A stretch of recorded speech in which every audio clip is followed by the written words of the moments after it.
Ben. Then I opened up YouTube this morning before I left for work, and I saw the developer live stream, and I was like, "Do I listen to it in the car?" I'm like, "No, I'll look at it on stream, and we'll discuss it." But I have seen thumbnails that people. One thumbnail was Crytek cooked. I'm very, very interested.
Yeah, no, true. True. True. It would have got me to click on that video, but I'm a developer live stream kind of guy, so I'd rather watch the actual thing than a streamer explain it, which is why I don't do those videos.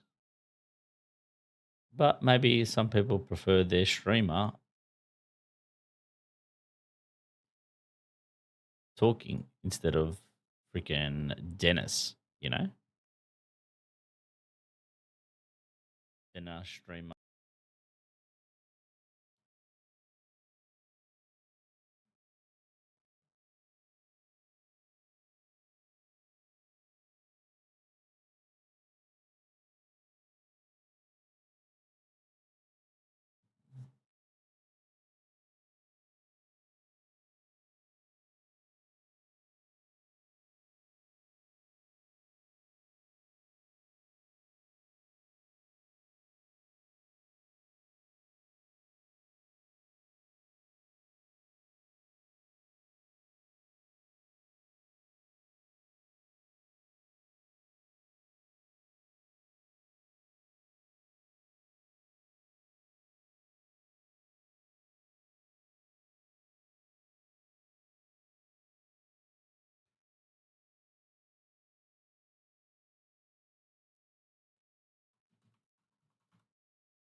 Eh? I don't get this one. Right. Are you serious?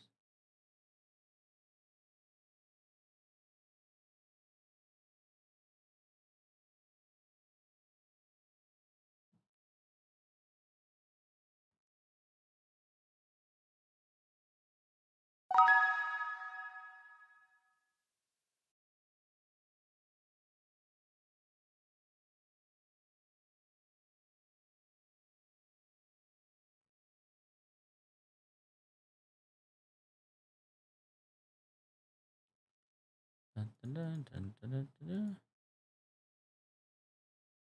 Oh, I'm surprised I got this far. What do you mean? Were you like, I don't think I'll be watching this guy for 150 days? Is that what that means?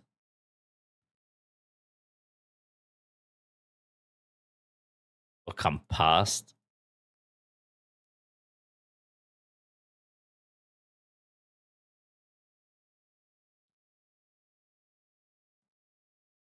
Hey, Nick. Hey, Evie. What's going on?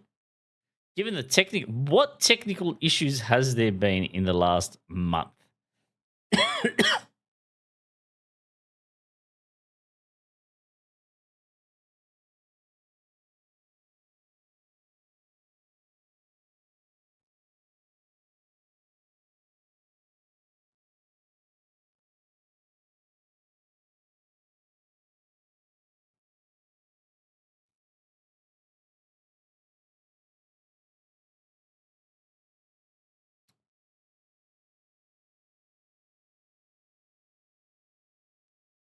Fair enough.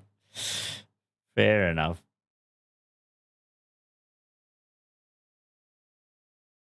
Hey, mate, what's happening? Hey, Patrick, what's going on? 101.20. Today we get under 100 hours, chat. 101.20. Let's go. Oh, that's not the right time. Did 1011. No, we don't want that. Welcome in, everybody, to a late start today compared to the rest of the week. I actually had a nap.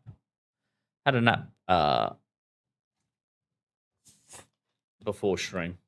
I was actually tired. I actually wanted to start earlier, but I was like, playing Hunt tired is really, really bad. Really, really bad. Bad idea.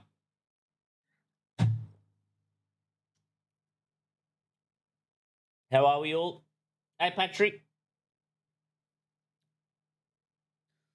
What are you doing, Patrick? Well, are you just scrolling?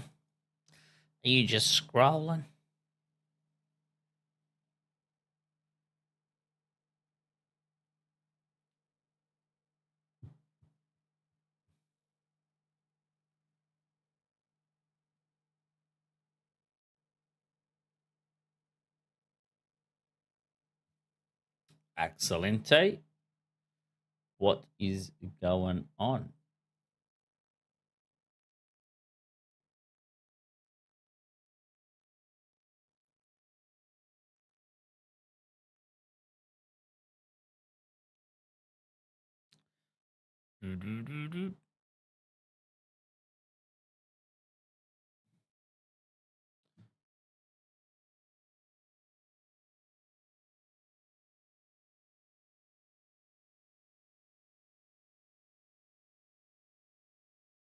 Today at the start, we're going to watch the developer live stream and see what they're adding. Let's see what the dealio is.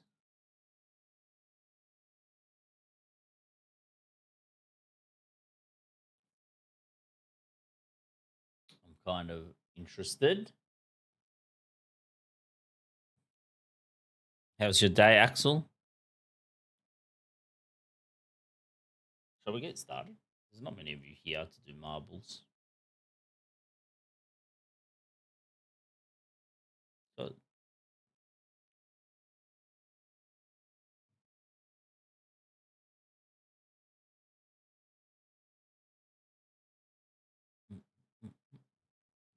I've got to turn that off. That's last week's feedback. Ben, you always expose me.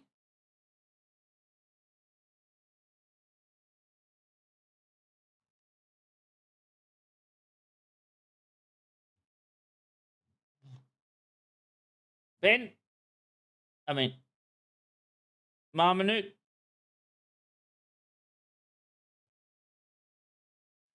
Yeah, I got to get rid of that. Command. I honestly can't bother typing something in chat to get rid of it all the time.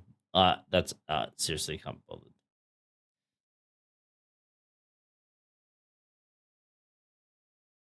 I gotta get rid of that command. Instead of typing exclamation mark team, just ask me.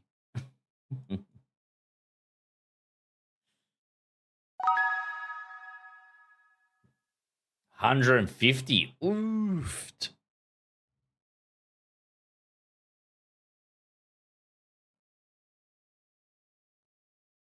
Job would not update it.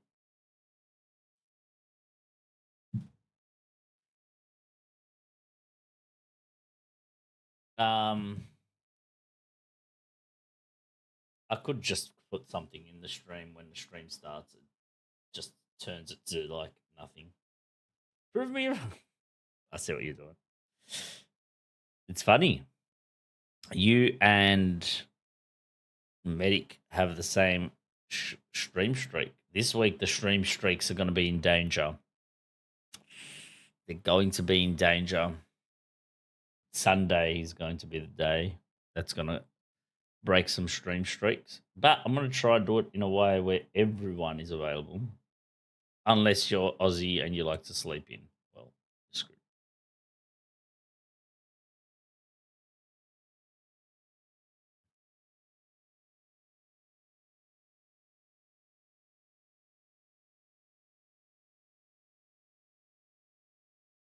All right, shall we start? I think we'll start.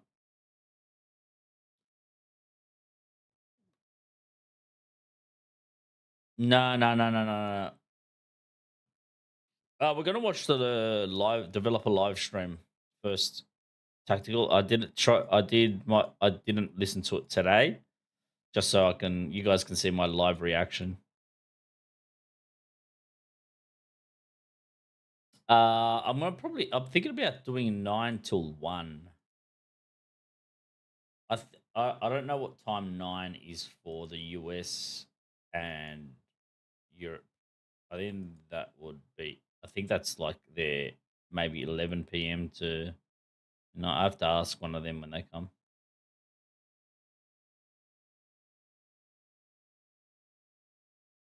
When user comes in, I know user stays up till like 1 p.m. our time, but I don't know how old what time that is. How are you, Tactical? How's your day?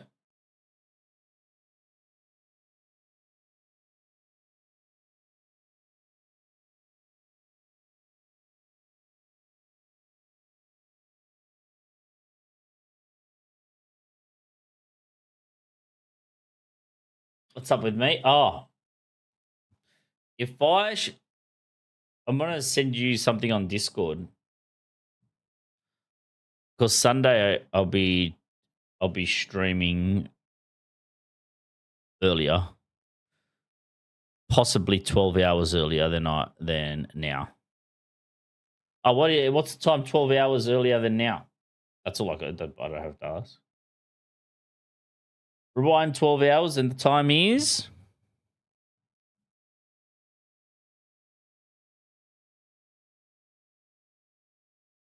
11 p.m. So that's a bit of a shit.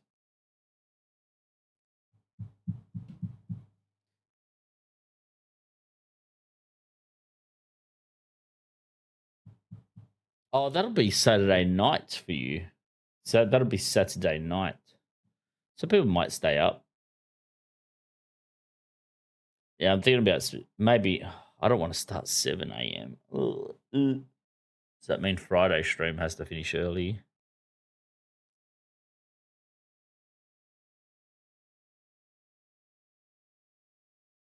Or okay.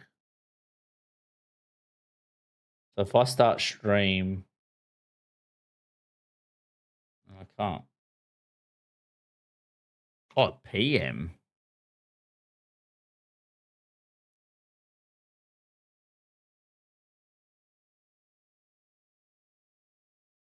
Oh, you meant 11 a.m.? Is that 11 a.m.? No, it's not. You're in the a.m. now. PM. So it's 12 a.m. Yeah.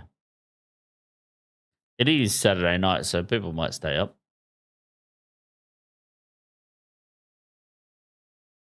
Or do I actually get up earlier?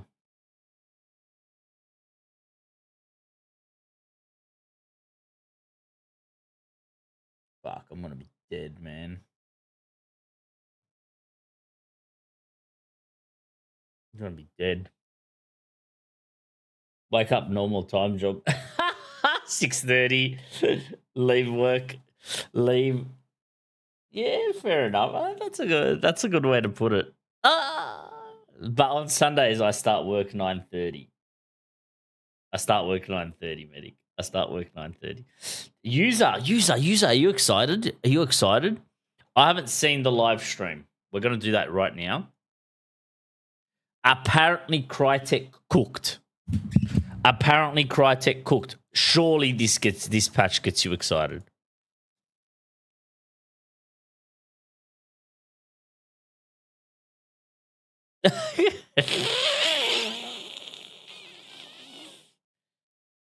I saw. Let me see.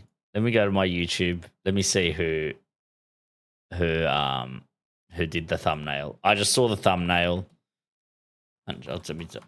It's on my feed or whatever. All right. Rakta said Crytek cooked update 2.7. Mom, I love it. You have a week off. I was literally been talking about you all the week. You have a week off, and the moment you go back to work, we don't see you anymore. That week off must have costed you dearly. Yeah, it sucks. It's all right, but it's meeting, Mom. MM. Because if they lied, I want their kneecaps. Meeting Mom takes over. All right, today we're going to look at. So we're going to start looking at the patch now, and you guys are going to see my live reaction. I haven't seen it. So let's start the stream. I'm going to turn on the audio for the YouTubes.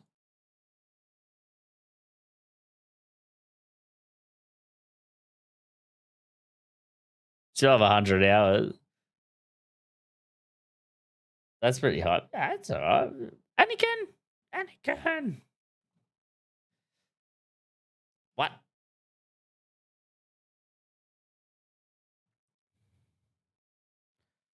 All right. Let me set this up.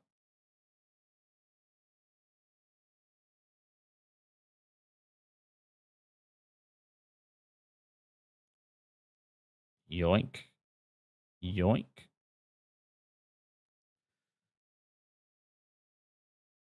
And now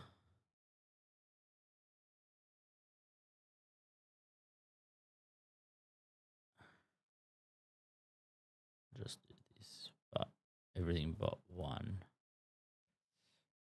All right, chat, strap in. Grab yourself a drink. I'll give you guys like 2 minutes. Yeah, full. Yeah, full. We're starting in 2 minutes, chat. We're starting in 2 minutes. Get yourself a drink. Do I pause? Do you guys want me to pause? Or do we talk about it after? Pause in between it or talk about it after? What are your thoughts?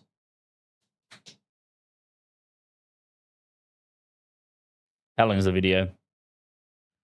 1 hour, 26 minutes. But when they get to the Q&A, I normally cut it off. And so I'm guessing it's like maybe an hour. Personal opinion, no pause and after. But I'm not a hunt player. That's so long. I love it. They go in deep. I like their developer live stream. It's good. I don't like when they showcase a gun that just shoots. You know what I mean? We know how guns shoot.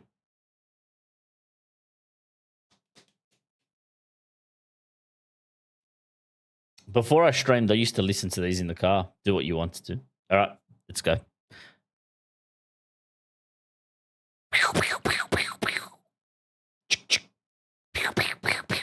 What gun was that? What was that? Come on.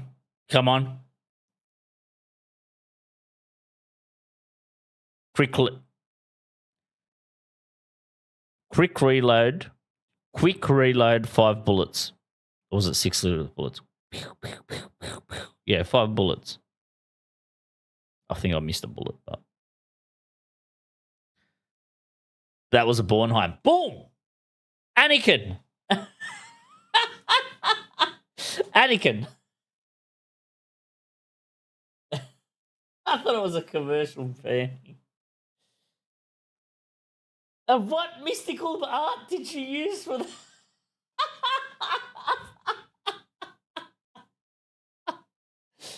Because didn't I sound exactly like a Bornheim? Did you guys not look behind you and thought you were getting shot at?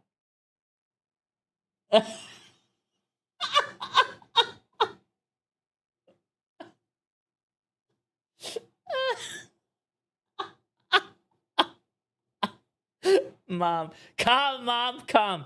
All right. So, guys, Rakta said in his thumbnail, Crytek cooked. Let's see them cook. Let me know if you guys want it louder, okay? All good. Hey everyone, and welcome to another developer live stream. Hope you are all good in their chat. Hi everyone. Hello. I'm here with Dennis. How are you, Dennis? Thank you. I'm very well. Thanks for having me. Yeah, we are so excited to talk about this today. We have so many cool stuff to show you.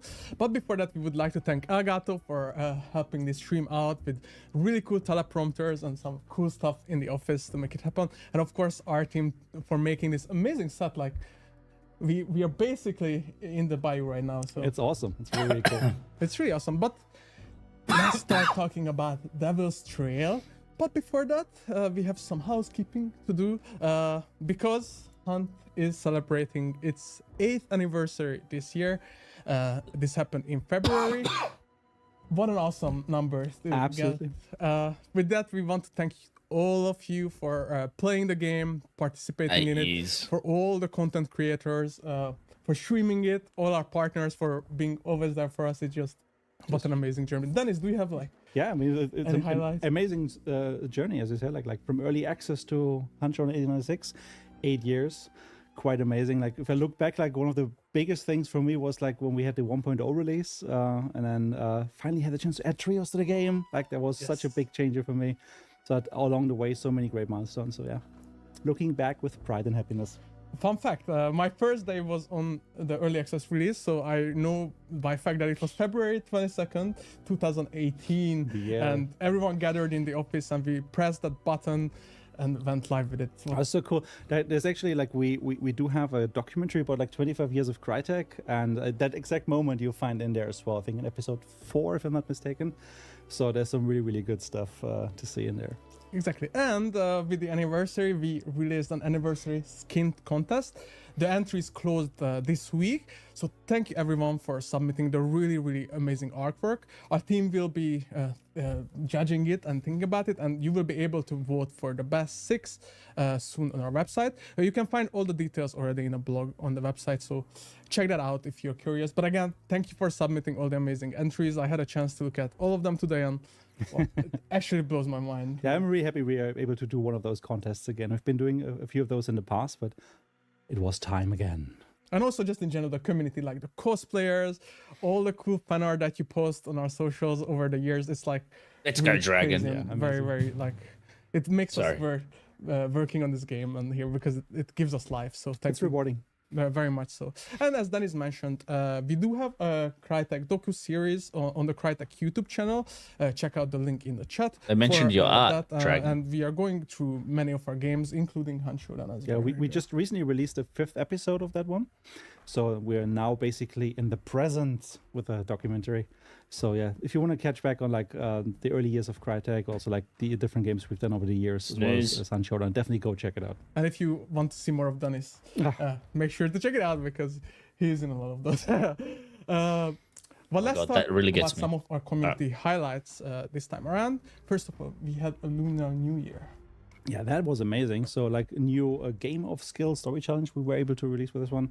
So super excited. Like people were super happy about this one. And I think it's still going until, was it the 7th of April, right? 7th of April, you can still get it on play. Yeah, and it will return in the future.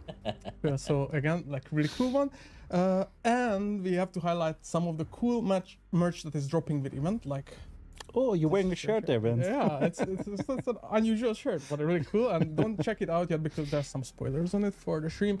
And also we will have some displays coming into the store, so make sure to check those out as well. And maybe Dennis, if you want to say anything about Murder Circus event and recap what really happened there. So it was really, really great to just do having like the participating this. These didn't see like how feedback missions that we recently ran some tests on. You may have participated in it. So Dennis, what was the feedback on that? Yeah, first off, I mean, thanks for everybody for participating in this one. We've compiled all of our findings into a little blog post already. So if you want to go into the details of this, you can check that one out. In general, feedback was great on the trio side of things, not so great on the duo side of things. There were a couple of pain points we understood, like things that you didn't like.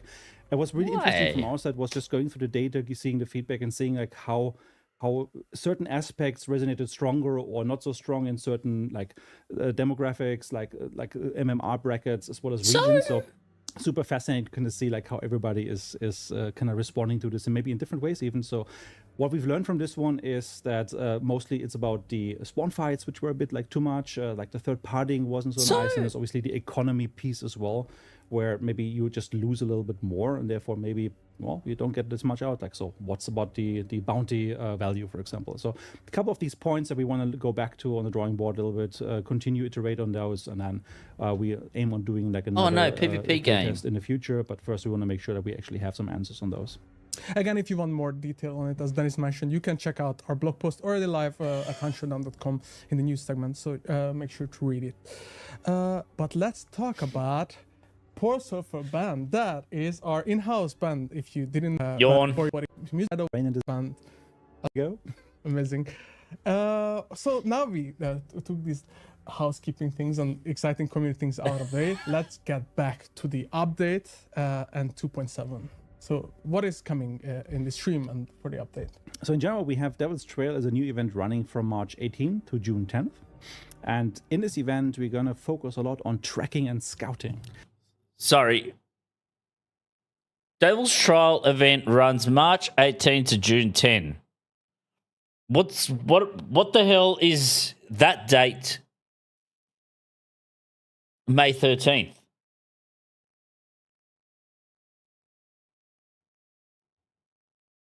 Sorry, I had to pause for that. Sorry. So we're gonna go back like to the core, but back to the roots with this one. So we talk about all the details now in the stream, of course. But in general, what we'll be talking about is new scouting mechanics, scout towers, new locations, a new monster, new traits, new tarot cards, points of interest, and more. So we dive into details of all of those throughout the stream.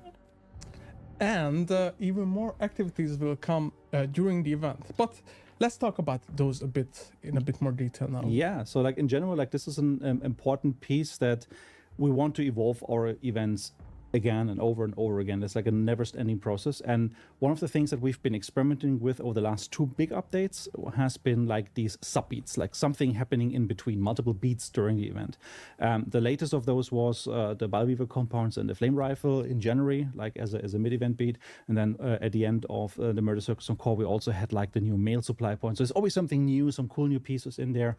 I mean, just like do more of that one, give you guys a bit more new contents, gameplay shifts throughout the event period in general. So exciting new pieces. Not everything is just always there to get-go, but things evolve and change, and we will reveal a lot more obviously in the future streams about those. But we can already talk a bit about the next beat that is coming on April 15th. Yeah, so this is like our first beat after the initial release, and that will be focusing on the Inferno time of day. So of those of you who don't know what Inferno is, it's basically large parts of the map are on fire. You have different paths now, areas are blocked. You have obviously then the sound from the fire impacting you, the visibility is impacted. It's a very, very awesome atmosphere to just walk around in, but it changes things up a little bit. So Inferno is coming back, and of course for the first time also will be on Mammon's Gulch. We also have some new Hellborn activities, and we're going to keep that as vague as possible for the moment, because obviously we're going to talk about this more as we get closer to this first beat. And then joining like the entire Inferno theme, we also have a appropriate firefighter supply point with some cool new goodies there. And we will also have a new DLC release around this time around too.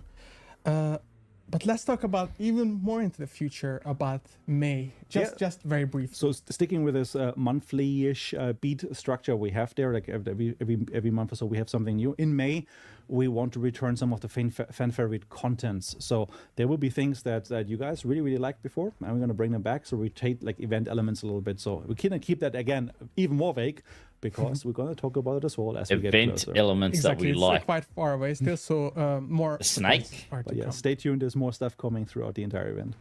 But now that we talked about what is coming later in the event, let's get back to the top of it and let's talk about Devil's Trail. Now, make sure to stick around the whole stream, because there's a lot of things towards the end too that you really don't want to miss. So let's dive into the lore, and before that, why don't we roll the amazing cinematic trailer that we have, which really recaps the lore. It's amazing, love it. Your initiation, don't you? Now, always been some blood involved. I just want to add a little more flavor.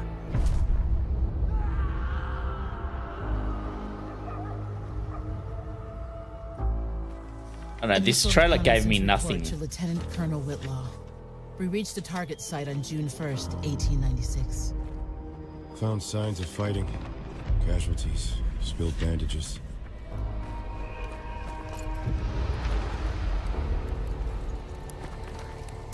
Rumors confirmed. The dead are walking, skin peeling like birch bark.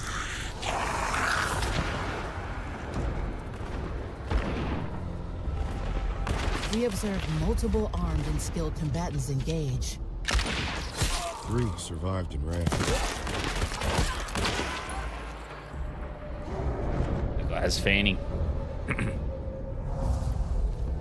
We followed her trail and established base camp in an abandoned hunting tower to map the area. I didn't spot the tower, how this tower looks. They're the scout towers, okay.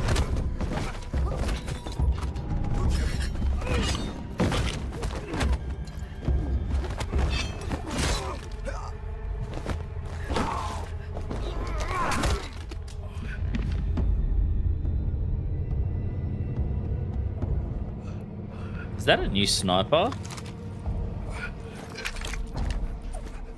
Now, what brings you two down here? Levinson? We encountered former Private That looks like a Chris new gun. Levinson. He told us about hunters and the Didn't pick that up the inoculations first that keep time. them from becoming fiends. We've decided that the injections will increase our chances of fulfilling the mission. It is the only way to see what's really out there. Don't do drugs, kids.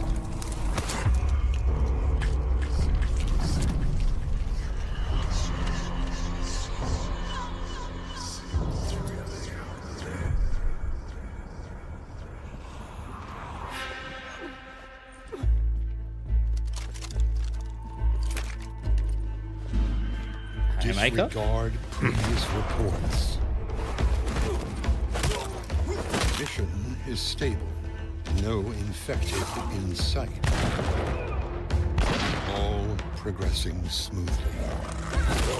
That sounds different. We see. At all hours we see the bright dawn. It lights the trail ahead. They're gonna be a pain, man. They're gonna be a pain.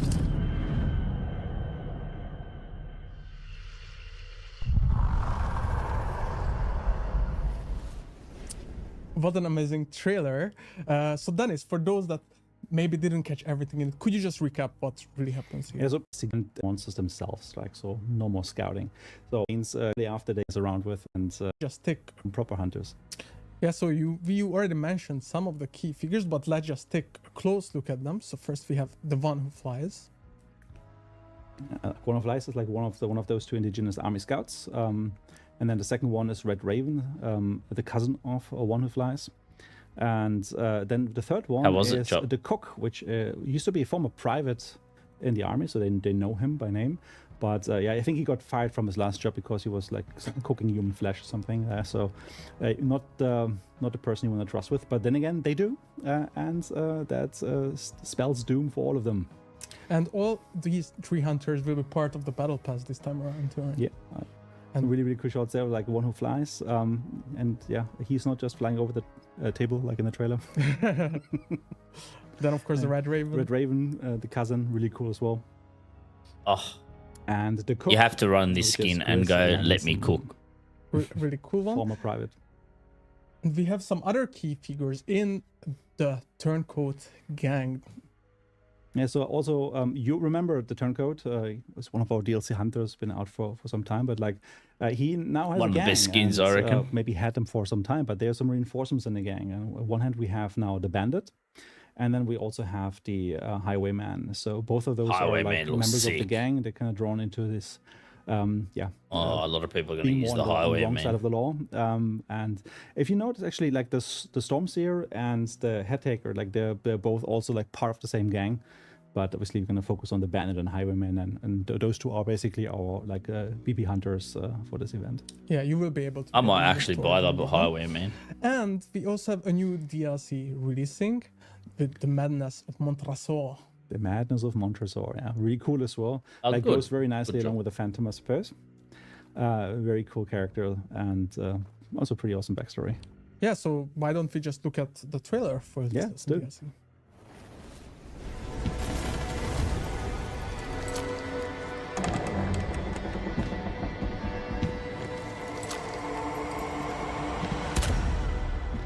Greg Silencer skin, okay.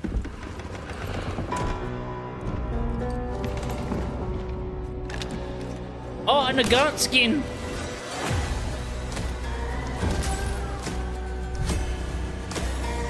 Penny shot skin.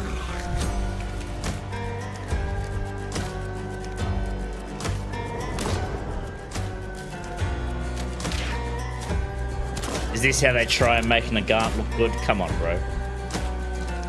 That's a nice skin for the Crag, though. That's a nice skin.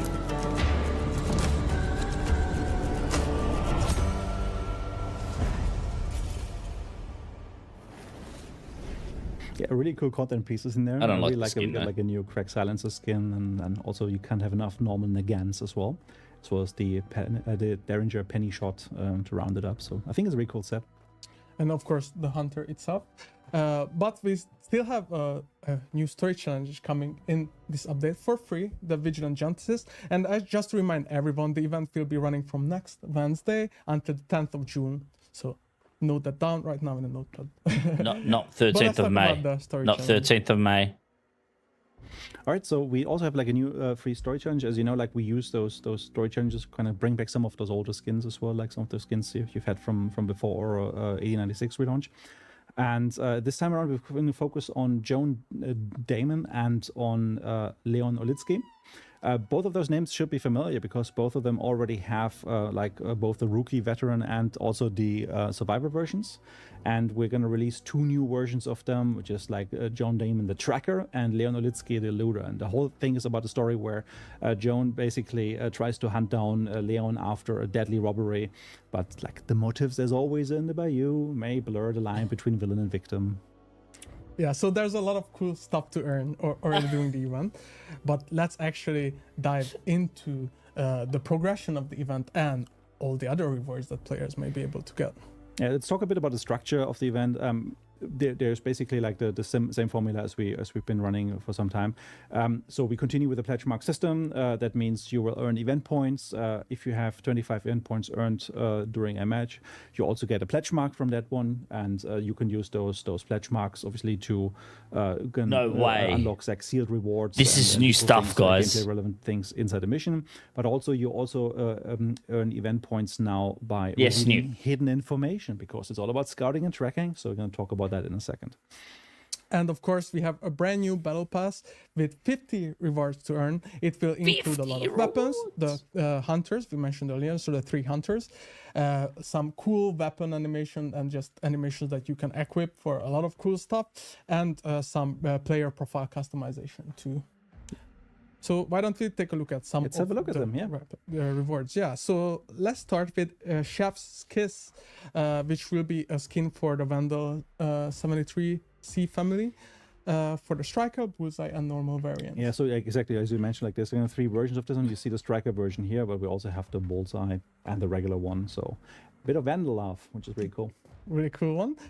We will also have the Trail Beater set for the Centennial. Yeah, an absolute favorite of mine. Like so, I like when they're like having this new frontier, I like that trapper type of look. So I'm really happy the Centennial gets a bit of a treatment there. Again, also you get versions for the Sniper and the Trauma version as well as the base version. And this one I think is going to be one of my go-to picks for sure. And I know that you also really like traps. And we have 3 new Who told you that? So first, we have like an alert trip mine, one of the 3 in the family, which is called Loud Footfall. Yeah, that's really, really cool as well. So like alert 1 is the first one, and we're going to see the other ones in a moment. Then we have the Graham Coma pens for the Romero 77 family. It will include the Talon that and looks the Alamo sick. variant as well. You can see the Oh, I don't like the really feathers. that one. Like this one, obviously in the hands of some of our like skull mask wearing hunters is gonna be like super awesome. Yeah, this one is really badass, not gonna lie. And let's look at a cute charm, Survivor's Power. Really nice to have. Nice weapon charm. That's what we've been waiting for, guys. Then Weapon we charms. have Skull's Eye, which is for the Nagant Precision. Yeah, again, like the Nagant precision is one of those weapons. I think, personally, I feel like it's underused. Like I love using that gun because no one expects it. So, for example, if you go with 2 medium loadouts and you'd have the bow in one, and then this one is your ranged option with some high velocity, you can do some nasty headshots with this one. I really like this one. It's not necessarily meta, but it's really fun to use. Definitely, and the second trap in the family is the Damned Footfall, which is obviously for the concertina. Yeah, I really like it. You can see like the pattern there similar to patterns we saw on the Centennial family. So it feels very like frontier new look. I really like this one. We also have a skin coming for the FUCs, which is the Radiant Afterlife. Yeah, kind of fitting that skull theme. Cool. And a Lamont skin for Relevation's Path. Yeah, this one is really cool amazing as well. Like again, good backup for the Centennial, I suppose. Yeah. And Really? a really badass throwing axe, that's I pretty must cool. say, called Fork in the Road. Yeah, like imagine like this mat belonged to the cook, I suppose, but like really cool. Like I like how all of like the cutlery is kind of like merged, molten into this. I didn't and even shaped notice the from there. cutlery. It's The really cutlery cool. makes it look He's shit. definitely a twisted cook, and that's why we also have this hive bomb, which is called bone broth. Yeah, also really cool thing. Like I like the fork in I front. hate it. Yeah, as soon as he said the forks yeah, and pretty knives, creepy I'm stuff. like, oh, it doesn't look And, good. My favorite new weapon charm, I must say, is called Noctilica. And we also have a small video to showcase this fun because It's actually animated, actually animated. so I have a little Yes, more FPS a drops. glowing element in there. I think it's really cool. It's like a nice touch. I really love that. I really do. And the last of the 3 taps called Toxic Footfall. And of course, because of that, it's a poison. Shook mine. Yeah, really cool. And let's go back to that cook Yeah, with he a tastemaker. also has a heavy knife. Someone needs to do a chopping of that human flesh, I suppose. Yeah, So, definitely. really Press one cool if this you one use as well. heavy I knife. really like this. And we do have a new ammo box too, called The End That of looks the sick. World. That looks Again, good. kind of a bit That more looks fitting good. with the skull theme, etc. I like this one because it has like That this looks good. animation on it. It looks a bit more. It looks more like high quality, etc. I really like this. Everyone's gonna use this one and now. the last in the battle pass that you unlock as the bonus Yes, level another after you charm. finish the pass is Knight's Gift, a cool weapon charm. That is so cute. Yes. And again, another it is charm. just not all the rewards that you can get a battle pass. We have animations, a few more charms as well, and the player profile Yeah, customization. there's even like an animation in there now for the traps. So curious for you guys see that for the first time then. It'll be But now we too went through distracting the later. rewarding side of things. Let's talk about the meaty, gritty part of the event, which is very important, and we build this whole thing around it. The tracking and scouting part. Let's start with the scouting. Yeah, so let's dive a little bit into the actual mechanics. Also, what's changing for the event. Alright. The Come on. first point here is the scouting element. And scouting is all about like revealing hidden information. It's about locations and finding stuff. So let's focus on this section first. So what's different? Now, by default, we have the supply points and the extraction points hidden on the map. So as you go into the match and you open up the map on your start point, you will not see any of those in there. However, you have the chance to kind of uncover those again. So you reveal these locations, and you can use that either by using the new scouting maps, or you can also reveal that information by going directly to these locations as you find them. But that's not all, because you can also just ping them from a distance. You don't even have to go there. So if you're, for example, at Preston Oil and you see the boat in the far distance, you don't have to detour just to understand where this is and unlock it and make sure it's marked on the map. Just ping it. It's fine. And in addition to that, even if you have the spyglass, it even shows you like nearby locations above the compass on top, it's little icons, so you can understand that maybe something is nearby. You want to like rotate there and look and see if you can find it. So very easy to kind of get that information, and revealing it also obviously gives you event points. So there's a kind of nice reward for this. Yeah. So you mentioned interacting with the scout map and the scout towers. So what are the scout towers? if you can go back one more, I want to say one more thing there on the last point there, because it's important just to give you guys a wrapper. So when we talk about discovering these locations, the important piece is that if you follow the objective, so you go for the clues, you find the boss, you kill and banish them, you will still understand where the exits are, because we also give you information about where you can leave the map with your reward, with your prize, if you do a banish or if you pick up a bounty token either directly from the boss or because you take it from some other hunter. So there's always a chance to still understand where you're going. It's just that by not going to, for example, the map and reveal everything, you might be a bit at a disadvantage. You might not know where the supplies are. Or if you are attacking, let's say, another banish, at that point, maybe the guys inside, they will know now because they've done the banish where the exits are. But you attacking, you might not have that information if you didn't go to the tower first. So maybe now they have a chance to slip away from you besieging them. So it just adds a different dynamic, and it kind of makes it important to use information now more as a weapon by just like figuring out what do I need to know when I can make the best decisions. Should I go to the towers? Should I skip them? So it's very interesting. And then also the chariot card also reveals the current exits on top of that. Yeah, but let's go to the towers. Yes. So let's talk about the brand new tower archetype, the Scout Towers. Archetype. So in general, we have a new location called the Scout Towers. There's always 2 Scout Towers on the map. I think there's a possibility of like up to 3 positions where they could be. So it kind of always is a bit random which ones are active. And they're the only things marked on the map initially. So you basically have a go-to beacon, like go to the map. They're going to get and trapped so much, but you can also obviously choose to ignore them and then reveal everything manually if you prefer. I'm going to die so so many traps going up these towers. Instead, that's perfectly fine. But what you get at a Scout Tower, so first off, you have the scouting map. So this is where if you interact with it, it reveals all the locations, you know, where supply points are or any other like custom locations that we have this time around. You also get access to the new tarot cards, which we're going to talk about down the line, as well as random rewards like custom ammo, maybe sometimes trades, weapons, etc. So oh shit, these scout towers are fucking let's take strong. A look at the new Scout Towers. Fucking hell.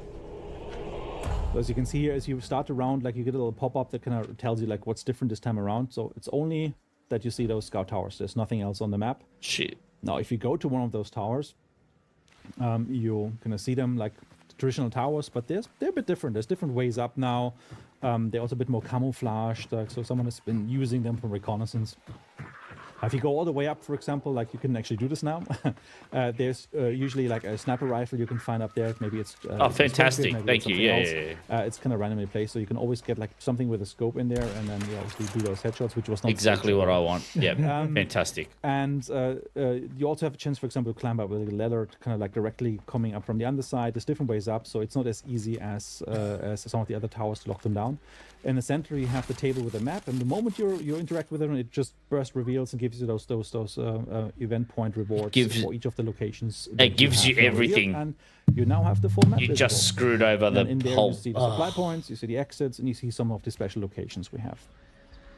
So one tower gives you all the information. So that's what I didn't High Priestess, which we're going to talk about more. You have the All Ears trade, and then you have the Pathfinder tarot card as well. They had such a good idea. And when quite a good location to go to. Quite meaningful. You get a lot of cool stuff there, so you don't necessarily want to miss out on that one. But understandably, if you, for example, find the boss right at the first compound, they should have done like. But still, if you want to reveal all of it, you have to go through all the scout towers. But one tower gives you everything. Fuck's sake, man. One of the new locations. So why don't we talk about the burnt disappointed? Well? So the burnt convoy is what everybody is looking for. So that's what they're scouting. It's basically our new point of interest for this event, and again, it's also hidden from the map by default. However, it does emit like a large smoke pillar. There's like smoke plumes everywhere, so you can actually find it if you just like scan the horizon, and if depending on where you are, maybe not everyone Mammoth Gulch because of the big mountain in the center, but in general, you should have a good way of kind of figuring out where this thing is, and you can just choose to go there directly if you find it. And this one obviously contains a lot of unique loot, and I think we're going to look at that and talk about what unique loot as we watch the trailer. Yeah, so let's unique look at it, video. Can't wait. So generally, like the burnt convoy is one of those special locations we have. You can see like the big smoke pillar here. kind of revealing a lot of distance.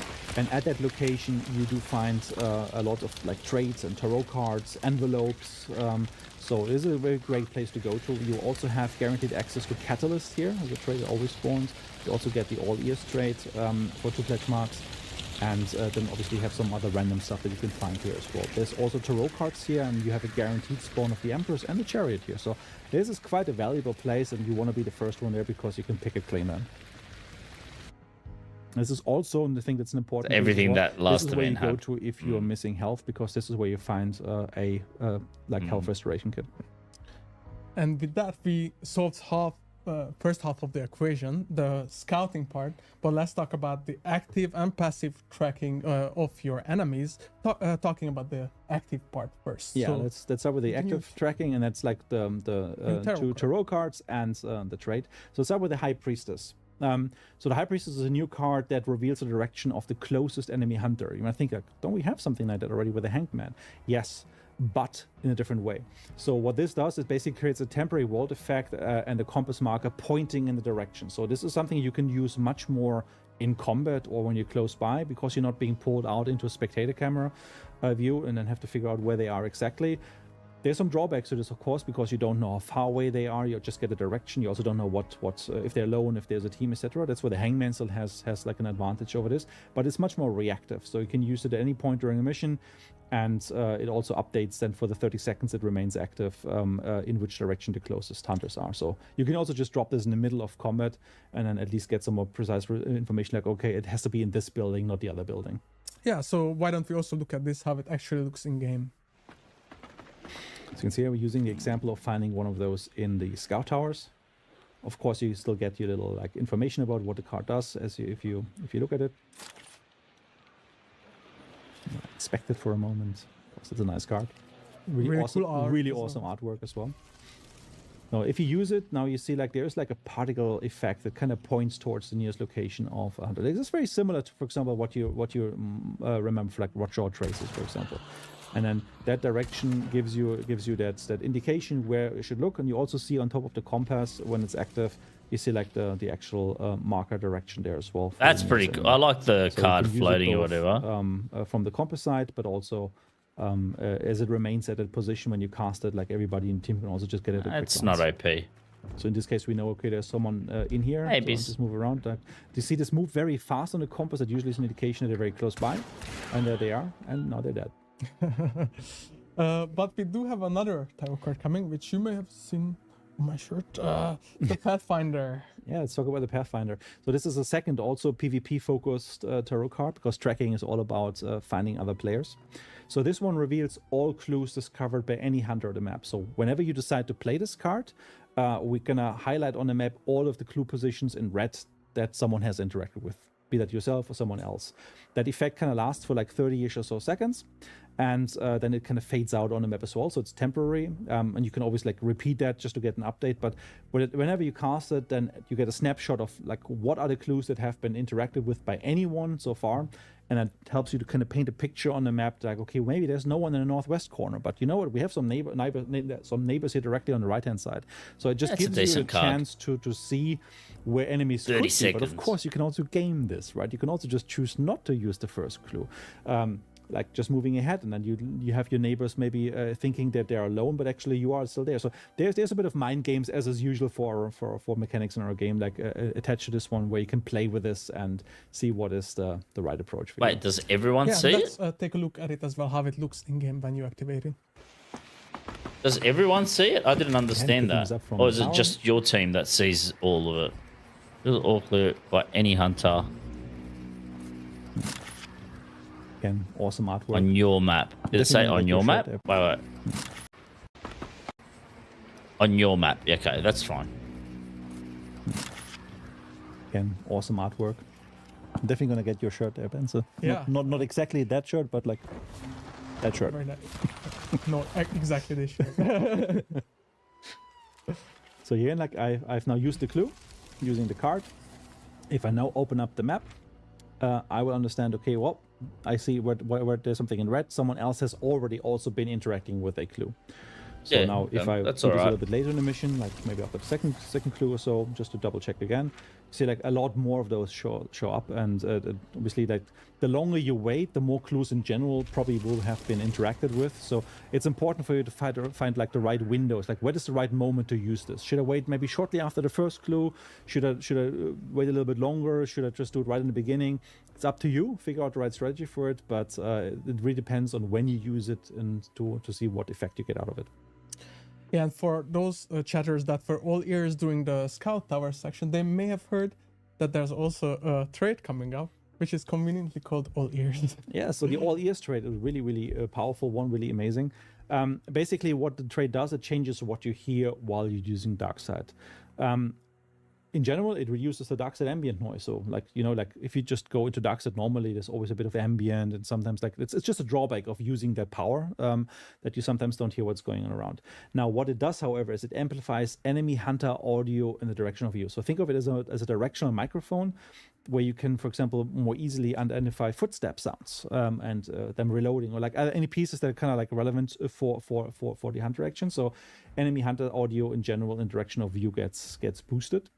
And you can also find this at the Scout Towers and the Burn Convoy for 2 pledge marks. So a very powerful trait. Still has some drawbacks because obviously you will be in Darkside when you use it, so you might miss other pieces. It's hyper-focused to the front. But if you use it wisely, it might actually reveal some enemies you might not even know that they're actually coming around the corner. And we also... Sorry, I want to pause here. Imagine if this trait let you hear hunters that don't move, or like with their breathing. That's what should happen. What did I said pause? Did I say poo? Sorry. That's what that trait should do. Have a little showcase for this, so let's just listen and watch it at the same time. I'll be quiet now.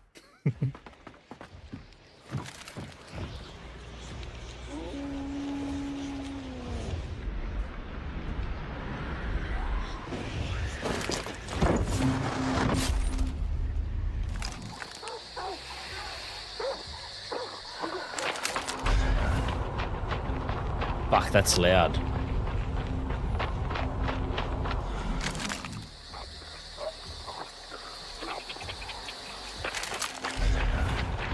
Bro, that's loud.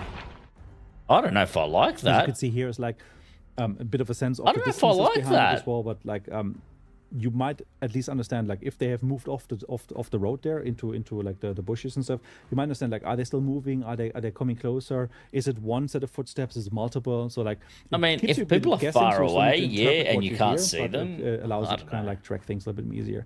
In general, the rule of thumb is like around like a tripling of the existing audio, so you can hear stuff roughly 3 times further. Problem is you don't know how far away they are when it comes to hunter sounds.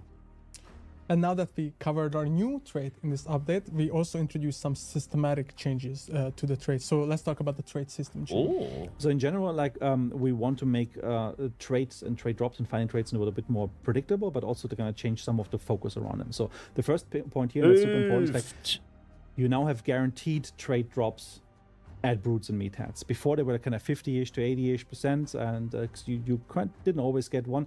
Whenever you down a brute or a meathead now, you always get 1 trait drop guaranteed. So you can now go hunt them a bit more with focus. That However, sucks. We now have people like Shadow and Alan want to kill everything now. After the first use. So over the course of like 90 seconds, after the first time someone has interacted with them, they're gone. So now you need to coordinate a lot better. What that means is that if you go and hunt for those, for example, go and hunt meatheads, you will benefit from that one. You're being rewarded for having done the work. But it's not about like anyone else just coming by 20 minutes later and finding them, just getting a free trade. This is going to be super important also when it comes to the wild targets, where you see a much bigger reward now for going after Rotjaw and the Hellborn. Well, there goes if you did all the work, you might benefit from maybe Remedy that just got drop. buffed. The other people may be coming later, Remedy sitting just in the got bushes, waiting buffed. for you to move on to grab it as well. Well, they might be too late now. Again, it requires some more coordination. So if you find like, I don't know, Doctor in the tower, you can maybe stack you 3 Remedy, can't you? A little bit before you pick it, so that they all have a chance to get it if they want to. But in general, there's a bit of a focus piece around this one now, so that we want to reward those who really go for the pieces, go for hunting those enemies, go find stuff, and not just like scavenge everything afterwards. We also have change it so that the trade spurs are now visible and audible in dark side. So if you're close by to one, you can now detect them a little easier. So just checking dark side once in a while, just like around buildings, etc. Just you might be able to kind of see that something is there. Before you were able to redo this with like the remedy, for example, it's like a general thing now. So you can always see them within, I think, 25-ish or so meters, and you can hear them around like 10 meters or so audibly. And we've also reduced some of the trade spur spawns in the world, so you don't find them as frequently anymore. It's pretty buff. Like you're now gonna get them guaranteed from the bigger monsters. But if you do find them in the world, they usually offer higher value now. So you got like remedy is going to be actually, a trait that I have all the time now. Or at least if you don't want them, you can kind of get your upgrade points for those after the mission with a higher amount. And with that, we covered the active side of tracking your enemies in the game, but there's also passive tracking now. So what is that exactly about? That so passive tracking is basically tracking stuff in our sandbox. There's some elements we've had like forever, like for example, someone has been using an ammo box, and then the ammo box is now slightly open. You understand, okay, a player has been at the supply point. And we want to do more of that to give you just a richer experience, trying to figure out when people have been at locations or not. So in general, it's about open items, it's broken objects that persist. We have a bit more tracking like abilities that way, because in the details, every time you, for example, interact with an envelope, they're ripped open a little bit, so they kind of change visually, similar to like the open boxes. We also had this now added to the ammo packs, the small ones, so they have like an open state as well if someone has ever used them. If you like destroy the barrel or interacted with the cages before, like there's like broken pieces, broken debris of their barrels at this position. So this was the explosion we heard earlier. Right? Like, so it gives you a chance to kind of piece information together by just observing the world. For example, there might be like these scorch marks left over by the trade spurs, which are disappearing now. Like, but you at least understand, there was a trade up in that tower. Someone has grabbed it. I see some of the bone dust and some of the magical pieces still around there. There was a trait. Someone picks it up, now it disappears. But I can't interact with it anymore. But at least I understand someone was there. We also changed the door so that by default, every door is like fully closed now, no longer just a bit ajar.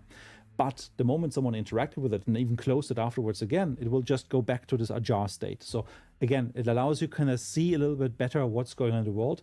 There's some more changes we've been doing. One of them, for example, is that whenever you use a med kit now, or the first aid kit in the world, it actually leaves some bloody wrecks on the ground now. So I understand, okay, someone has been healing here. So the whole world should feel a lot richer through these like small little additions here and there. I think we had a few more. Let me just have a look in the section here. Just for example, vaulting a fence now. Yeah, exactly. Like so we have some of those fences where you can vault over. And as you vault over on some of them, that kind of chip off a little bit of the wood now. So you can kind of like see that someone has maybe been vaulting over this. So there's a full list in the patch notes of those things, but it's really, really nice to kind of enrich the sandbox by just having more of those reactive pieces in there, which you can, if you know about them, kind of trace players down, track them, and use that for your hand. Yeah, I mean, this is like such an amazing change. And I know the community have been requesting features like this for a while. So I'm really, really excited to have this in the game. But now that we covered the tracking and scouting part of the update, let's talk about the gameplay changes that are coming with it. Here we go. Yeah, we're going a bit more into details weapon now. So balance. First for the weapon balancing pieces. So this one I'm going to already put my cheat sheet a little bit up because I want to give you guys exact numbers on this one. So the first point is like compact ammo penetration has been buffed a little bit. So this was a point that you guys brought up a couple of times now since the 2.0 release about like that you feel like that compact ammo got the short end of the stick. So we boosted it a little bit. It's still obviously important to note that like medium bullets and long bullets are still the ones with a better penetration because they're the more powerful, bigger bullets. However, in general, compact should just be a little bit better now. So if you had that fight across a fence, for example, your bullets should not just get stuck in the fence as easily and actually pierce through that one layer. So in general, there should be a bit of a boost. So yeah, please, once you guys have a chance to play this yourselves, give us a feedback if it's enough, if you feel it's fine, especially comparing like FMJ ammunition and the larger calibers, if the balance feels all right for this. We also did a pass to have a smoother handling for some of the underused weapons. So we picked up a couple for those, which is the Cyclone, the Mako, the Berthier, and the Romero, and the Haymaker. All of those got updates. I'm going to go through each of these points now in detail because I know you guys want to do that. Excuse me? So what do we do on the Cyclone? we decreased the damage from 124 to 120. So there's a nerf on the Cyclone, actually. Okay, it's a because we nerf. felt this one was a bit too used to much, especially after 2.4 when we did changes to the body multipliers or the hunters. So overall, like, it was just too easy to do tap people with it at shorter distances. So dropping the damage down, I thought that's the smoother slightly from 6 to 7. And we also reduced the reserve ammunition from 20 to 16. So this is in terms of countering some of the spam. The Cyclone will be a bit harder to use. It's still powerful, as most of the semi-automatics are if you use them. You can do that with the follow-up shots quite effectively. Even like a Bornheim match, etc. As you know, like, it can be a powerhouse. So this weapon will still be very good. However, it was a bit too good. So now we just nerfed it just slightly. Now moving on to the Mako. The Mako 1895, we reduced the cycle time from 1.6 to 1.35 seconds. That means overall you can get more shots in faster. And consequently, we also reduced the INI cycle time from 1.5 to 1.3 seconds. So you should just feel the weapon a bit smoother as you try to get the next shot off, rather than have this artificial delay before you can do so.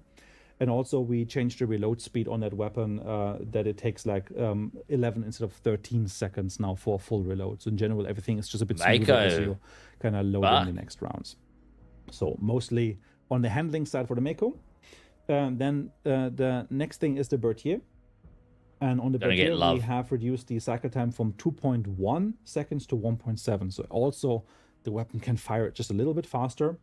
Interesting piece is that the stats actually already had it at 1.7. It's just the actual balance was still the older, slower 2.1 seconds. So again, a minor increase, but just it feels a bit smoother and should help the Berthier to kind of stand out a little bit from some of its cousins like the Crack, etc. Then the next one is the Romero 77. Do not Alamo nerf it specifically. Do not nerf it. For this one, we went primarily after the reload to make that one faster. So the reload went from 8.2 seconds to just 14 seconds. So it should be able to just like get more rounds in faster. That should help set itself a little bit more further apart from its other Romero cousins. And then lastly, we have the Haymaker. And on the Haymaker, we also reduced the reload time for full reload from 21.8 seconds to 18.2 seconds. So just a small speed up just to make sure you can get your rounds in just a little bit faster. But we also made some changes to the flame rifle, which are a bit more significant. Here we go. So yeah, so in general, we are very happy with the flame rifle. I think you guys really appreciated the balance we struck with it in terms of its power level. So it doesn't become too powerful against PvP, but very meaningful also in the PvE side. So in general, though, what we felt is that you just can't do long enough bursts with it. So in general, the barrage duration was just a bit short. So we increased the oil capacity inside the weapon just a little bit so that you can just keep the fire button pressed just a little bit longer. I think it's going to be roughly about half a second that you can shoot longer. And we can offset this a little bit on the PvE side also with the reduced damage so that like you still melt through a meathead quite quickly, but it just takes a little bit more fuel to do so, a little bit more time. But since you have more fuel overall, it is pretty much still the same result. It just feels a bit nicer. We also made some fixes to the pumping animation, and what it means is that you can interrupt the reload by just pressing the fire button or the aim button, etc. However, that only worked if you started the reload with the R button. If you started the pumping with the X button, which is also possible, then it wouldn't allow you to interrupt. So that felt a bit awkward. Use the X button to fix reload. that. So now it's the same regardless of which button you want to use in order to get into the pumping state. awesome stuff, Dennis. And that is for the weapon balance side, but we also made a pass on tarot card. Yeah, so let's have a look at some of the cards we've changed. So the Sun, we changed the effect duration from 60 to 90 seconds. So you get a lot more time now, 50% boost on its effect duration. We felt that while it was very powerful and very good, it was also very situational. And the moment you put that in and then you still didn't directly charge in or do your thing because maybe your teammate got down right as you opened the door or some other thing happened, the effect was basically gone because you couldn't really use it in that time. So we hope that by just adding a little bit more time on top, like the 90 seconds instead of 60 seconds, it becomes a bit more reliable to use. On the Magician, now the place decoys, they also trigger the red clue effects, and you also have the red boss whispers for enemy teams being in proximity. So for those who like to meme around and be in the shadows, like you can use that kind of like really mess with people. So let's see and hear what you guys think about that one. The world card now grants you one clue reward per boss target is covered. What does it mean? The world and tower is is what I all of the clues basically and tells you where is the boss. However, you didn't get anything from it. So if you were running Conduit, for example, you didn't really get any of the stamina benefits. You should get all the benefits for all the clues. I don't know why you wouldn't. At least you get one clue step of rewards attached to this one. So you can still make a decision like, do you just manually get the first one and then play the card and you have like 2 of those rewards? Still or bad for Conduit users. But you just got the full. You just don't get the full amount, but at least one step more towards actually getting some reward out of it. So you might not be as angry anymore about your friends kicking in. Still angry right before you wanted to get Conduit started. I don't understand. The next one is someone the gets stamina. Just does a bit more increased damage against boss targets now. Just becomes a bit more reliable. Just like to quickly finish that boss. And especially the wild targets, you'll see that one having a strong effect because it instantly kills them now. So if you're really unhappy about having to fight some of the wild targets or an enemy rolls up, this one definitely gets the job done quickly. So good to have a tower around. So in general, we also have the tarot wild cards, targets. Shit, instantly kills at specific points of interest. What I mentioned earlier is that our new Burnt Convoy event location, we always have a Empress card and a Chariot card. And in a similar way, many of the other custom locations we have, always, you know, the Clockmaker with the Destiny Dial supply point or the Postal supply point. Each of those will have now specific cards that can spawn there. The fullest, again, you can get from the patch notes, but it also makes sense now to see, okay, what did the always map Empress card? Oh, it's a it's a Clockmaker wagon. I want to go there because it has the one card I really like. Like, so these type of tactics now become something that's more predictable for you guys. It's not just fully random. And on the balancing side of things, we still have a bigger pass for monster balance. Yes, so on the NPC AI side, we also did a pass there. So many monsters are now a bit weaker to poison damage, including the Emulator, which was still killable, but it took quite a lot of shots. So the only advantage you really had using poison ammo against the Emulator was that it wouldn't burst, but it still was kind of like consuming quite a lot of ammunition. So a bit of balancing there. It's not completely reversing what we changed like a couple years back, where the emulators before that were almost instantly dying. So we still wanted to keep a bit of them there, but it should be overall a bit fairer, a bit easier to bring them down. However, the emulator still remains immune to poison clouds if they run through those. Keep in mind though that if you want to kill an emulator, you use a choke cloud. That's what the professionals know. In general, also burning AIs, like if you kill like a grunt with fire, like they actually now cause a bit of burning damage in the surroundings during the death animation. So you just want to be careful where you kill them, because maybe next to the barrel they blow up now. Not just only the ones carrying the torches, but now everything that burns can do a bit of damage. So just want to be careful around that a little bit more. It's not too severe, but it just feels a bit more better integrated into the sandbox. And also, we now have a change on the emulators where they cause just some very minor 1 point of charcoaling damage with their regular attacks. So obviously, if they're burst and on fire, then they already do that anyways. But now, this is just the one little charcoaling. You have a bit of sizzling as they hit you. Like, they still need quite a lot of hits before you even would start burning. But still, it's something to keep in mind out. And the way to get rid of that, obviously, is like if they're in a wet state, then they're soaked and they wouldn't be able to do this. How annoying. We also added a lot of new ambient idle break animations to some of the monsters, so they feel a bit more alive. So things like monsters kind of like sniffing, digging a little bit, like gnawing at their arms and stuff like that. So there's a new rich set of like things that you'll see our monsters do as they're just idling around. So yeah, also something for you guys to explore a little bit more in detail what it all includes. Awesome. I can't wait to see those animations as well. But we have some other bigger changes in the update as well, other than the balancing changes. So let's start off with some updates to our player profile customization, which we introduced in the last patch. Yeah, so player profile updates includes like new weapons and ammo badges. So I think I have a list here as well, quickly that I want to talk to you about. So it's mostly about getting you, for example, all the different ammo types as their own little badge. So if you really want to focus on, I don't know, incendiary ammunition or high velocity or penny shot, or you can do that now. You can kind of put it on your badge, show the progress you've made with those. You also have some of the scarce weapons now in there. So like you get your wildland, your homestead, the flame rifle, the shredder, that you can also like show your mastery with. And on top of that, we also have some of the variants that we didn't cover before. I think notably like the bayonets, riposte, and claws, the maces and traumas, as well as the apertures and the precision versions. They are all their own little categories now. So if you really feel strong about any of those, you can now make them part of your player profile and show your progress on those. In general, it's a system that we're still growing, so bear with us as we still don't have all of the hunters with their respective avatars.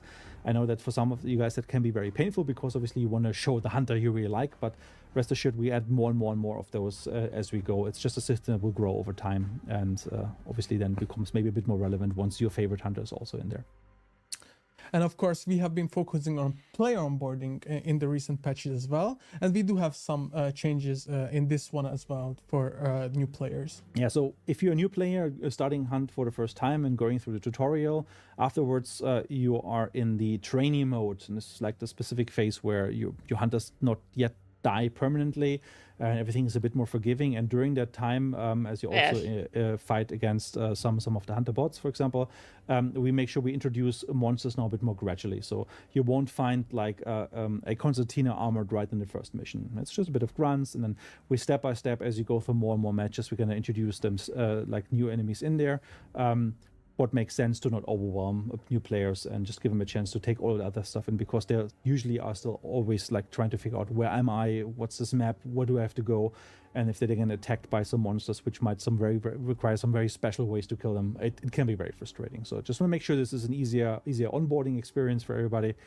And in addition to that, we also went to the hunter bots, which now, if you go to the next one, which now scale difficulty a little bit as well per level. So initially, like, they will be very forgiving, and then as you encounter them through like a couple matches during your onboarding phase, they become a bit more of a threat along the way. So again, easing the player into the PvP aspect as well, so that it doesn't become like from too easy to then fighting your first player hunters too hard, I think is very important. Yeah, just to highlight it again, this is only available until rank 11 in the training mode where new players are. And let's talk about something that may be very helpful for new players, but it's also something the community has been asking for since we introduced the shooting range. So now we are having some very cool changes. Yeah, this one is super exciting as well, that we now have basic hunter bots on the shooting range. So they're going to walk up and down and you can use them for target practice. So this is something that many of you guys have been asking for a long time, so be able to kind of train and practice leading targets, leading shots. So we use the hunter bots, but obviously they will not fight back. You can activate those at specific points in the shooting range and then start moving around, and they will display the damage numbers above, etc. That's pretty cool. They will not actually fall down and die, but you actually understand how much damage you did, and you can use that for continuous firing. But yeah, it's a very nice way of practicing at various distances against moving targets and just get a feel for that. And we do have a video to showcase this as well in action, so let's look at the new shooting range. That's actually pretty good. That's actually good. This is decent. I never used the shooting range. There's like an interaction point now. There's multiple of those across the map, across the shooting range, and then once you activate that, you see these guys running, doing their thing, doing their target practice, and yeah, you can bring them down, learn from that, try things out, try different weapons, and get a feel for it. Yeah, I like that. Like, you even have them like the very distance. Like, this is one of the most important things to train. Like, people walking across water at slower speeds than normal. I usually miss those leading shots because I always lead too much. Yeah, you can really show off there as well. And of course, you can do this together with your friends in the shooting range. You can go there together from the same lobby and try things out there.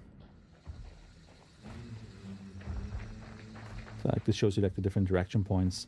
So some of them on the roof or in a specific angles there. So I like it. And you can obviously just like shut them off as well. So for example, if you just want to play and mess around with your friends, some people would just want practice. Matching, you can do that without them, of course. And this is not the only feature which has been requested by the community a lot, and the next one is a big one. So let's talk about a brand new invite system that's coming in this update. Yeah, so this is something that I'm so happy we finally have a chance to roll out. We're introducing now a new lobby code invite system. And this is a system that allows you to generate a code and then give that over to your friend so they can end up in the same lobby with you. Now, this only works on the PC realm. So if you're a Steam player, you can now have your Windows PC game, Windows Game Store players like form a party with you. And then it also works between the consoles, but there's no crossplay between PC and consoles. But what it prevents, or actually what it makes better now, not prevents, is that where before you had to be really, really lucky to match with your friends. For example, if you were on Xbox and they were on PlayStation, if you wanted to play together, you had to use the random matchmaking and be very, very lucky to kind of find each other. This has changed now. You can just pass on the code and you can play together, and this is like kind of making it so much nicer for you to kind of play with friends. And same on the PC so side, consoles. if you have PC Game Store players, exactly right. they can just play with you if you're on Steam. No, it's not crossplay. So that was, I think, a huge quality of life improvement. Really, really happy that we had a chance to finally roll this out. And if you do these type of invites, they're also persistent.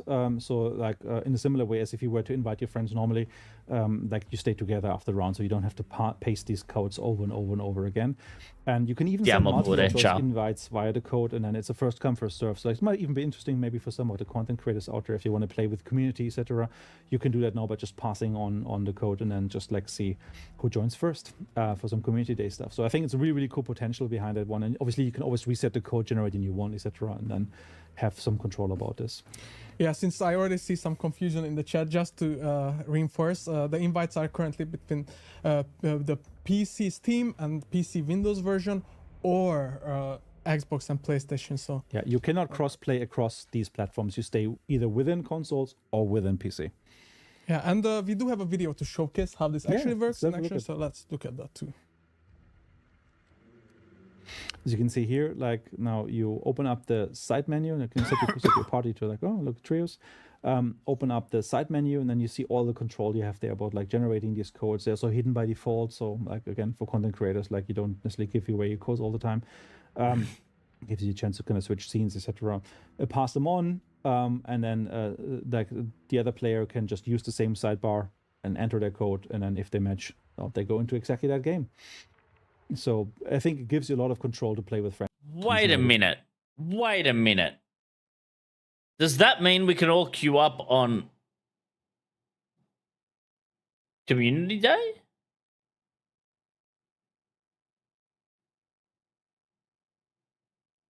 Or is it just an invite system?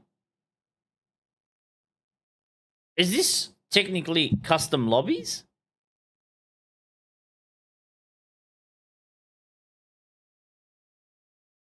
Oh, it's okay. Okay, yeah. All right. So it's sorry. For some reason, the lobby it meant server. No.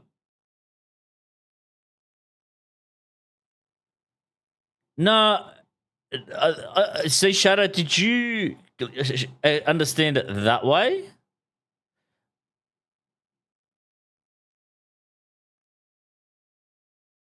We didn't have before, so I'm really, really happy that this is a right step in the right direction of just improving like social interactions. Just a note about the icons as well, that players on console, when you invite, let's say you're playing on Xbox and you invite a PlayStation player, you won't be seeing a PlayStation logo, but like a more generic icon. It's like a monitor up. I think it's the same. Okay, so it's just inviting people to the group. Are probably aware, just like to call it out. Yeah, like that doesn't mean you're playing with a PC player, it just means you're playing with the other console. Yeah, okay, so it's just really a different way to invite. I saw chat was like, wow, no way, yo. So it's a big one for me as well. I'm super, super happy we finally had a chance to put this out. I've been working on this for quite some time now, and yeah, like give us your feedback on this one. I want to see what you think, and yeah, maybe like reach out to those friends on other platforms and maybe invite them for some games. Yeah, finally you can actually play together and not just with random matchmaking on consoles. But on the UI side, we also have some other cool improvements made. So let's take a look at those. Yeah, it's first people do that on OCA anyway. So like, it's a quality of life improvement that many of you have been longing for quite some time. So we're super happy about bringing that now into the new UI as well. And I think it's better to show than to tell. So let's just have a look what it actually means.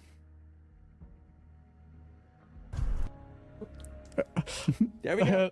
Almost. All right. So as you can see now, you have like the chance to just like in your inventory as you browse through your weapons to equip your hunters. Just, that's select good. the skins you want, like what cosmetic skins I have. You see the number, how many there are, and you can quickly cycle through them. So just 25 crown and kings. All right, calm down, which many of you guys really missed from before. So super happy about getting it back in, and should make it a lot easier. Just like find the right skins for the hunters and equip your hunters properly. You're so right, user. Really cool. But we also did another bigger change, which is the redesign of the hunter screen. Yeah, so like the hunter screen has been redesigned. If you remember in the past, we had like both a roster screen where you could select the different hunters, then we had like another hunter screen, which was about the details of the selected hunter. And now we have like a hunter screen that has a cleaner layout. Hunter screen. How many times did is it better have? aligned on the left side. It's easier navigation. You also have the empty slots are now clearly visible as empty slots. So just in the visual update, just like clears up the whole thing, makes it much easier to use. It removes the need to rely on the slot counter to understand what's going on there. And in general, you can also do the recruitment directly from that one screen. So again, this is like one image here just to show you before you dive closer. So you see all your hunters on the left side, your active roster. On the right side, you have the paper doll, like all the inventory pieces around it. Literally the UI from last and patch. you can do all the modifications right from there, and just makes the whole thing a lot easier to use and access, and get like the next hunter stood up right after the mission. You lost the last one. Literally. Again, Instead of a list, we get like pictures. Awesome. We like making making the chat happy. Very much so. Very much so. And they will be very happy when we talk about the new monster coming up in a bit. But before that, let's talk about some of the bug fixes. Yeah, some of the highlights we have in there as well. So just some of the general bug fixes. So, like one of the focus points for us was with this update to kind of bring down the crashes a lot. And with that, we also focus a lot on the PlayStation crash rates, which was just a bit higher than on the other platforms. So like that's one of the things we really had like some really good traction on. We also fixed several locations across the maps where people could get stuck permanently, which is always super frustrating, obviously, as you will lose your hunter then. We also fixed an issue where the tower cards did not work against the Ballweaver X, like sometimes you used the card, but X were still everywhere, so like this type of stuff. And then we also fixed an issue where the game mode reverted to bounty hunt. So this is for those of you who really like playing Bounty Clash or Sons of Iron, just coming out of a successful round, or not so successful. Someone's been watching my streams. Kind of reset back to the right state. So this saves it now correctly, and it stays within the game mode. Let's also highlight some gameplay related bug fixes too. Yeah, like some more fixes more on the gameplay side. We fixed an issue where the poison clouds could still kind of kill you on a revive even if you had an antidote shot. So this was like a problem we've been dragging around for quite some time now. Super frustrating because you should be safe and just be able to stand up, but because you got the damage first before it checked whether you should even get the damage, like it resulted in these frustrating moments. So very happy to kind of have that one out of the basically out of the way and finally fixed. We also fixed an issue where the water devils could spawn in Roger's area, which was obviously super frustrating because you have to be in the water in order to draw Roger out. And if the devils are there at the same time, it's just very frustrating. That would suck. That would suck. So that's fixed. We also had a look at the assassin that could get stuck and kind of bug out. Oh, that's a cool bug. They ruined the fun. So it should be a bit more responsive. Maybe we could sticky the assassin. Like the bosses fail a little bit less. Hold. And then lastly, we also ensure that the traps are now are no longer counting towards the furthest kill distance stat on your player profile cards. So all of you who gamed this, will they fix the last month? Can we sticky assassin? You, but that time is over now. And of course, there's going to be many more bug fixes in the patch notes for you guys to look at. Yeah, and now that we put out a lot of fires, let's talk about something that's... Yeah, we also started a couple of new fires. So here we go. Let's talk really about bad the picture. Fire Breather, That's a really new bad monster. Picture. So the Fire Breather like he's found kind of like around the grunts. It's not really a grunt, it's not really an emulator, somewhere in between that. So let's talk a little bit more about what that means. So in general, like it's a ranged enemy, like he spews fire from a distance, he has this long range fire breathe attack. Obviously there's some anticipation before he does so, he's gonna stand still, etc. But like you don't want to be in the way when that happens. Also, like he is kind of vulnerable in a similar way as the emulator is. So you want to be careful with like slashing and piercing and any sorts of like stabbing around this guy, because if you do so, then he will erupt some flames. He's not going to blow up exactly like the emulator does, so it's not going to be as severe, but still, you don't want that to happen ideally, so you want to be extra careful around him when you dispatch him, because he might also just like give What's you the that best way to last kill him? fiery breath as you kill him, depending if you hit him, for example, in the upper torso or in the head. So why don't we take a look at it in the game, how it actually looks? Yeah, it's a I was thinking just headshot like a dairy. really cool. So like as you can see already, like he's very more of a humanoid person. It's not completely just embers and brimstone. Yeah, the distance, you want to be extra careful. That flamethrower is just brutal, that he's spewing out those flames. He's going to be affected by it doesn't the kill. water bottle It does. way, that can kind of dies from it. However, in the wet states, so when you, for example, choke him or he's wet, like he would just temporarily only be able to. No, he doesn't want to get one shot by an axe. Oh, he does. Okay, so ranged. So you see like throwing the choke bomb there. He kind of goes off and out for a short moment, but the moment he's out, he actually starts again. So you want to really carefully use those moments. It takes a bit longer for him. What a pain in the ass. To regain that ability. What a pain in the fucking ass. Now, in general, as you can see here, depending on where you stand and attack him, like he kind of like has this final breath and burst to the top. Not only does it obviously reveal your position quite a bit because it's very visible, but also like there's fire around it, etc. So you just want to back away after you stab him. You can always save like the bars if you're careful, even a 25er. Just be careful around this guy. Maybe just prefer to take him out with a ranged attattack. Yeah, that's what you have with to blunt attack. Spear. I still cannot wait to see the clips of players facing it for the first time, because it's always fun when we have a new monster out there. He's cool, he's brutal, but like, oh my god, imagine Zero to Hero is like that you can kind of hide amongst the grunts a little bit, and that makes him very sinister, because you don't necessarily expect him there, and all of a sudden he turns around and goes like, oh there, and move away now.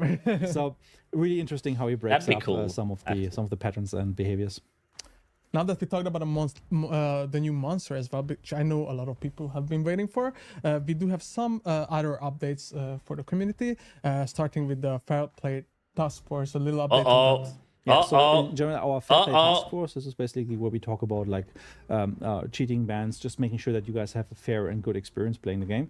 So over the last 10 months, we had 10,569, if I can read this correctly on the prompter, permanent bans issued for cheating. We also had 358 additional bans for in-game violations, such as harassment, bug abuse, and teaming. Teaming, you're not allowed to team. They're super important and key for us, because they're an investigation tool we can use to kind of like add context.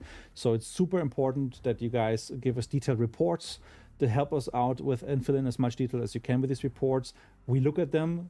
They are very, very important for us, especially when we do like manual looking at certain reports. So please continue doing so. Like, it really helps us to act fast and keep the game fair for everyone. Yeah, and we will have a blog coming up in the coming weeks about this topic, so you can see it in a bit more detail. But the Fair Play Task Force is working hard, and of course cheating is a very important issue for us, so we are happy to share some data with you this time. Expect more transparency moving forward. Definitely. And one very fun thing happening with the 2.7 is the partner preview event. Oh yeah. So we will have like a partner preview on 2 days, actually, on March 13th as well as March 14th. So there's like Friday and Saturday coming up now, respectively at 6 p.m. to 9 p.m. Central European time. And what it means is that like hunt partners and content creators, they can stream update 2.7 for the first time live, kind of preview this, and kind of see what's actually in there and talk about it, see what's good, what's bad. I wonder if I get a code. And just have that two conversations going. So yeah, go and watch your favorite content creators. 13 and 14. Experience the update before release. Wait a minute. And that's this weekend. And follow our socials for the actual announcements there. Yeah, and of course you can check out our website at showdown.com. I said content creators. I don't know if I'm And with that, we came to the end of the update discussion, and I'm a creator as well. Yeah. I don't think I'll get let's dive into a Q&A segment. So chat, please ask your questions. That's tomorrow. And, that means I can play it tomorrow, can't I? Also open chat here on my side and see what we can answer. So please give us just 1 second. That's it, chat. I don't normally look at the Q&A unless you guys want to press one if you want the Q&A.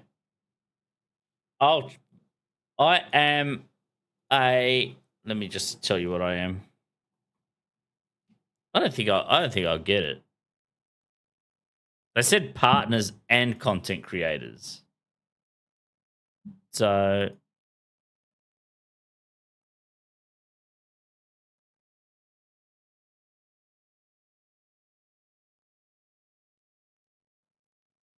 yeah, no, I've got nothing. Yeah, maybe it's not me. Oh well, that's poo. That's poo.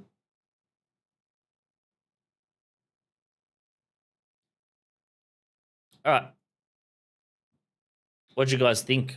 W or what'd you guys think about it?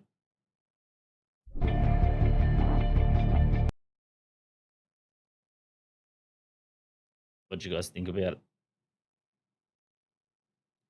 No memento. Sorry, chat. One sec.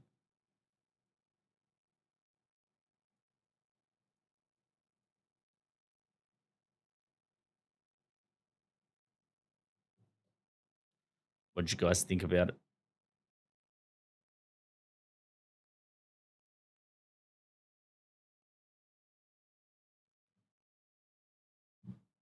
I like the theme they're going for. I reckon you should ask for a code. I don't think they're going to give it to me. Great time to play Hunt this weekend.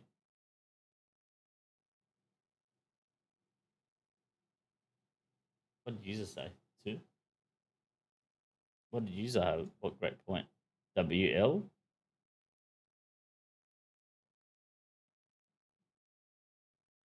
We banned 10 copies of the game.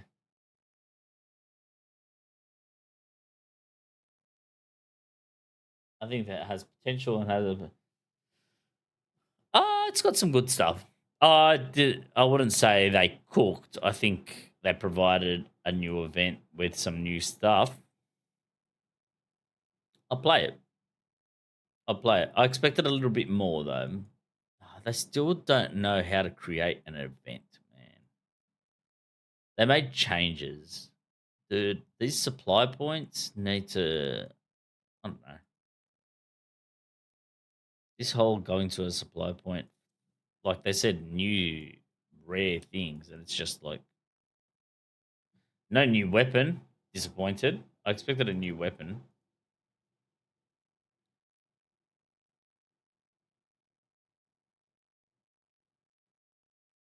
Test servers.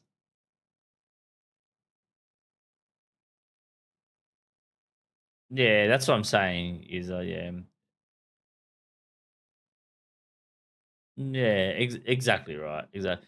I don't like that one tower reveals everything. I really was hoping they would bank on you go to one tower, it has a chance of revealing exits or supply points. Doing one tower run and revealing everything, it's just another. If it's on the way, it's on the way. If it's not, it's not. Nah, user. There's no point of making it hard to see the exits. Everyone's just going to rush to a tower. It's just another thing everyone has to do.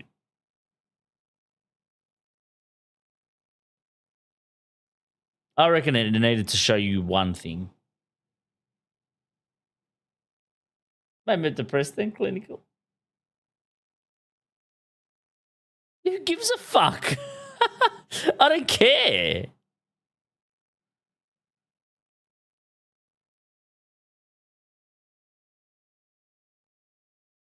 That's not the point. That's exactly what people do. Oh, I want to leave. I lost a bar. I'm going to go to a scout tower and it'll show me everything.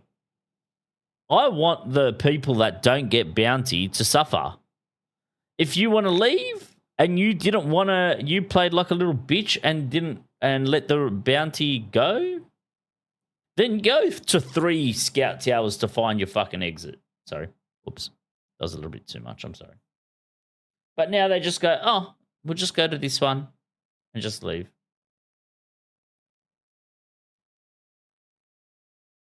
Odd areas. Yeah, you're right, Oliver. You're right. I like that idea, actually. 3 towers, 3 parts of the map. Yeah, I'm happy with that. So angry. Yeah, spicy. Spicy.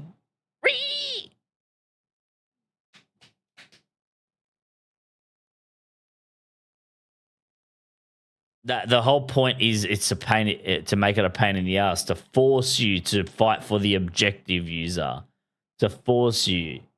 Fucking, what's his name? George, the 6-star player sniper, who cares about his KD and doesn't want to fight, get close, runs out of ammo because he missed all his shots, goes to the tower, next game. They'll just go to the first extract revealed. But it doesn't, but that's the thing, user. They're not revealed until you pick up bounty. But it's either pick up bounty or go to a tower. Yeah, that's I'd rather pick up the bounty, be the one that reveals it, and then if you want to reveal everything on the map, supply points and such, go to at least 2 towers. Again, the bounty has no value whatsoever. No value. Zip. Nada.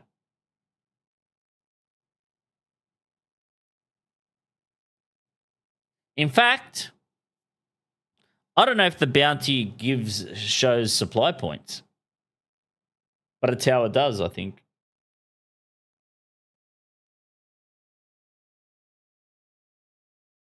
I believe extracts should spawn and be visible once bounty has been first collected. They do. It is like that once you pick it up.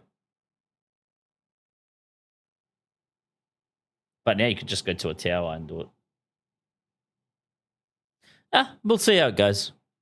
See how it goes.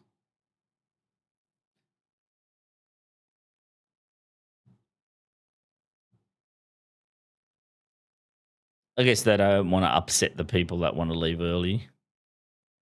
Oh, I should be able to pick when I leave. All right.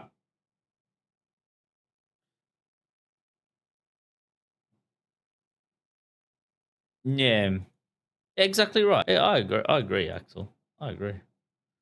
I definitely agree. They did something. They did it good.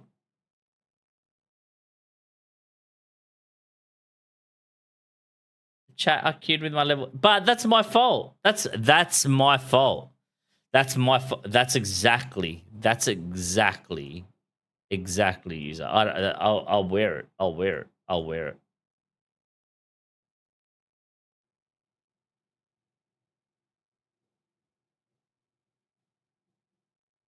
Yeah, same. I like it as well. Medic. 3 towers, 3 reveals 3 locations. But user, yeah, I actually don't mind. You can't. I got really excited. Bounty needs value, and they can't. They even mentioned it. Bounty needs value. If it's your fault, then don't do it. It's you're part of the problem. Yeah, but that's what I'm saying. Punish the people that have the problem. Still not as good as the 2 towers from Lord of the Rings. True. Yeah.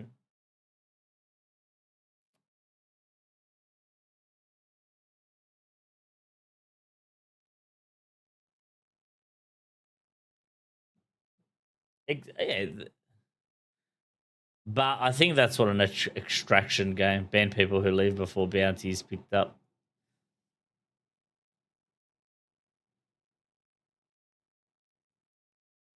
Dude. But can anyone... I don't know if... listen, I don't want to put a stain on Medic's trust. And Medic is a nice guy. But did anyone else hear the 90-second trait thing? Does a trait go away from 90 seconds? Medic said it does. After you pick up a trait, it goes away for 90 seconds. Did anyone hear that? Just want to make sure Medic is correct. Roll the clip, literally. I don't know where it was. Sorry, driver. I don't have the money. He's a piece of shit. Big thing. Yeah, it is 90 seconds. Yes. Okay. Okay. So technically, yeah. So they're not going to see 1 million traits around the world. Yes, that's for service purposes.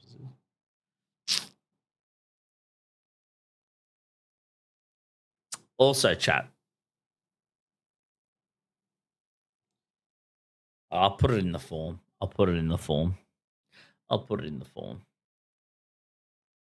Something fun for you guys. All right. But yeah, I liked some of the stuff that they had. Something fresh. We'll see how it goes. Yeah, exactly right.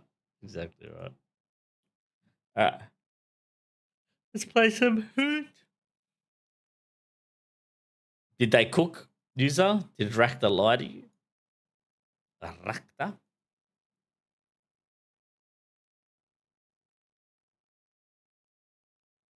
No, you can't clean up. Nah, I have to. It's actually getting like. But I'm gonna put it make it more fun. Oh, well, you guys pick.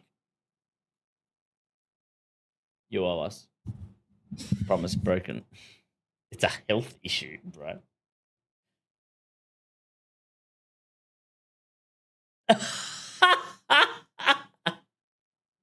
Fair enough.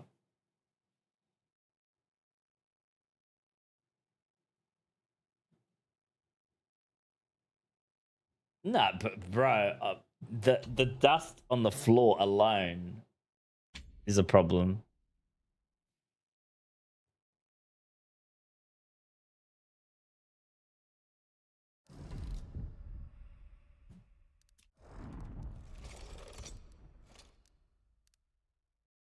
Mm-hmm. So it's taking killer shots. I'm gonna take one every now and then. Nah, I'm gonna make it so I'll clean up, but how often can I clean up? 1 week, 2 weeks. Cleaning up is a pain in the ass anyway. It's just yeah. It's easier to leave it there, but it's bad. It's actually bad. Bro, 260 days. Put physically like a murder room to let you clean up. Like I said, it's clean up, but then like it's up to you guys. Do I clean up after 1 month? I think a month is better.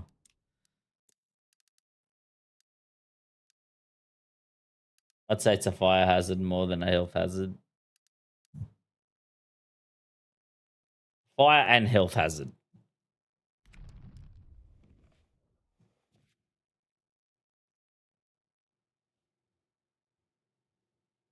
Yeah, especially if I do a cooking stream as well.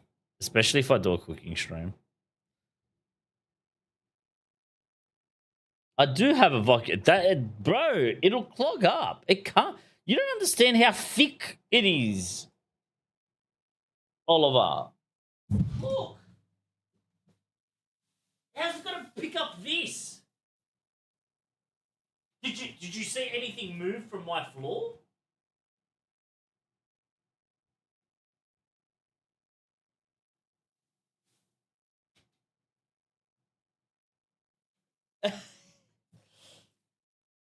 Bro, it's bad.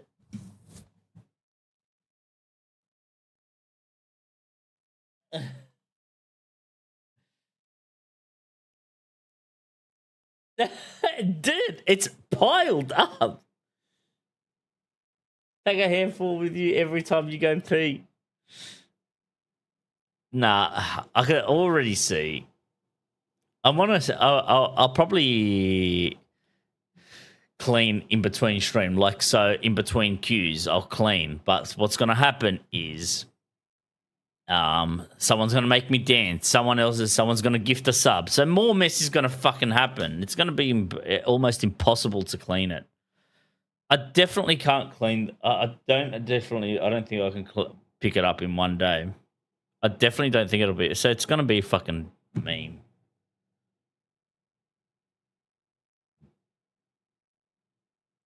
5 strokes with a vacuum. I don't think you understand that. I think it'll clog up a vacuum cleaner.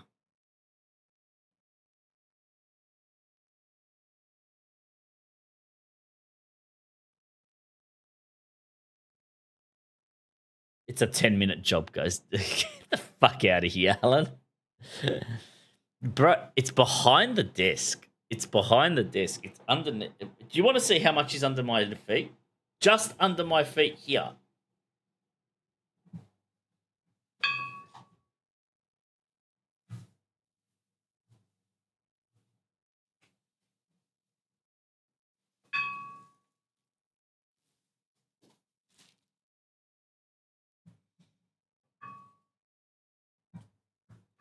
Yeah, bro, it's everywhere.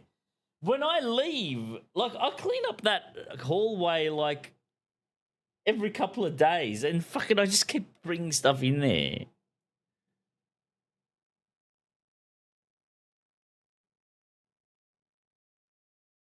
There's so many of them creating an organized religion. All right, let me get a drink, chat, and we shall start. I'm going to get a good game with the Scotfield Precision.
Hashtag free medic.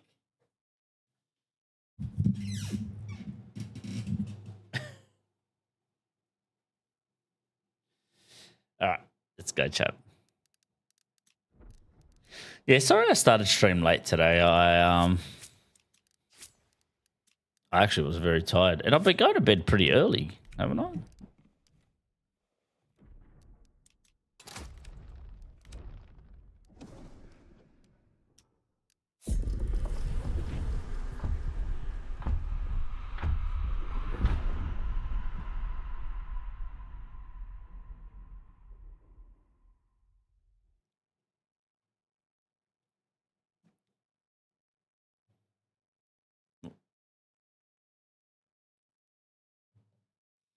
Oh, I gotta move my cam back.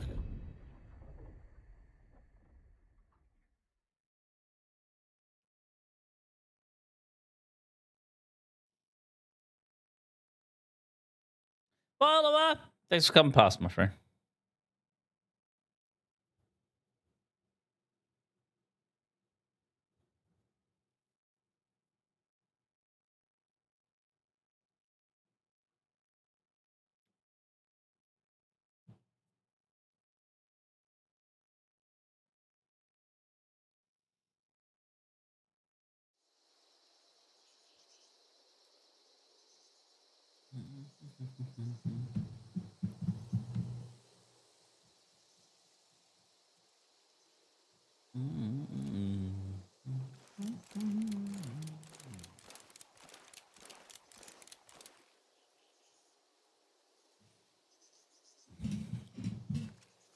But Crimson Desert comes out next week.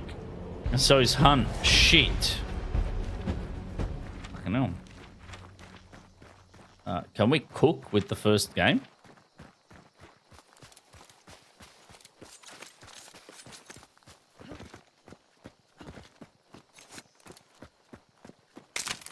Oh, well, hello everyone that walked in during the live stream.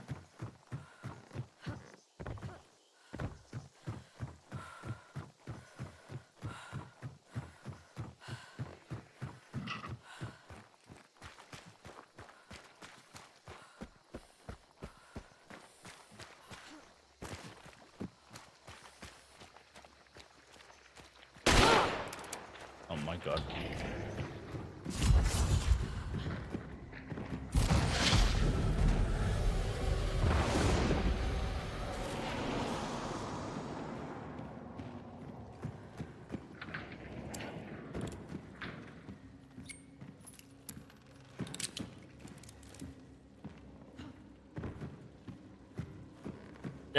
I will be listening, no worries.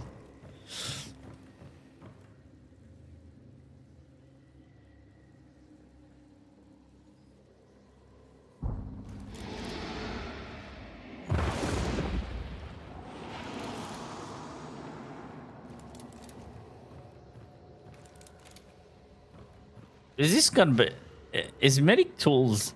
But...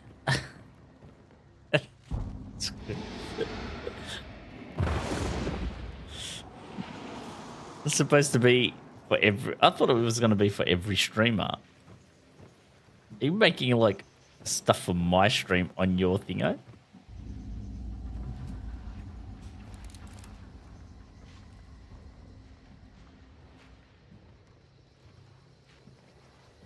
Yeah, every streamer. You're hilarious. I don't know if that's a compliment.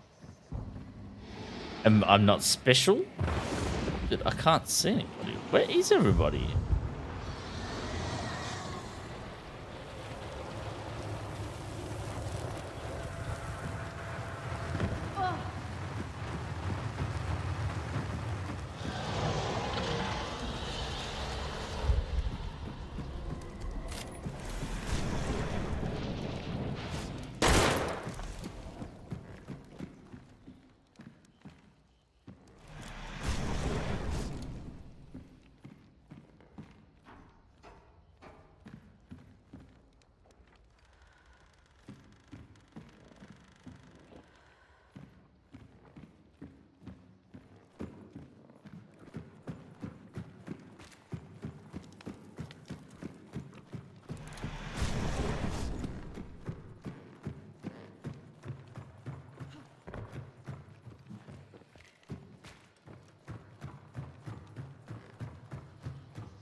There's no way this works, right?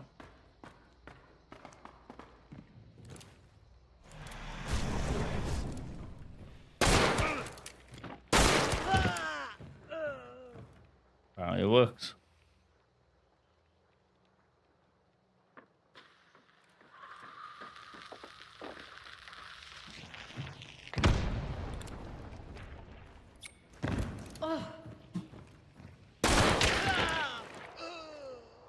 Apparently that works as well. He jumped down and lost health. Unbelievable.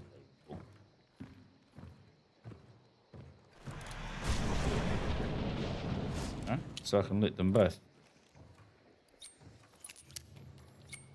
Wait, I hear someone over here. Did I miss someone? Dude.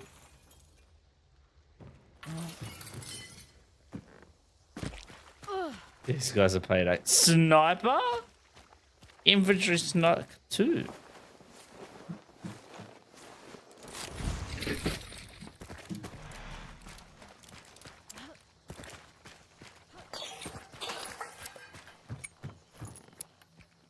Mirror.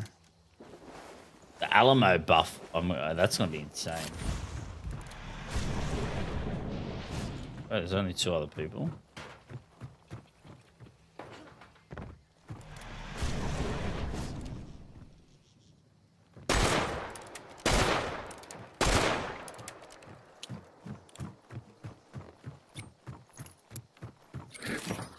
Pain in the ass to reload.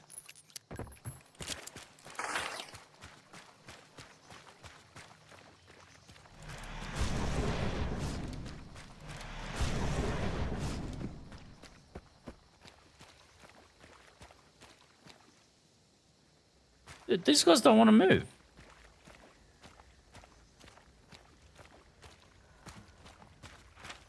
Boring.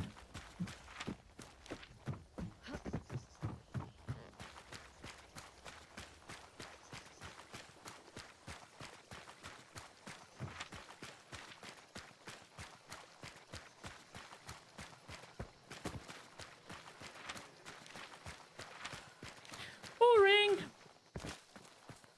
What's everyone excited about the patch? Anything that actually excited anyone?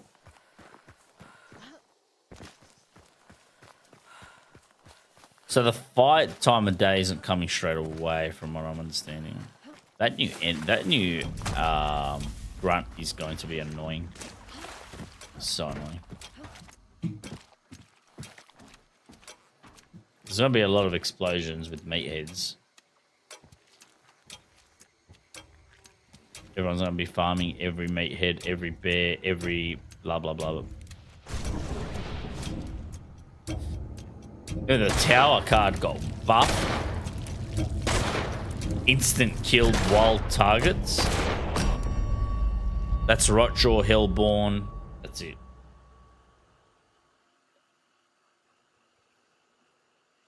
Is there another wild target? Rotjaw and Thing, right?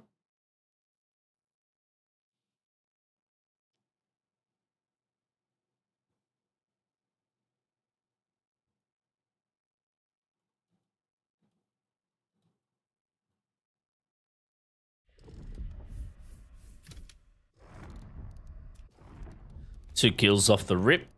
2 kills off the rip.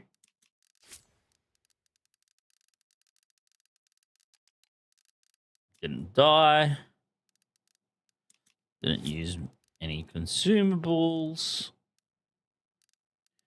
So far, we are cooking.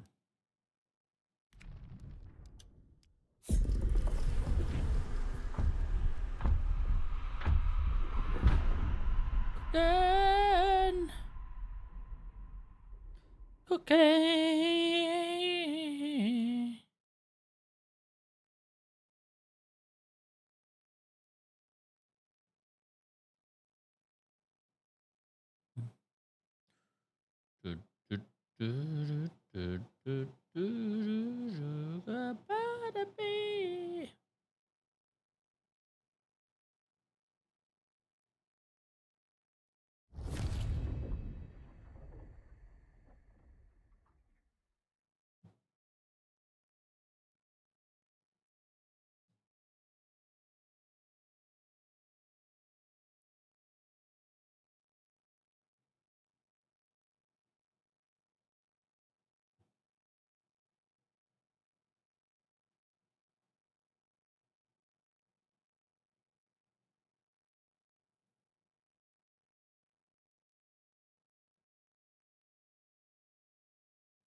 Game 2 of the night. Got fanning this time. So this is going to be interesting. I wonder if that was a good idea or not. For hunt, I don't have the fish on there. Sometimes I do a lot of. If I do a hunt gameplay clip, it's gonna be shit if I have a fish there. You might be able to fish tomorrow. I don't know if I want to play. There's a. I don't know. Do I hunt tomorrow? I just woke up from a nap. My neck hurts, and medic said he ate my last chunky biscuit. Hello. You missed the discussion of the live stream, Adrenaline. Let's make fishing great again. Oh, wow.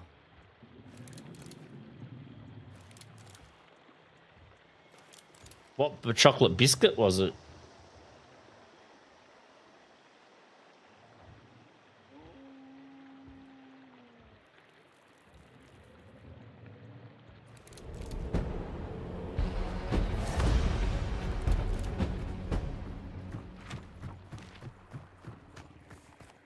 Aren't it something crowns?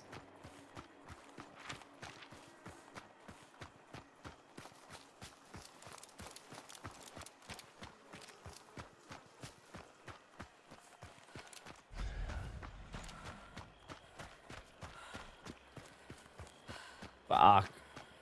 Fuck.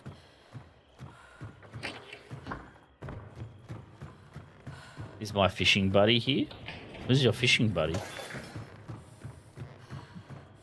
I think Abyss is... Oh no! Oh! I should have died.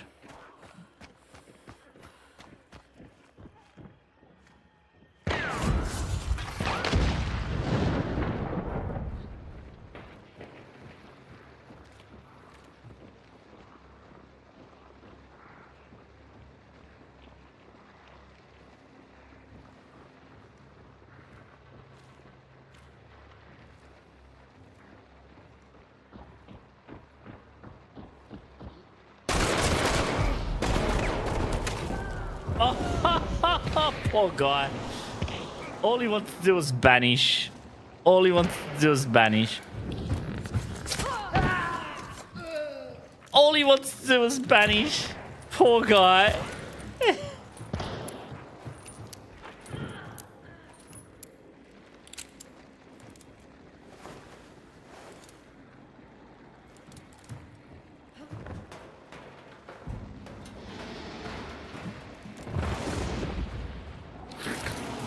I could get 6 bullets.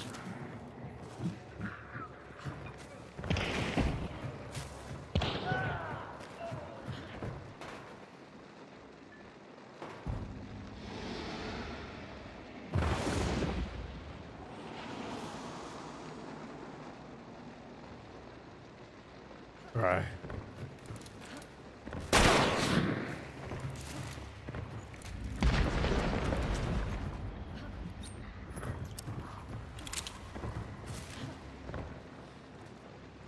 We did I watched the live stream on the stream.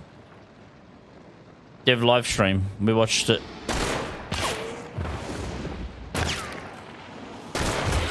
Oh, Jesus.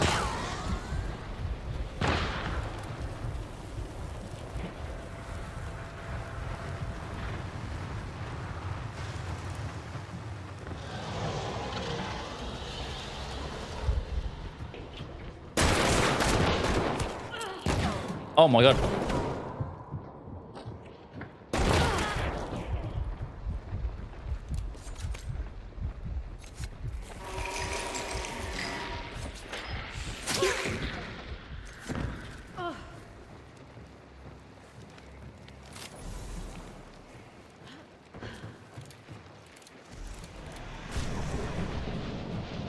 One hunter up there.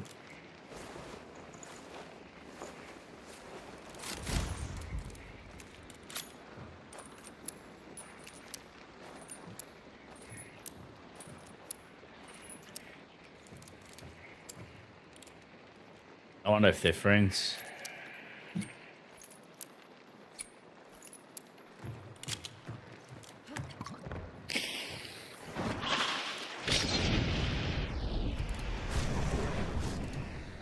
So this guy's wants to snipe.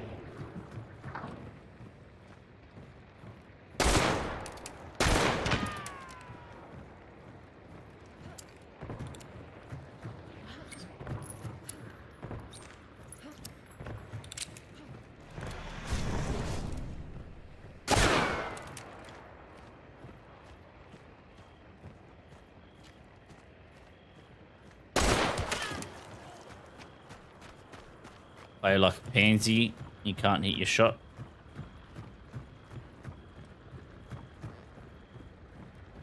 Sniper. Oh, I hate you so much. I always forget to change to my knife when I'm looting people.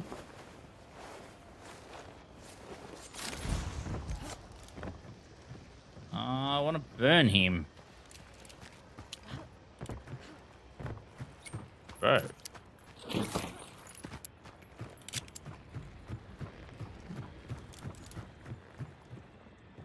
Officer as well. Oh, more loot. I guess this is the best I got.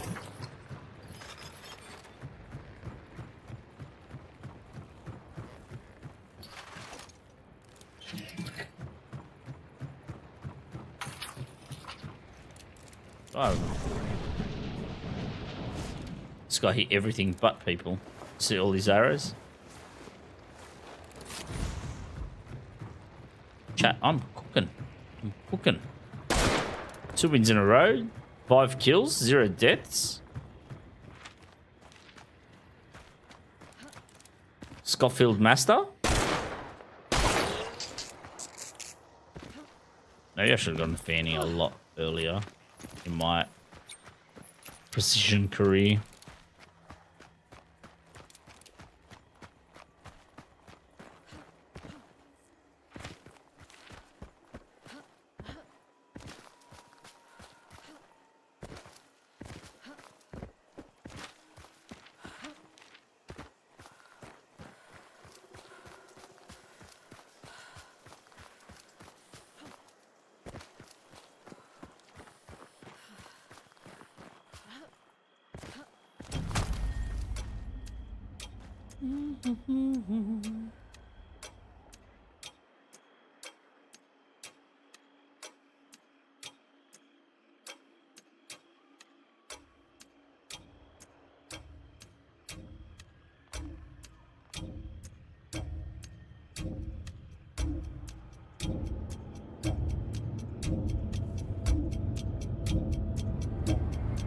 Bum. Bum. Bum. Boom.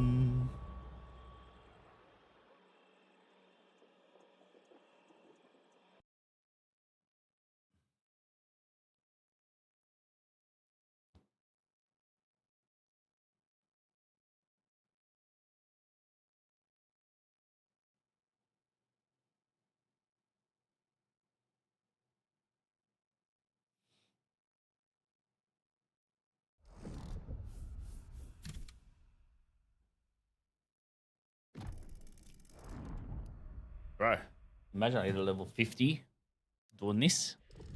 Imagine I get a level 50. What else? What else do I need?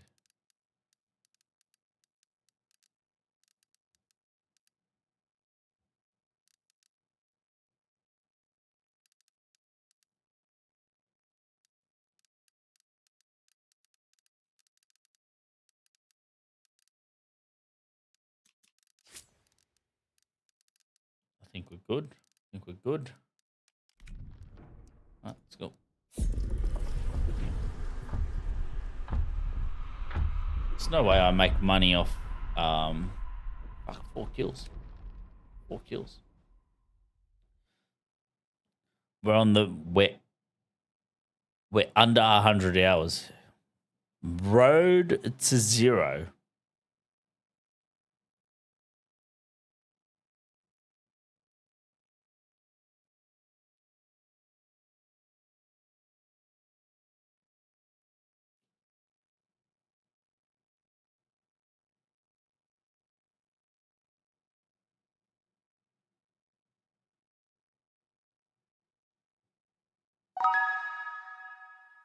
Waffles! Free nerds. Everyone has like a fancy raid message when they come in. Not you, my friend. Not you. You're like free nerds. Mr. Man, Mac Potato. Jesus Christ, what a name. Even the follow. Appreciate it. You don't even know me and you follow me? Welcome in. What did you play? See if you were playing War Thunder. You and your War Thunder. That's as fancy as I get. No, thank you so much for always. You're definitely the most consistent raider, dude. Yeah. I can't believe we haven't gamed together. I appreciate you so much. RoboQuest today was great. What the hell's RoboQuest? Let me look up RoboQuest.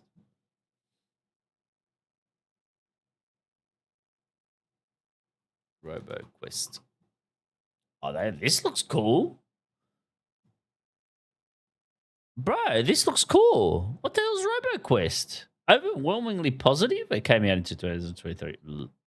Is it a survival game? Bro, it looks good. You're an FPS roguelite in a scorched future. You're a rebooted guardian ready to kick some metal ass. That actually looks good. I'm going to put it on my wish list. It's 40% off. Dude, it actually looks pretty freaking cool. You kill robots. Where you from, Mac Potato? How long have you been one of Waffle's loyal viewers? Do you give him shit? Do you support him? Are you a cheerleader? It was on sale. I think it ends soon. That looks. The graphics are something that I'd like.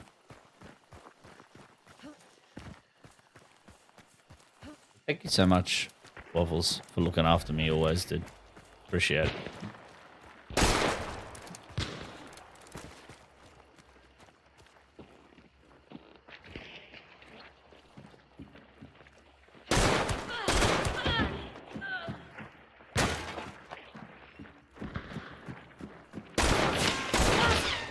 Oh my goodness.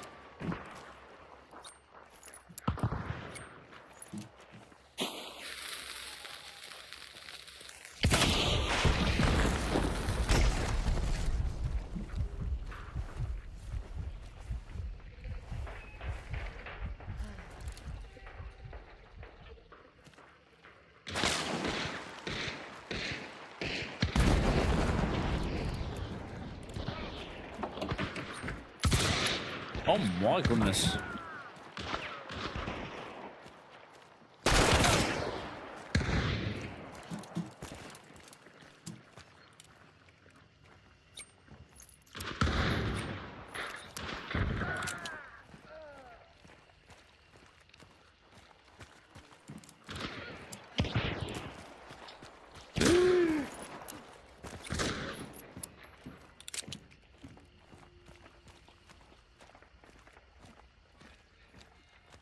Dude, I don't know if this guy wants to kill his...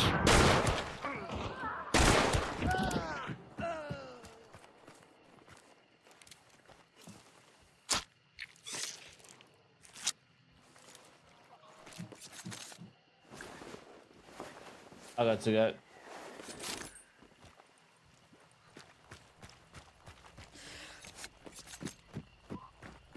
Take it easy, my potato. Thanks for being awesome. Do I not have pack mule? Why do I only get... Oh, because I got... Oh, sorry. Don't want that. Don't want that. Don't want that. Right. Where's my other Scofield position? Thank you. Oh my goodness. I hate you so much.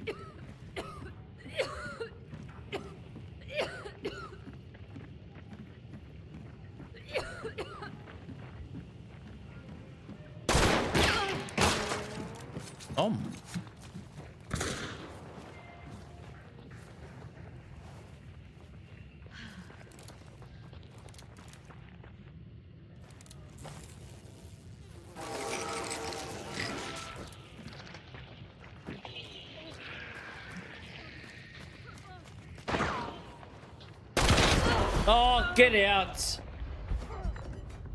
Oh, they were a team. They were a team.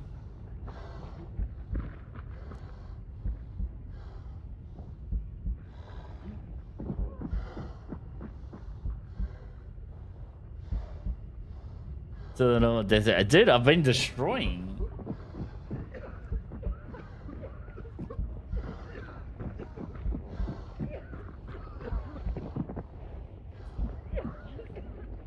I've literally won 2 games in a row without dying. I got greedy. I thought... Yeah, I got greedy.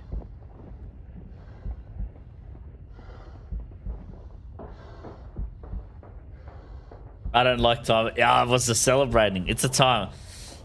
I have redeemed a coupon. Oh my god, are you serious, bro? My god, Mom!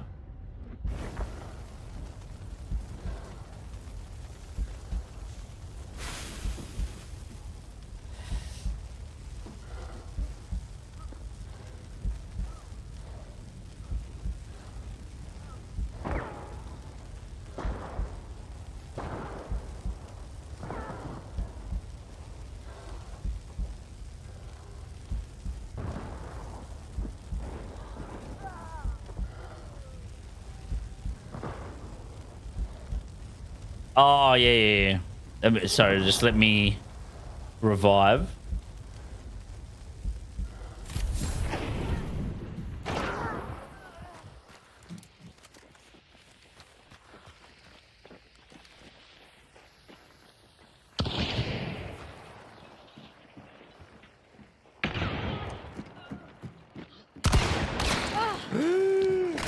No, I didn't see. Why me? Where did he come from? Oh, why me? Oh, that was going to be a level 50 hunter.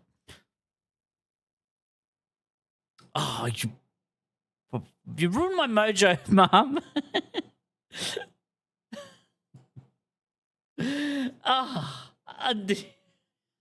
You're trolling. My work here is done. Back to me. Ah!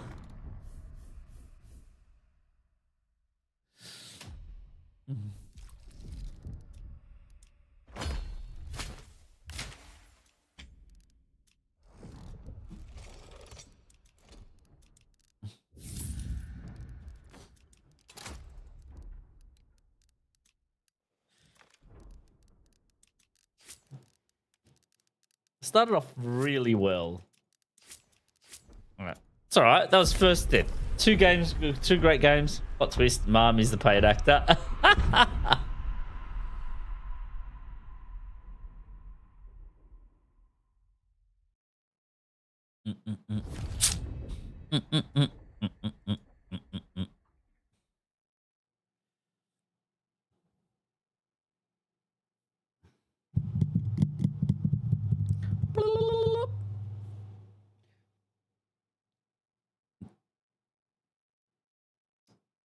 Mom, I don't know if you've tried. Do I need to be online for you to play your character on the rest?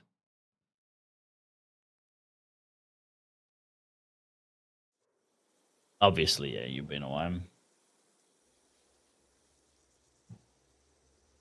No, because I listened to their developer live stream and what they're going to add in next patch, and they're like adding like a diary system that you could see. There's a log of what people have done in the realm. So I was like, but I thought I needed to be online to do that.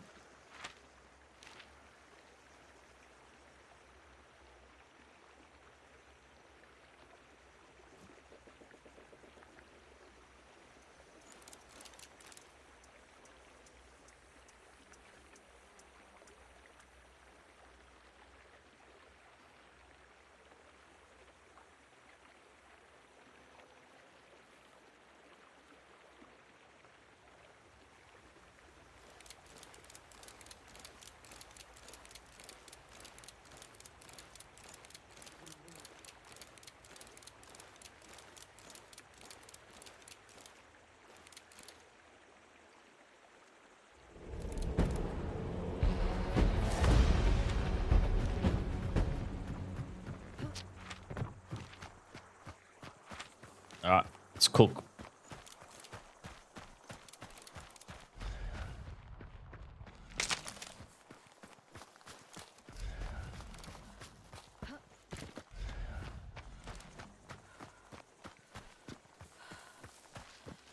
How about...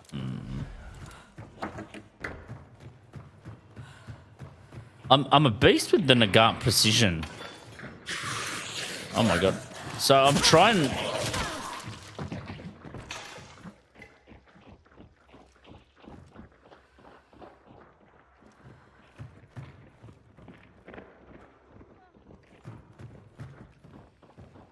Oh, they're up top.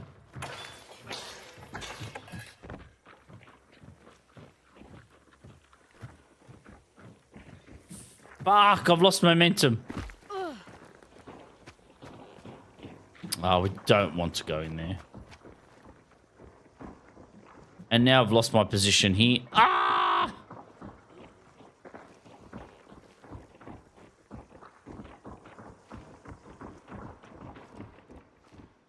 Mac and cheese.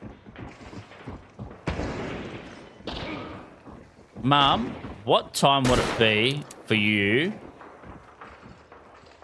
13 hours behind here. Or maybe 14 hours. 14 hours. 14 hours ago.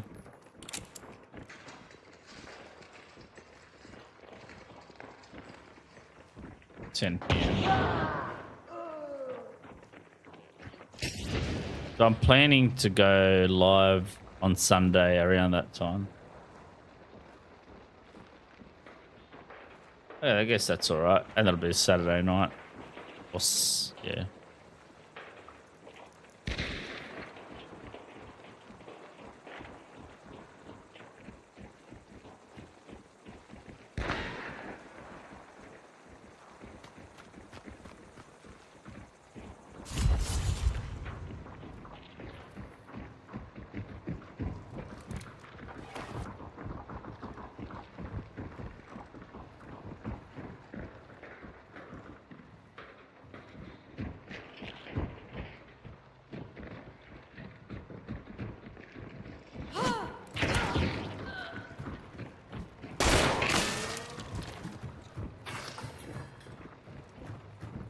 Did you like that? Did you like that?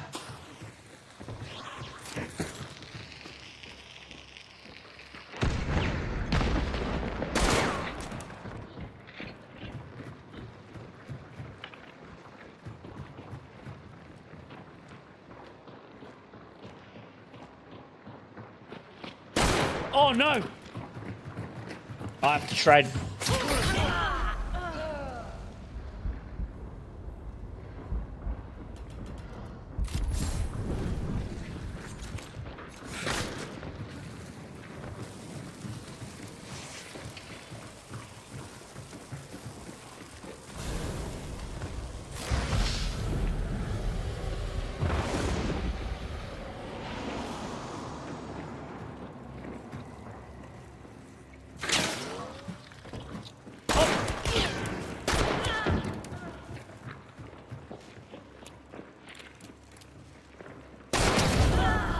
Oh, fuck off.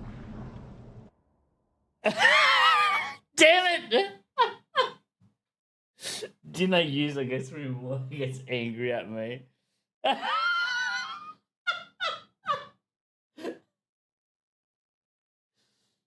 Mom! These are human players, okay?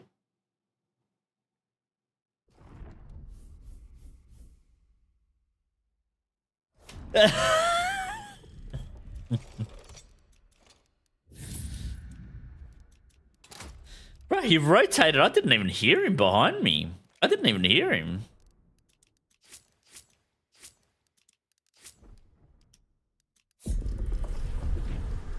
Good picks, guys.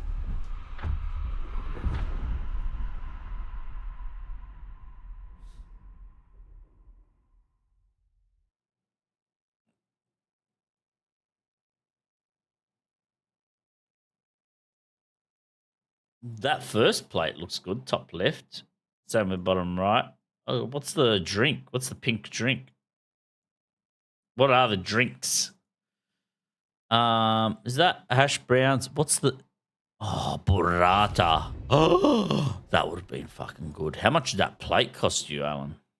That's a $40 plate there. That's a minimum. Absolute minimum $40. I don't know what the top left is.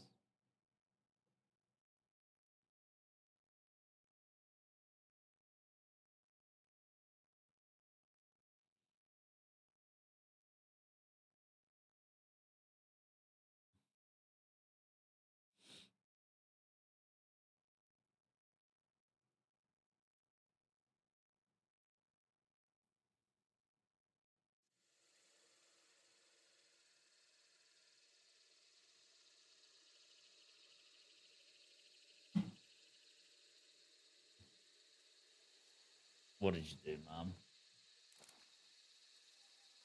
What did you do, Mom?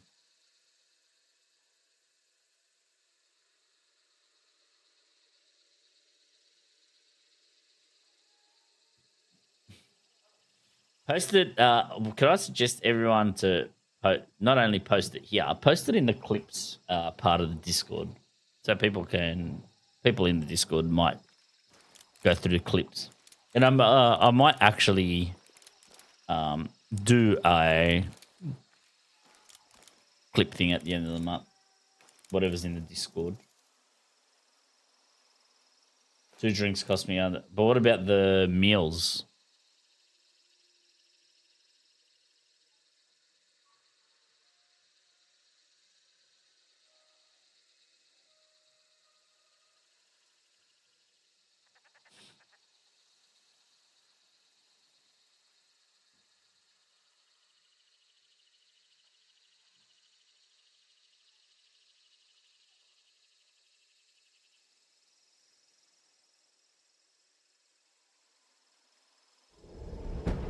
Did you see the pickle game, Mom, that they made me fucking play yesterday?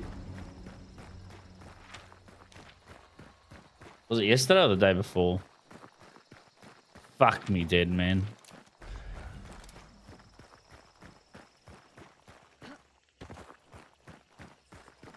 $28 came with the burrata? Holy shit.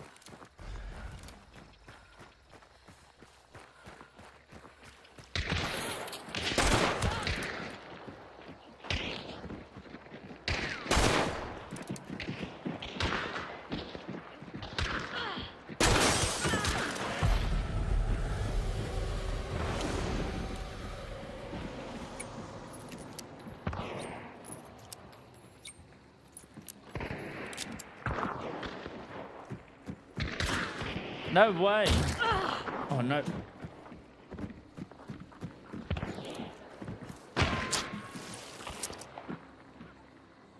Really?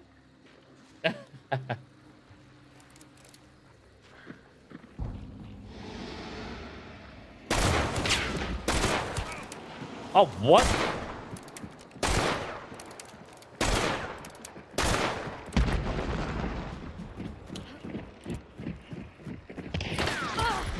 Oh, get the fuck out of here.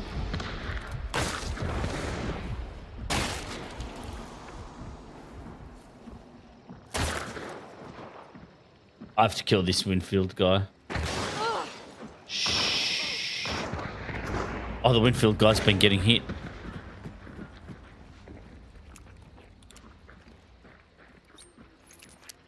The other team just saved me.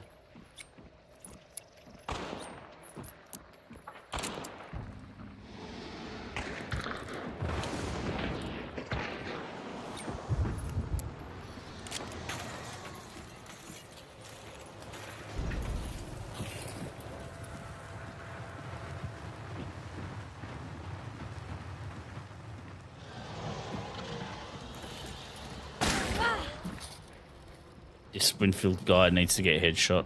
Am I going to get back?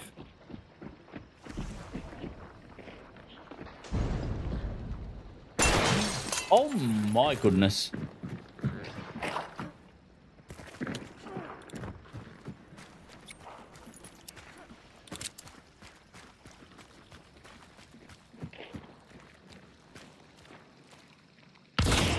From where? Bro, I'm in the worst spot. Oh, this Winfield guy's a pain in the ass. I don't know where to go. I'm actually... There's so many people around.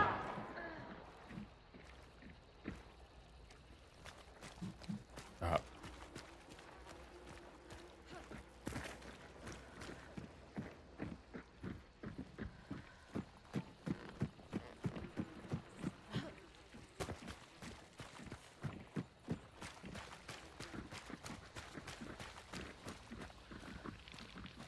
Where's Cyclone Guy?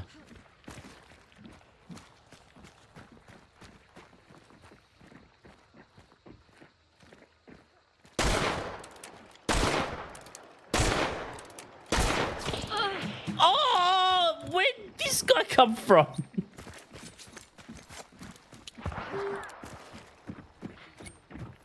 Right.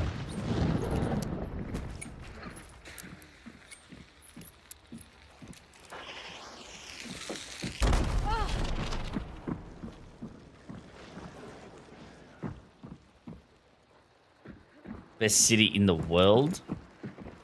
Hey, what are you coming down under for? Just a holiday? Mom?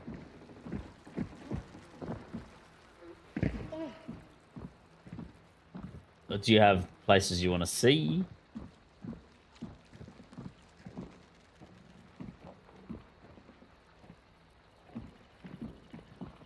Okay.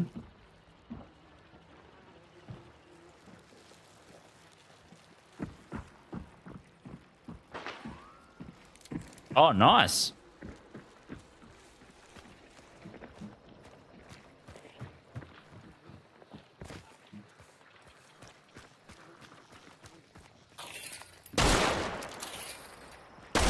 Oh my god.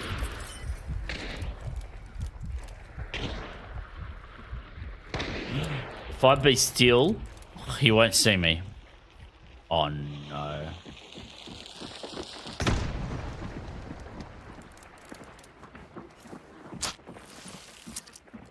If I be still, he won't see me. Or he'll die.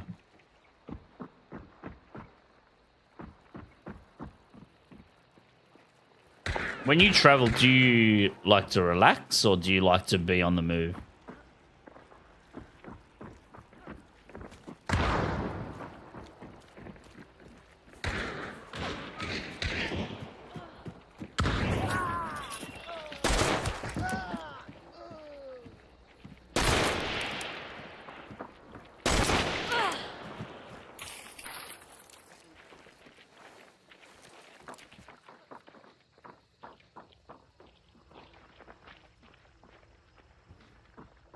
I need to headshot this guy.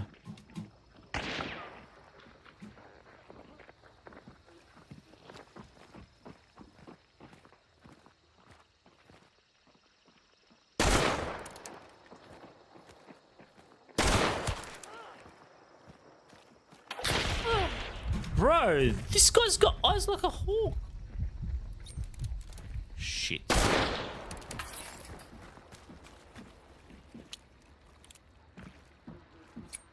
Got my little rat corner.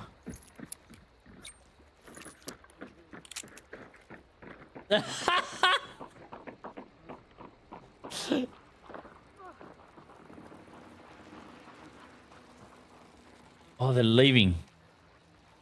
I have to chase.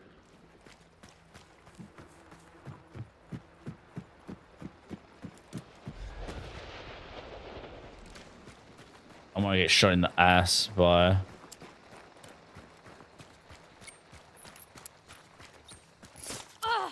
Oh, I knew someone would shoot me with their silence bullshit.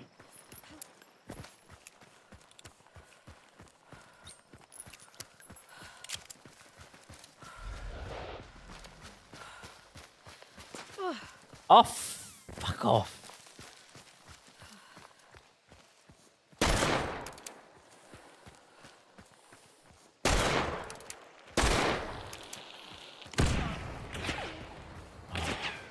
An officer. I don't know if I could beat an officer.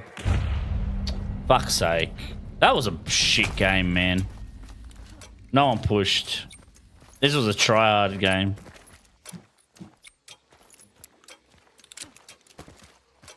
piss up in a wide yard. I'm pretty bad. I'm not an organizer. I'll be honest.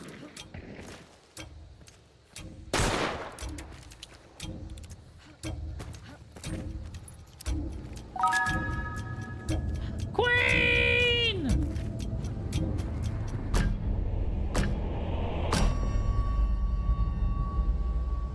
Queen!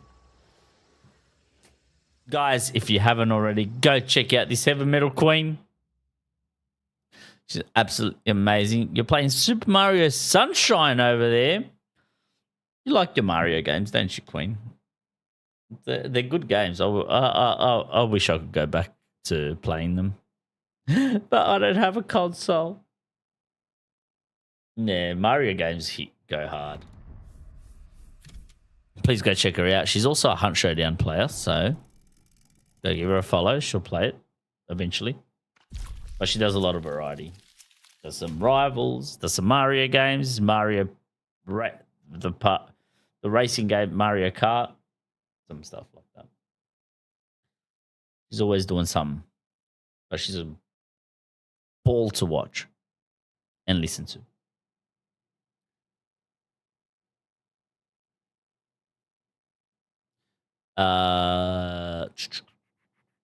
I've sent the clip. Bambi murder. 13 seconds.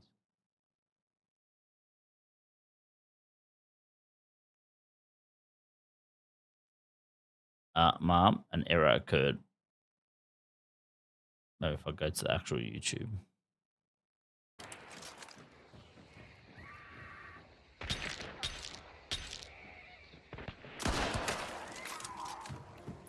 That was a nice shot.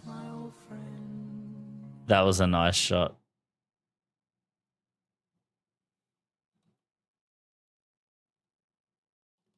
Just letting you know, Mom, you have that game set as Counter-Strike on your YouTube. So you might want to change it. Literal first gay. I know, you bully. Night, Queen. Have a good shower and bed. I love you more.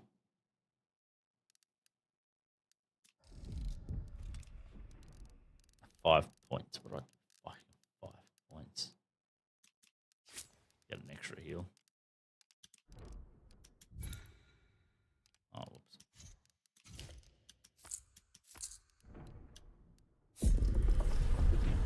Yeah, I know. That's a dirty shot. Dirty. That was a dirty shot. That was a dirty shot. Dirty shot.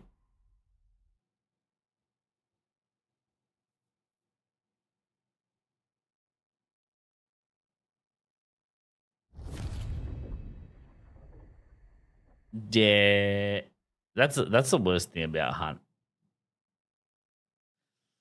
When you first start, you don't know where to look, and you just get shot from anywhere. That's literally the worst thing that can happen to you as when you start playing. The worst thing. The worst.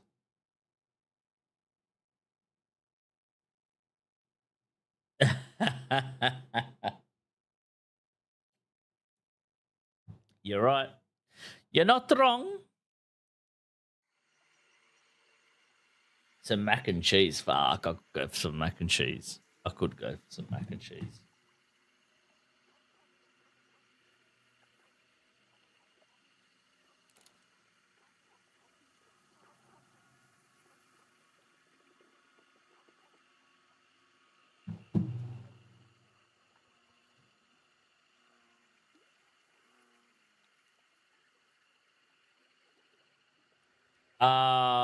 Did you say why there was? I'll announce it. Mike's parents. It's Mike's birthday this weekend. Mike's parents want to do a dinner Sunday night.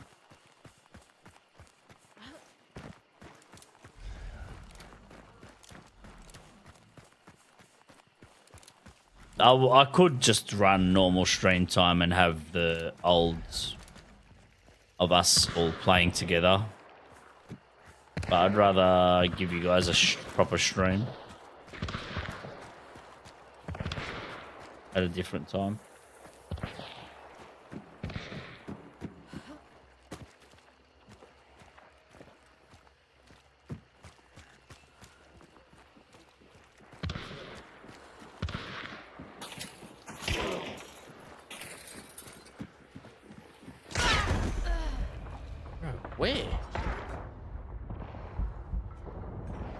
didn't see that.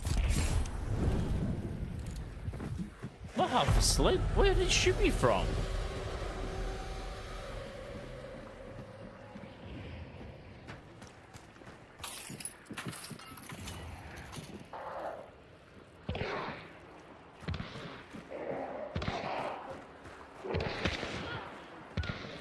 Someone died. Someone else died.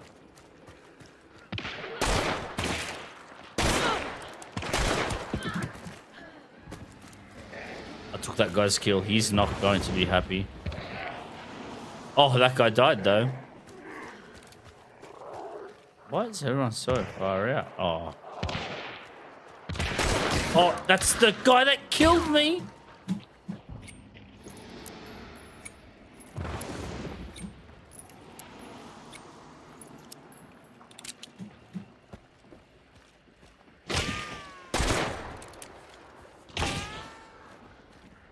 Can't see you.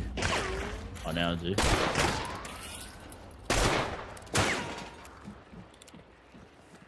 Yeah, alright.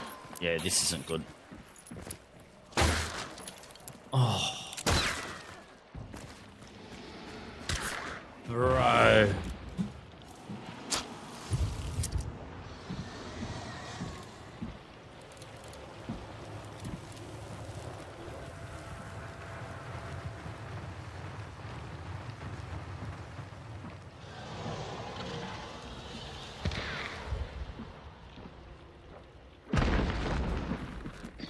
What are these try-hard lobbies, man?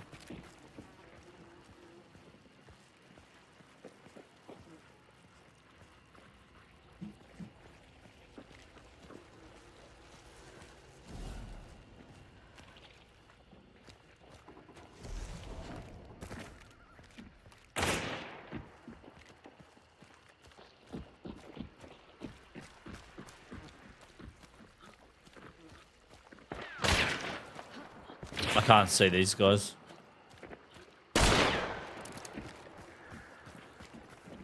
Why am I always in the middle of everything?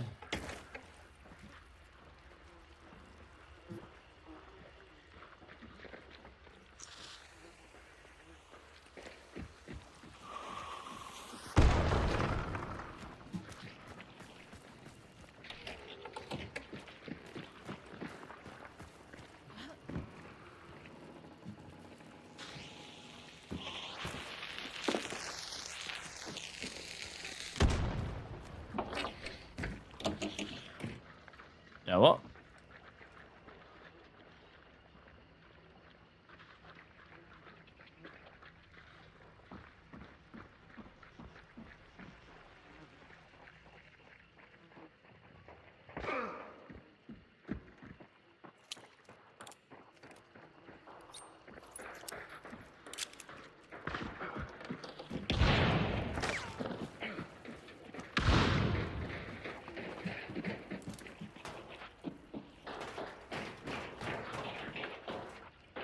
Oh, this guy's got levering.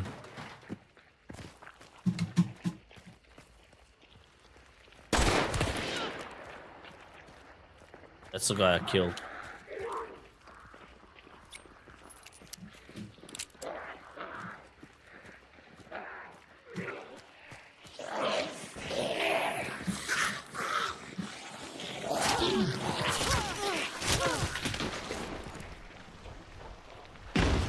His cousin with the freaking Winfield's gonna come over after me though.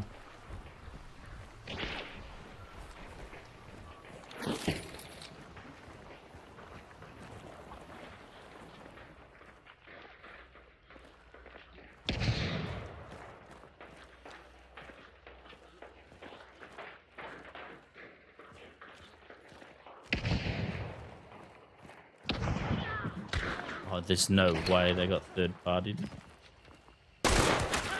Get wrecked.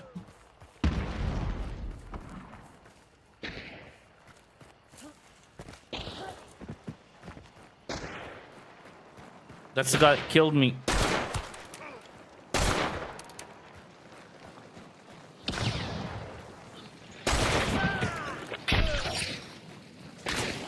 Oh no.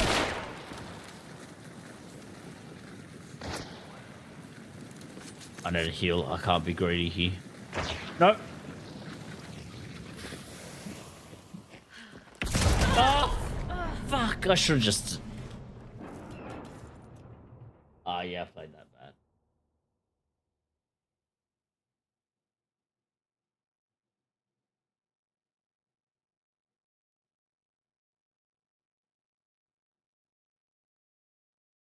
Yeah, I should have been greedy. I should have been greedy. Dude, these last two games have been tryhards. Normally there's like more action and everyone running in like headless chickens. What the hell's this?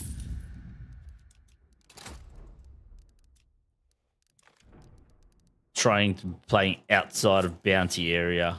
I don't come to Clash for this.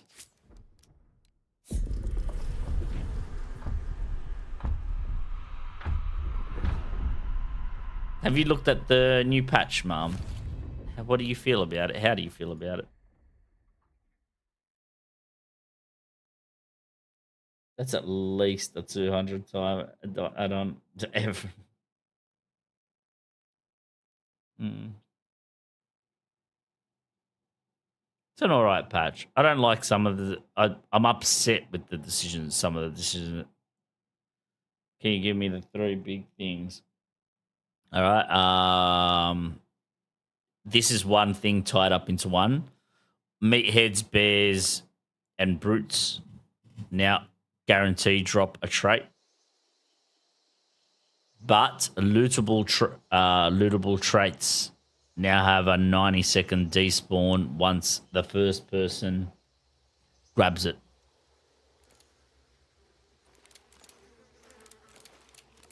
Do you know anything about the patch? Have you read anything, Ma?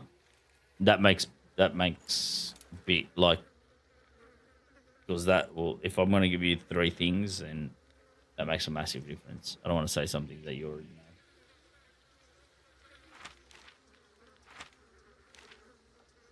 Not read anything. Okay, so from at the start of each game, no extraction, no supply points, no event thing will be shown on map. Nothing. There's going to be 3 towers on each map. They're scout towers. Go to one scout tower, reveals everything.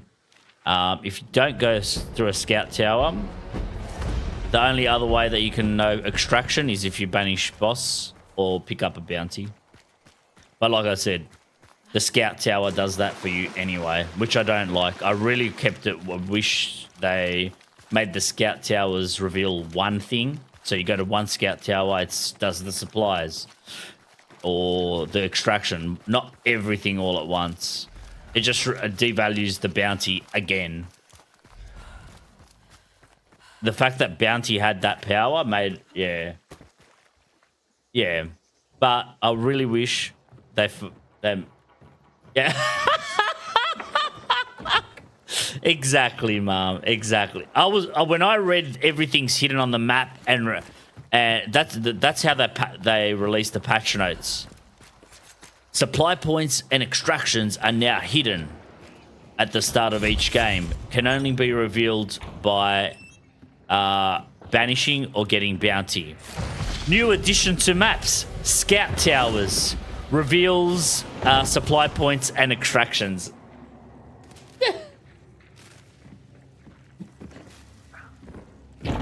Come on, man. I got de-excited. And then I had hope. I was like, I hope it's only one thing they reveal. Nah, it's everything. Everything.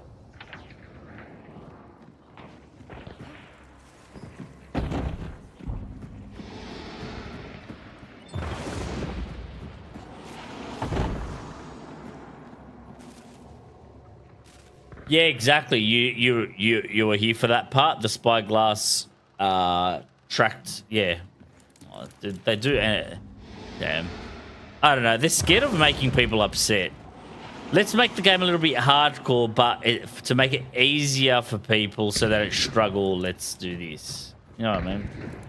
They're scared of making the game too hard, but they want to add some spice to it.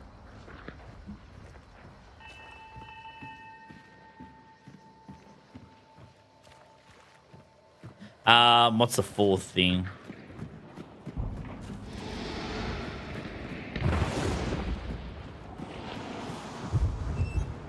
What's the third big thing then?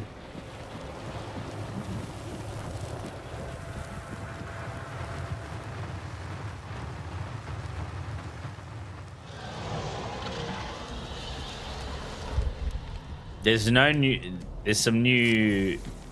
new trait. Yeah, but it's not that big of a deal. No.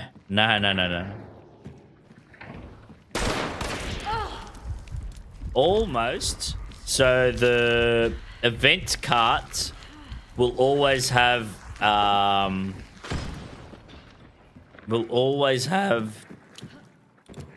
Empress or the what's the freaking thing called? That blocks the exits. Chariot.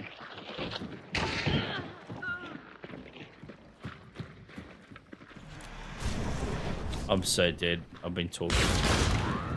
Alright, calm down, bro.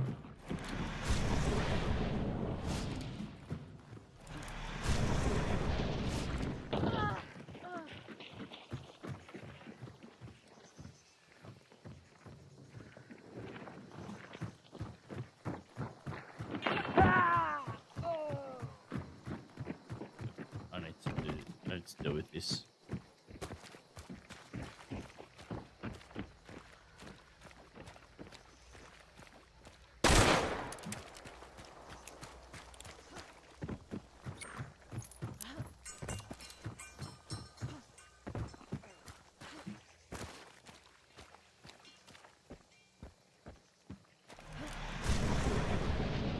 Bro, nobody's moving.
Some dead bodies for some stuff here.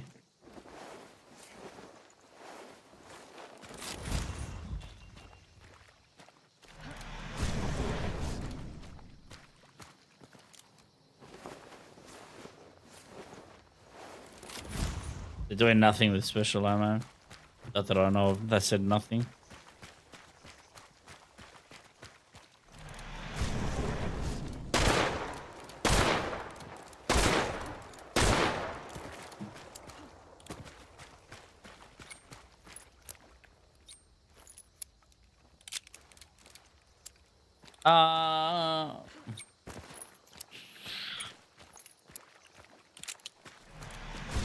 Combat wise, that didn't really change anything, Mom.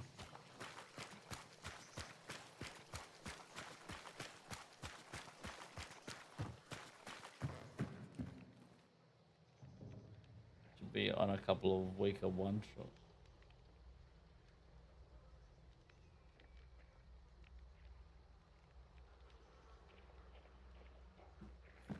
Yeah, oh well, not only Centennial Bleed, Drilling Bleed needs to be looked at, but no one touches that. You're not shooting me with a shotgun from there, are you?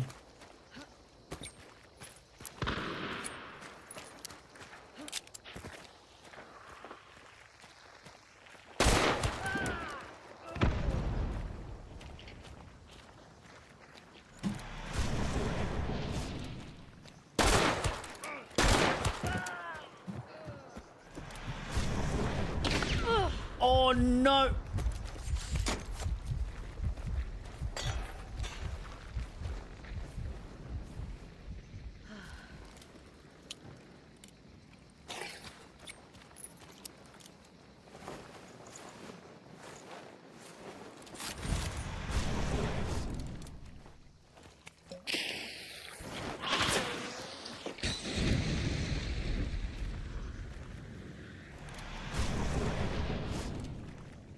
Fuck, I'm gonna go with this guy. I have to deal with him this way.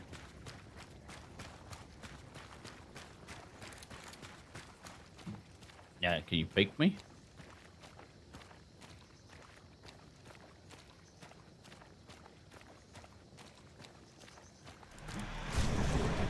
Dark side now.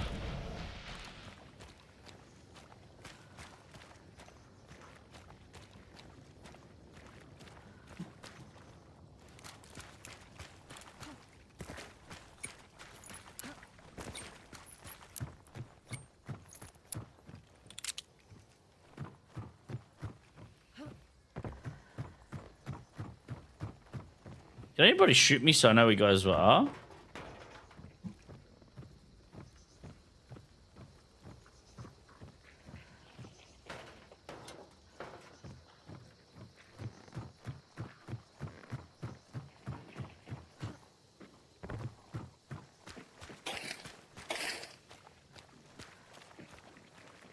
Yeah.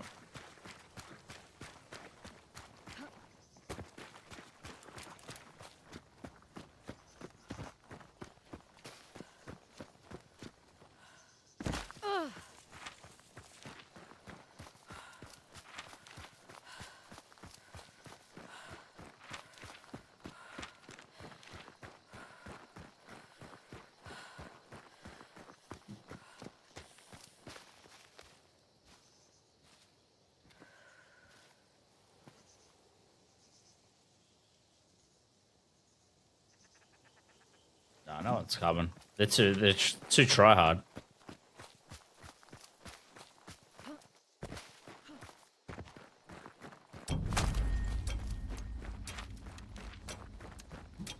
I did my best to try and wipe the lobby. No one peeks. You can't kill a thing that doesn't peek.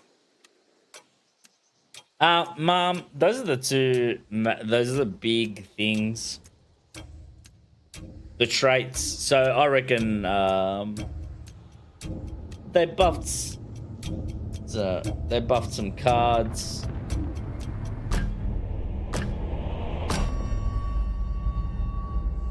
They buffed some guns. Romero Alamo is going to be a monster.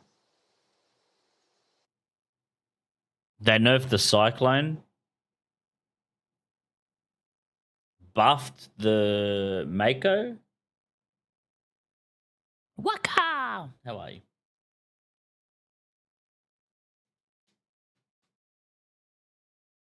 Yes, you are. You're still the highest donator on YouTube, Waka. Yes. But not on Twitch.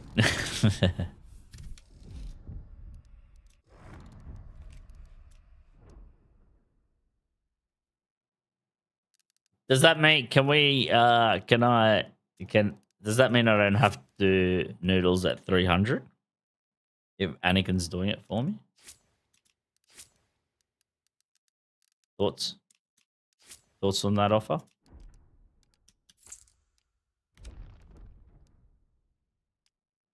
Do we all agree? I'm glad we had this meeting. Thank you, Anakin. How are you, Waka? I just downloaded Twitch. What do you mean, no? You literally... I'm meeting at 4. You can't do a Uno reverse on me.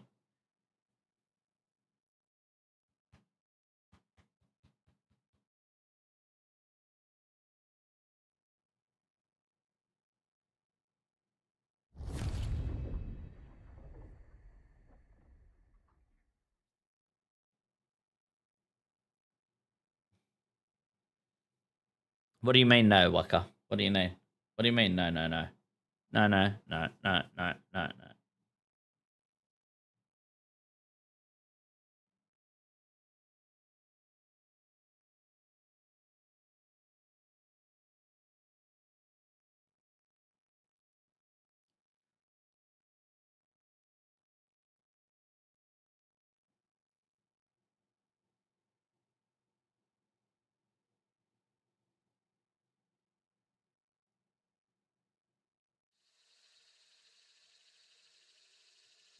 That's awesome. Are you having a good holiday? That's awesome, Micah. Hawaii sounds nice.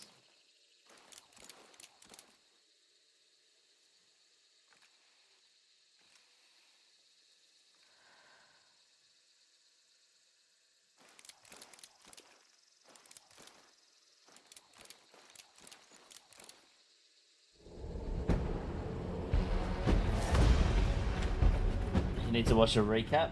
Should have stayed and watched the thing with us. I'll be back. Do it. And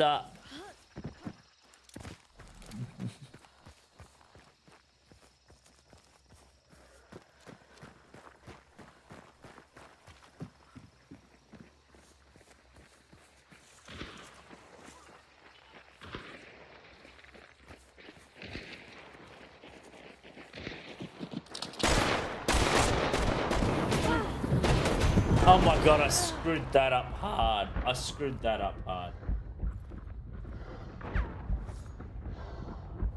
That was insanely silly of me. Nice. Who you with?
Ah, true.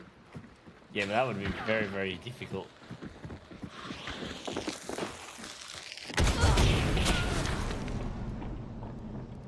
Good shot. He was actually on the roof. Well done.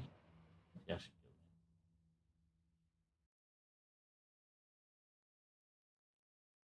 me. Nah, if it's too realistic, a lot of people don't like that. Waka.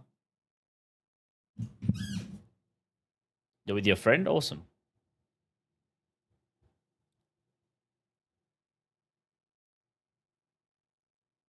What are you gonna do in Hawaii? Just relax. Just relax.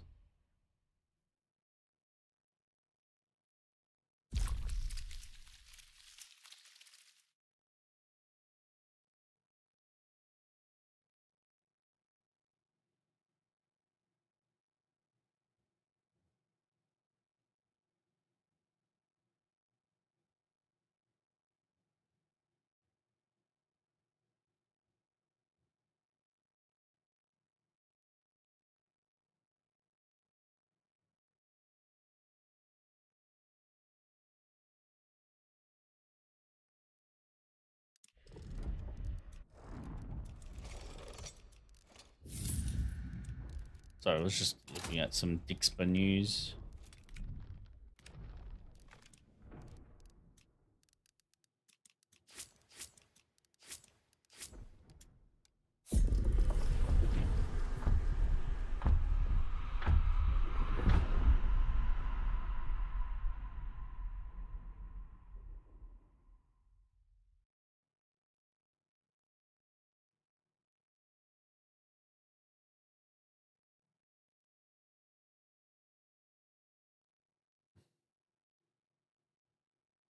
That doesn't make sense, Waka. I can't understand that question. That sentence, sorry, not question.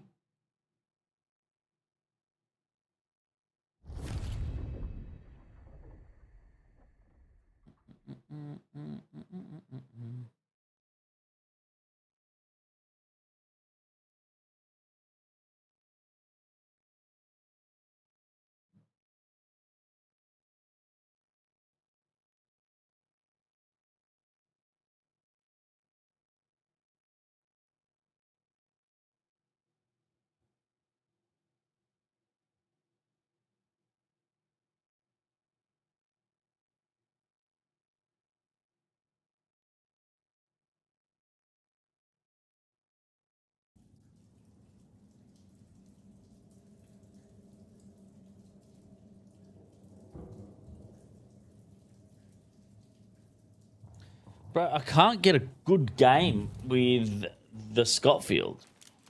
Holy shit.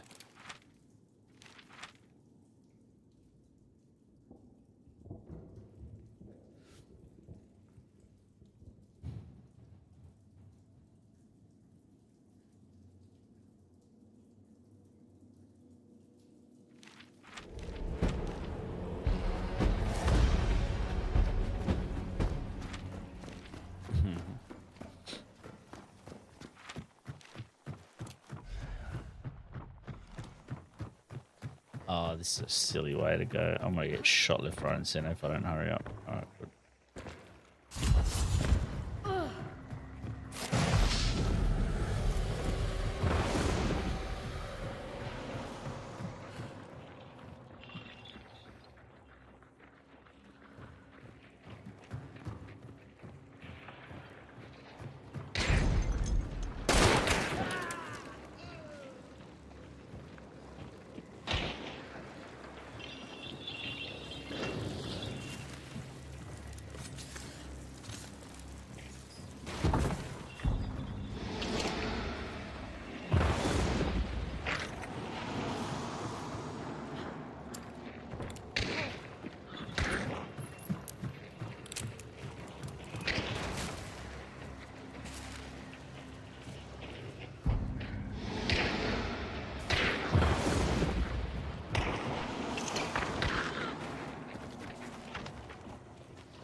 Scotfield Master. Are we finally going to get a good game?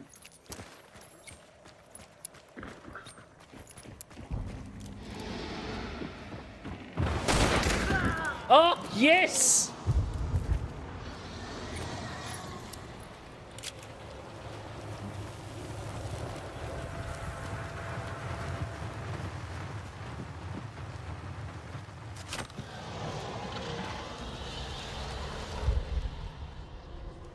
Beast mode unlocked.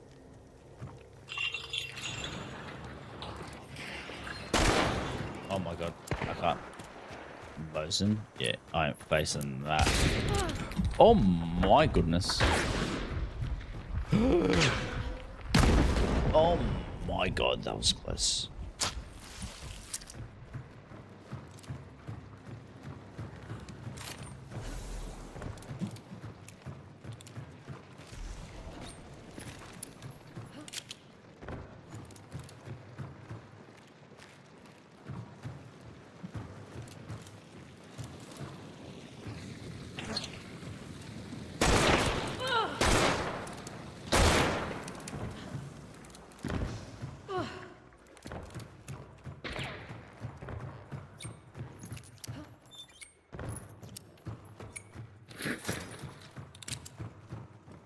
I need to complete the timer, I thought.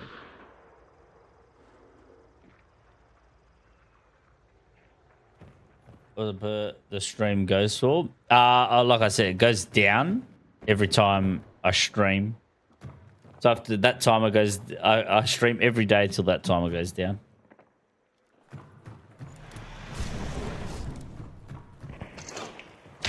Oh, he was just watching.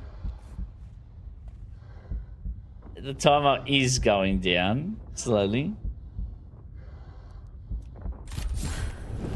Oh! It vaulted. Oh, I had a good clip that game as well. Oh. Can't kill someone with that open freak. Nice tape. That's where people go, that's why we separate vault and jump. If I die every freaking thousands of hours, I don't care. It doesn't go down. It will. It will. It will. It was 130 earlier this month.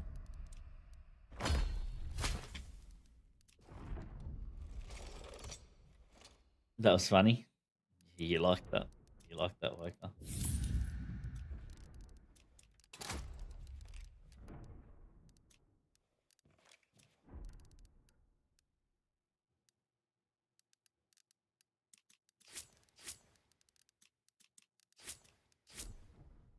Today's a milestone.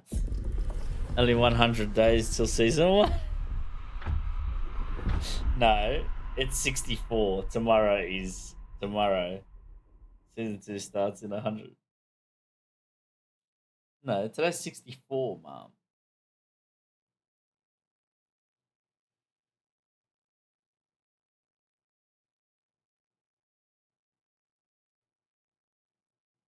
No, it doesn't. That's like saying that the last day of the year is 364. 366 is day 1.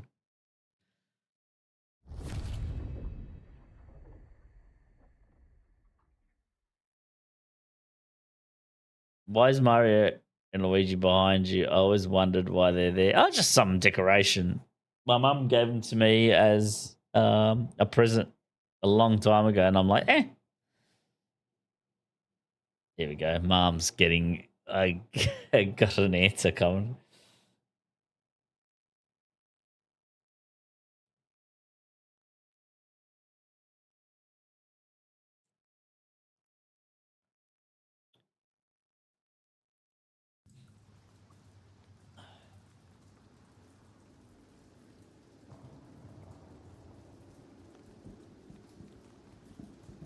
Do you like Mario and Luigi woke up? I wonder how many YouTubers think you're saying mum and you're chatting to your mum.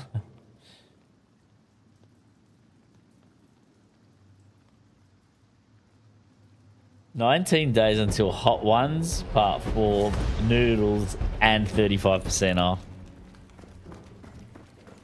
What do you mean? All in one day? No, Mum, you're kidding me, right? You should buy Princess Peach. I don't know. If anything, I like Wario and Waluigi. Or Yoshi, Toad. So much better characters. Peach isn't an S tier character. What the hell?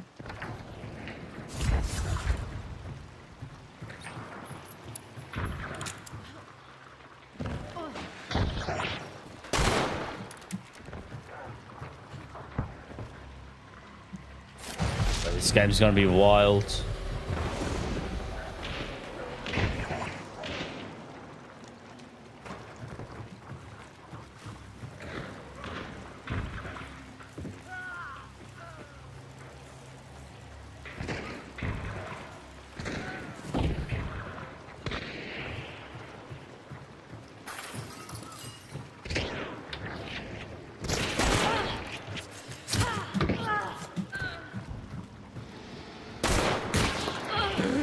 Oh my goodness.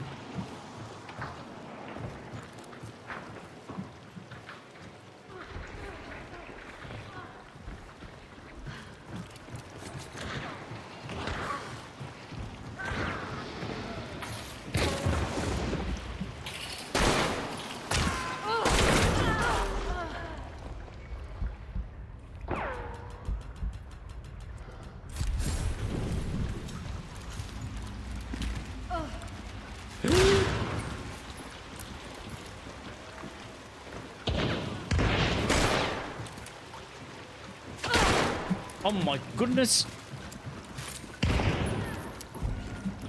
This is the action I want. Donkey Kong is good as well. If we hit that 300, it's over, guys.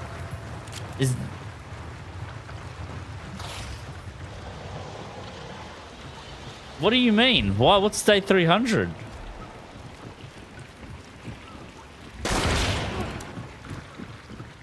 This guy hits me again with his stupid Romero.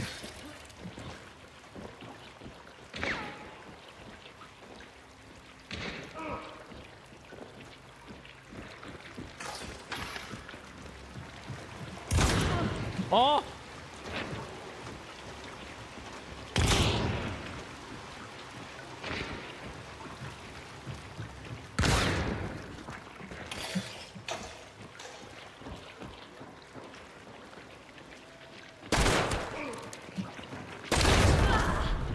That guy had it out for me that whole time. Oh. As soon as that ticks over, before 300, I'm nervous. Why are you 300?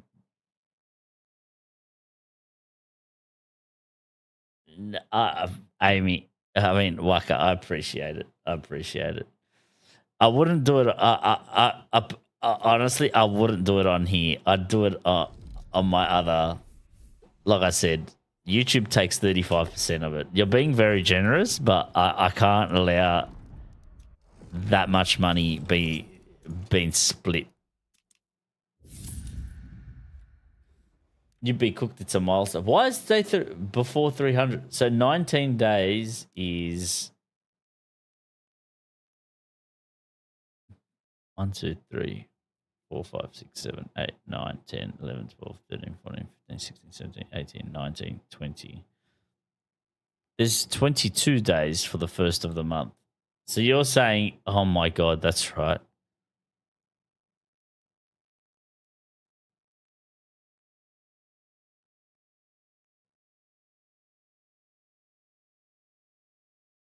Holy shit.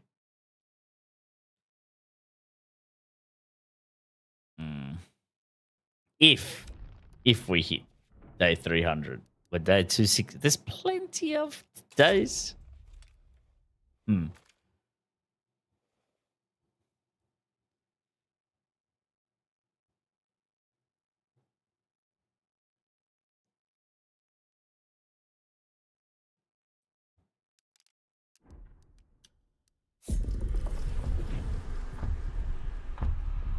I said, whack up. I'd rather the donation link or my Patreon is probably the best way to support me if you don't want YouTube or Twitch to take most of your money, a half or 35% of your money. I know you're being very generous, but I'm being honest with you. I appreciate it though. I really do.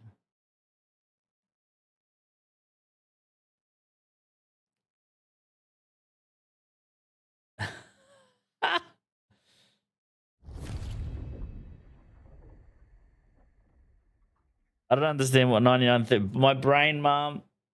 99 divided by 36.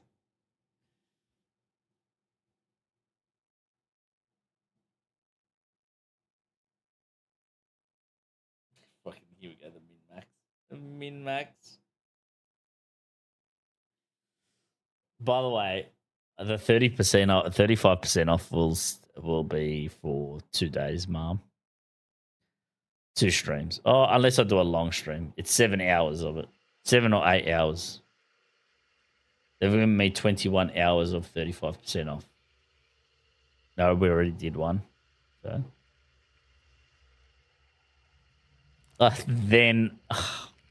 so put it this way. I don't know if I should leak this. They've only given me 21 hours worth, which means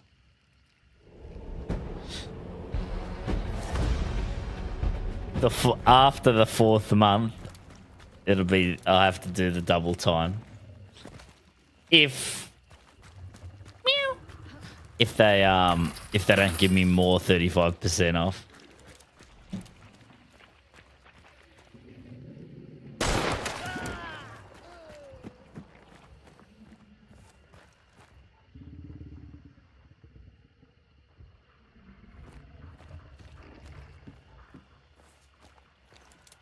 Oi, Lila.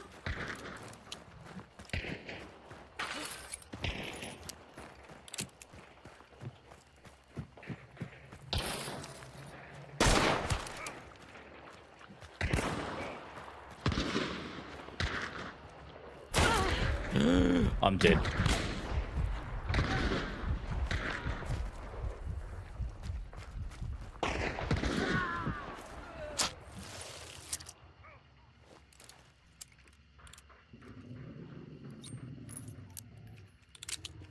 What do you send to Discord?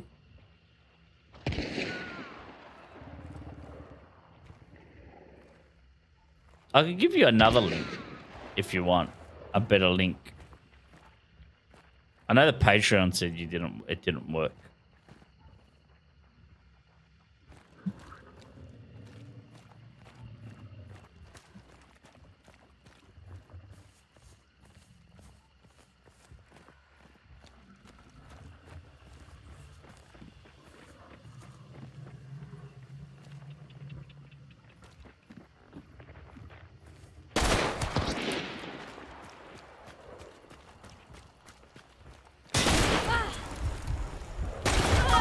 Oh my god. Ghost. And KD with the Prime. 50 months.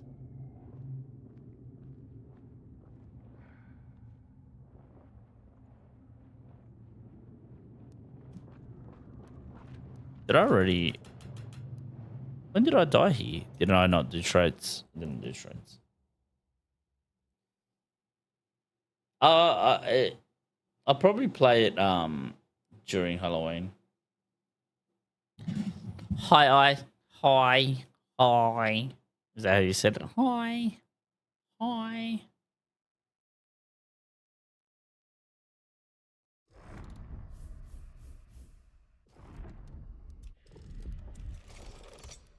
Okay, D, we're under 100 hours.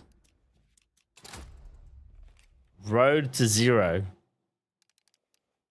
Road to zero. Just.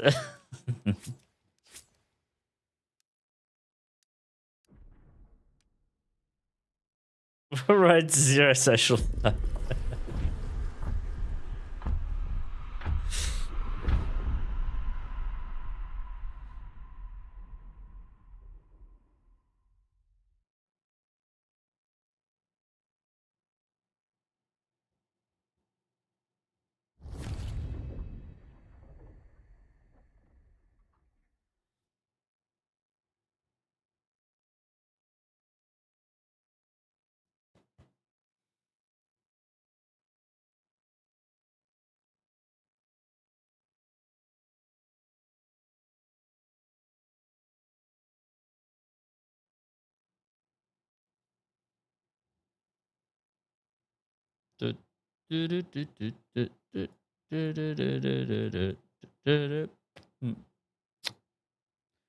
Bum, bum, bum.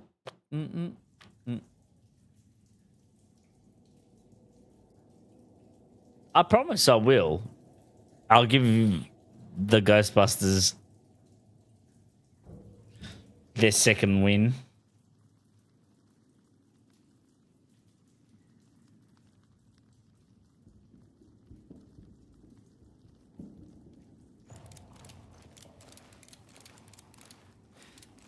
But we're still far away. We're still far away.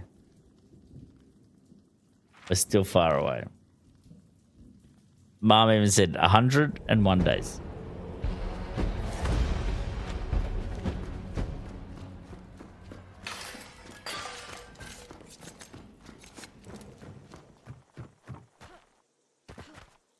And KD, have you thought about have you seen the new dev stream? What are your thoughts?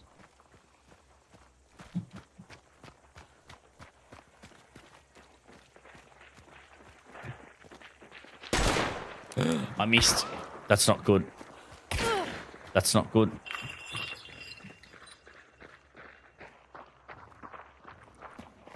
That's not good. Oh my god, I survived.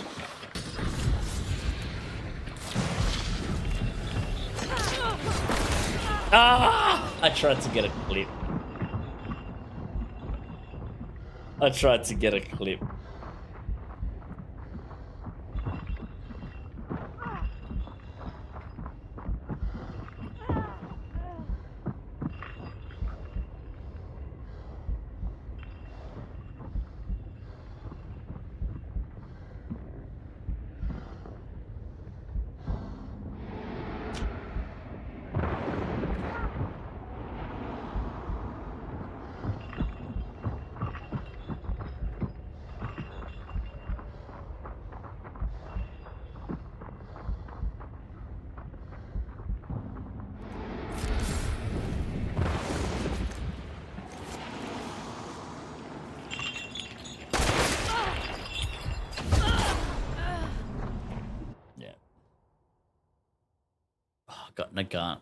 I got Nagant precision.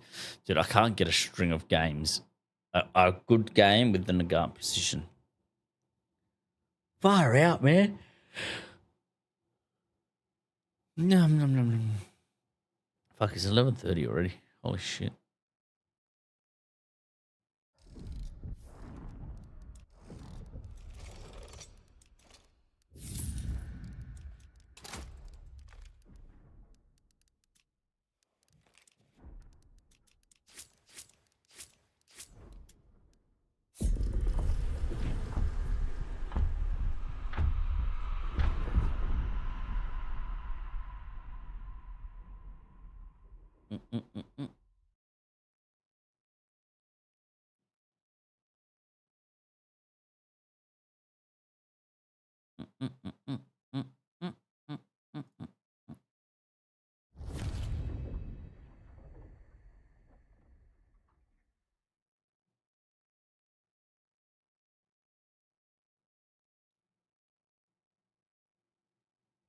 No pickle game.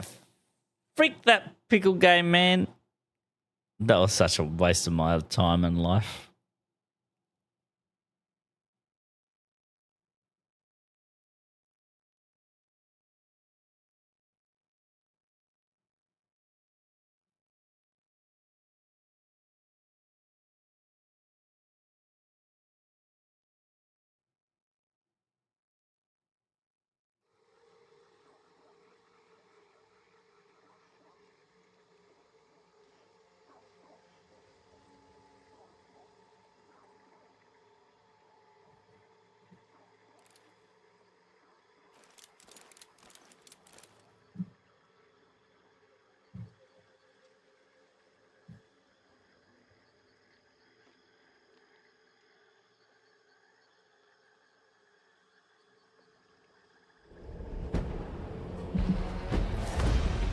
Alright.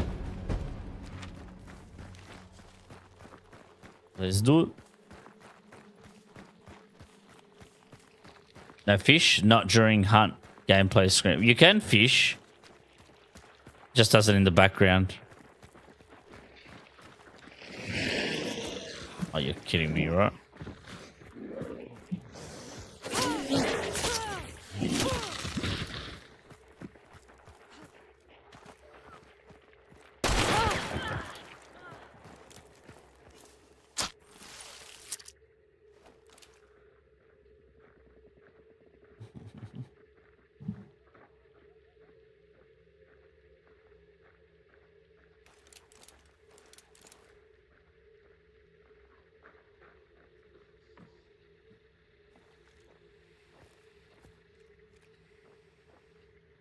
What are with these try-hard lobbies, man?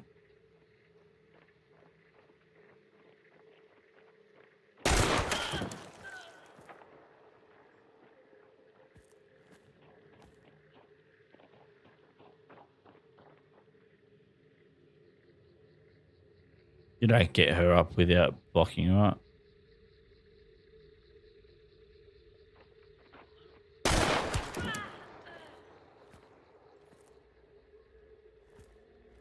There's no way. Oh! Meanwhile...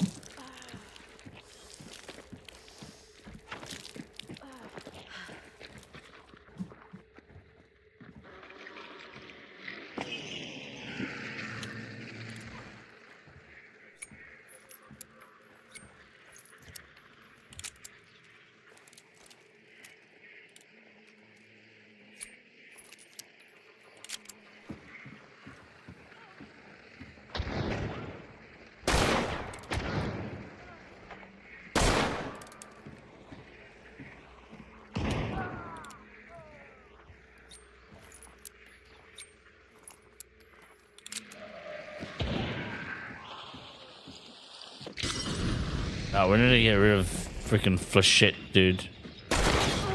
Oh my...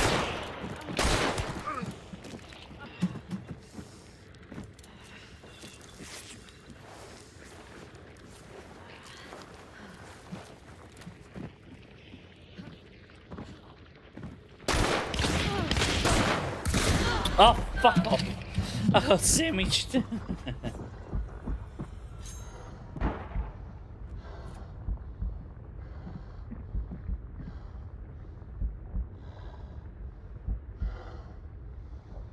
Why me?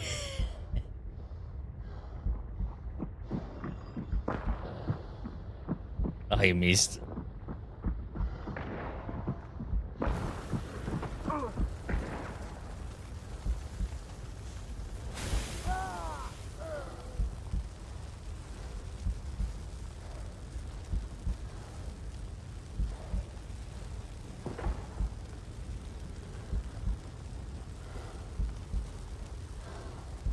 What pose?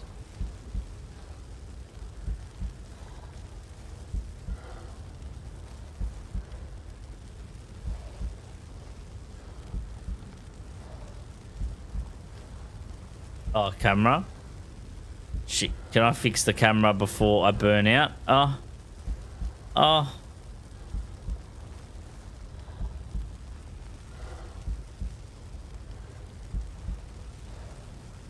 I did. I fixed the camera before I burn out. Oh.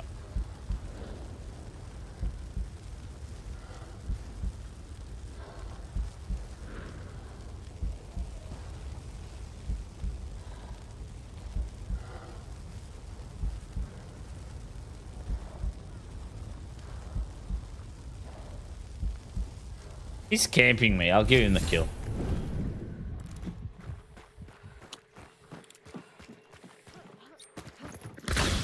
Oh!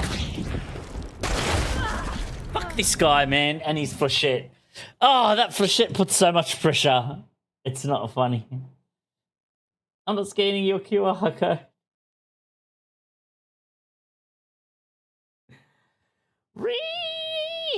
That was a bad game. Why can't I get a good freaking... Ah!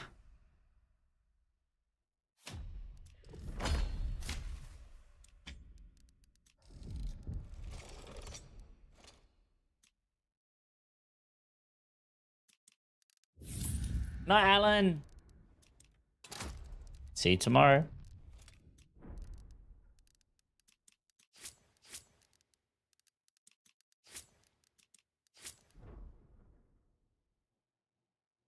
I am not booting up the pickle game.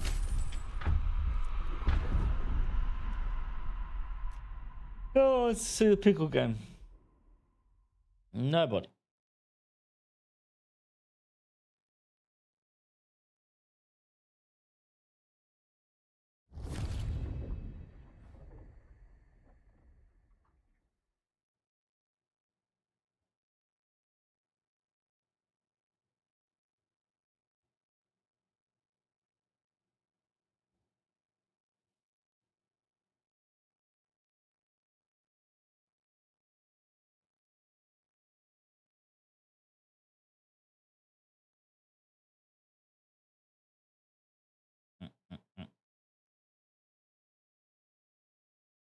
Pickle game, let's go. NKD, it's not even worth an even shout out. It shouldn't even be mentioned. It shouldn't even be mentioned.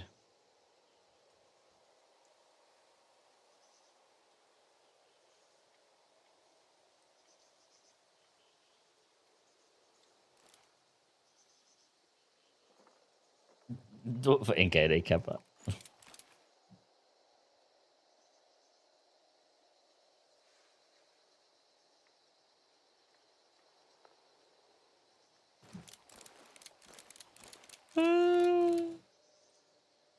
Nom, nom, nom, nom.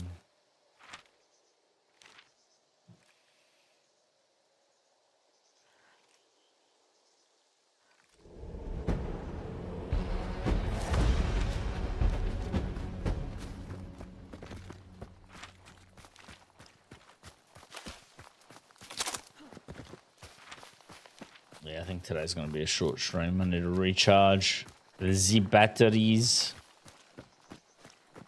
I haven't slept before streaming. I'm still tired. Could it be my iron intake?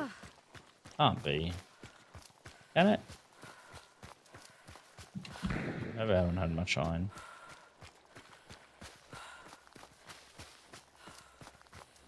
Oh, are you saying because I played like a beast after it?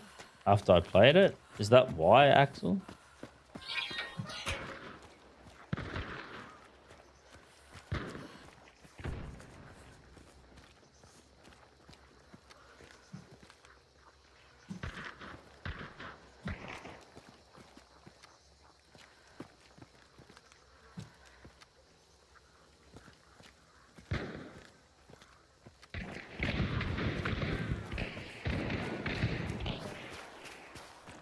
I've been trying to eat properly.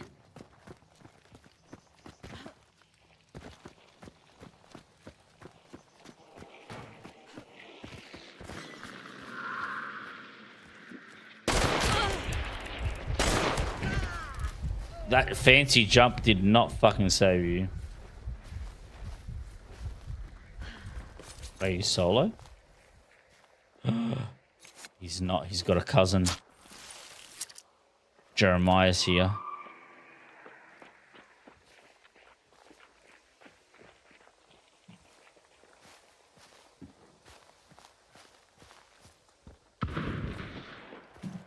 No?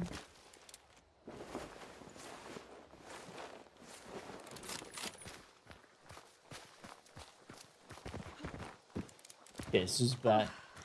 Back again.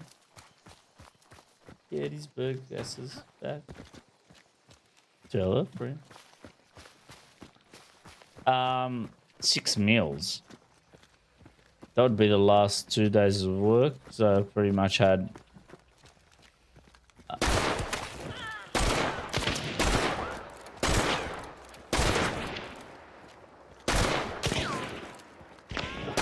I can't see him.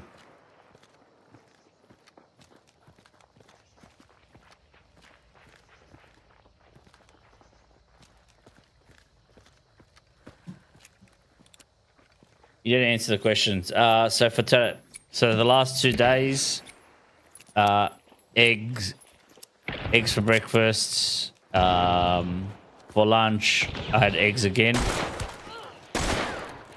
My God, I suck.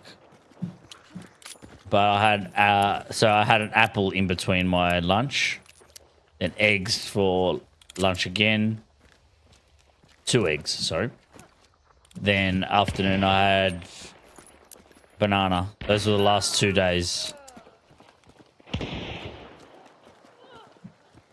That's 4 meals. Oh my God, I can't hit my follow-up shot mirror. Save my life.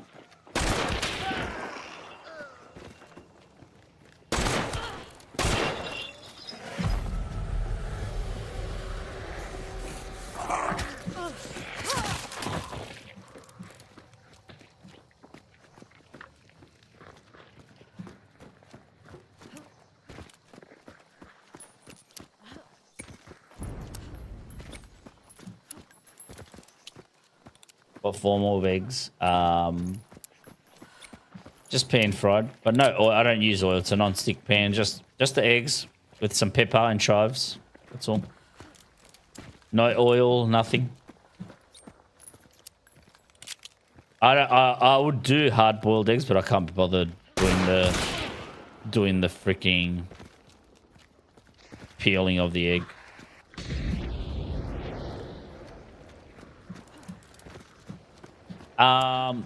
What did I have on Tuesday? On Tuesday, what did I have?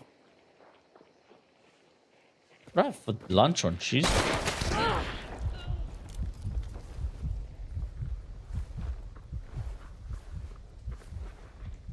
I know I had bacon and eggs for breakfast.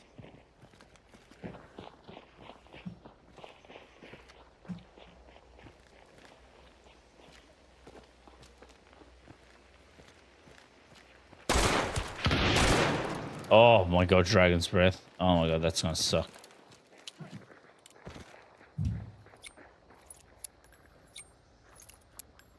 Can't remember what I had for lunch on Wednesday.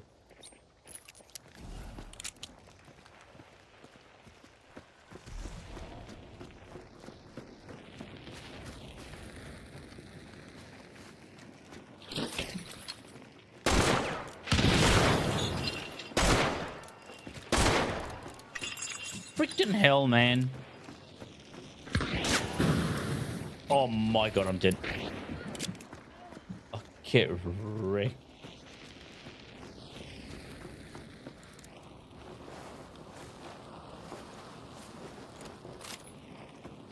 Nah, nothing. Aftermath?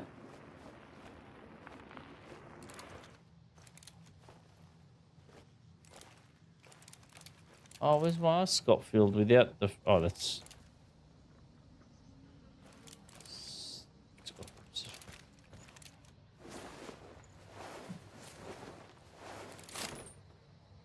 Don't like it. No, it's just, I've never been a big vegetable eater. I normally eat some baby spinach with my yeah, I just want a calorie deficit, that's all. Last 2 days, and a little bit of snacking here and there. That's it, yeah. You need some carbs, and yeah, maybe that's what's missing. Let's give it.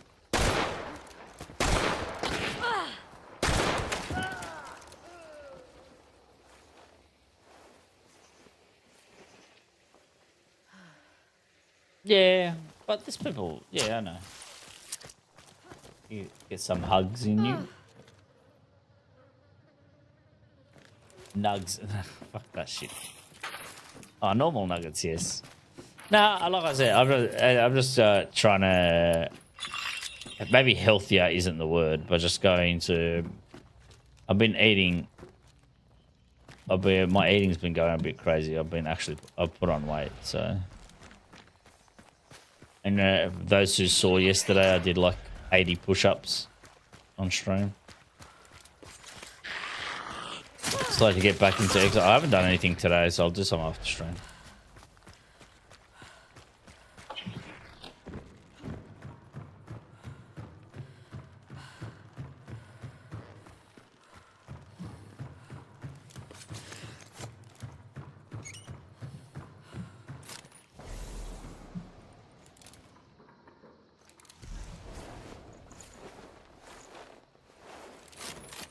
I honestly can't remember what I had for freaking lunch. What did I have for... Oh, that's right. Leftovers. My mum's leftovers.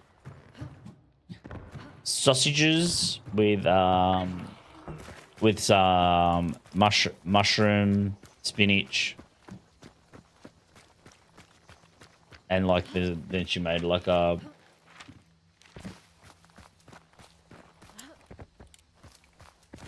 Frittata. I try to figure out the freaking with like cabbage, carrots, and all that. Yeah, nah, she makes good brekkie. Best doctor advice I can give you: find a decent nutrition. I didn't need a nutritionist. I've lost weight before my own way.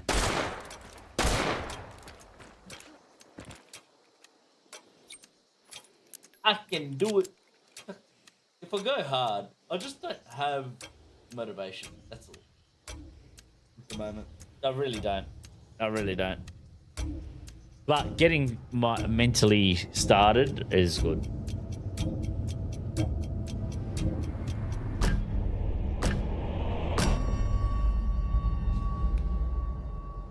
I love my eggs, man. If you're getting runny shits, you're doing it right. No, you reckon? I had runny shits today.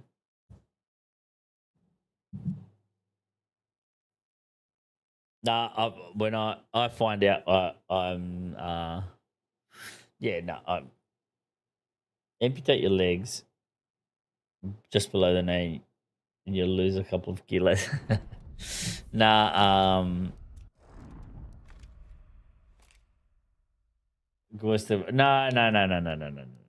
No, I don't agree with it.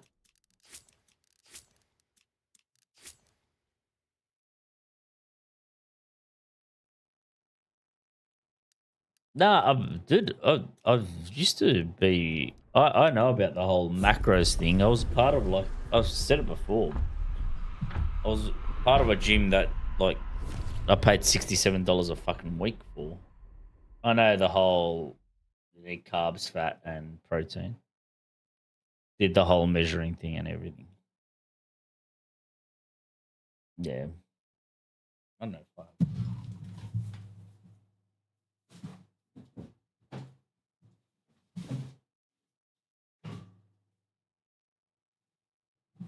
I have the book somewhere. Don't know where it is. But yeah, Paul gave me.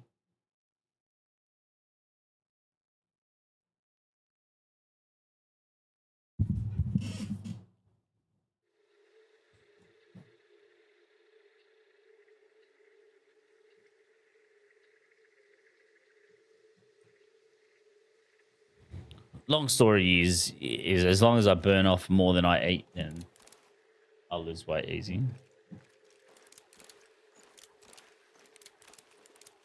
I really want to. I can't do it with the streamathon. I can't do it with the streamathon. Do you track your calories? Don't need to, NKD. Dude, I ate 4 eggs, a banana, and an apple today.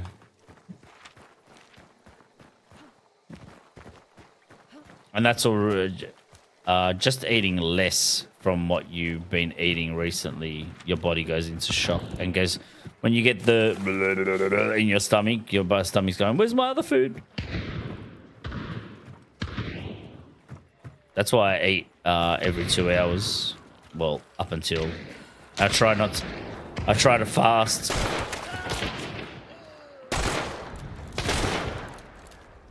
I try to fast at night.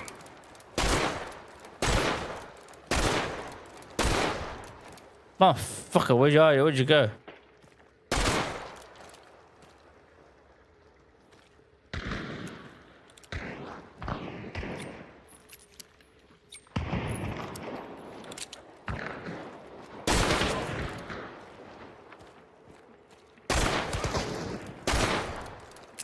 Oh, no! No!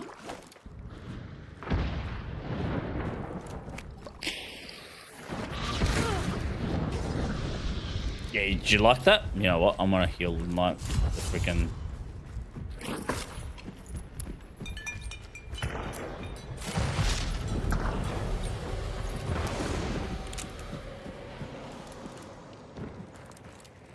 I'm back.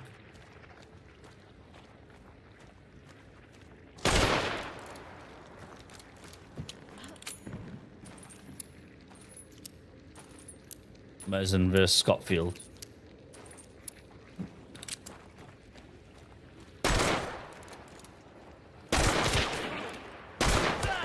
That was so easy.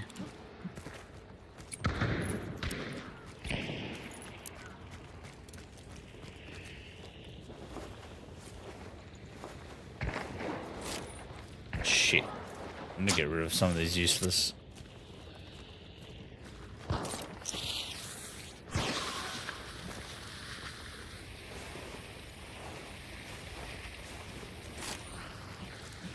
That's why I don't know. I pitched like, no, I didn't really push for it. But if I do like maybe 100 push-ups in a stream, I can shave like 10 minutes, or 50 push-ups, 5 minutes. Oh man, that's so much I could do. Oh fuck's sake! I didn't even see him. Where was he?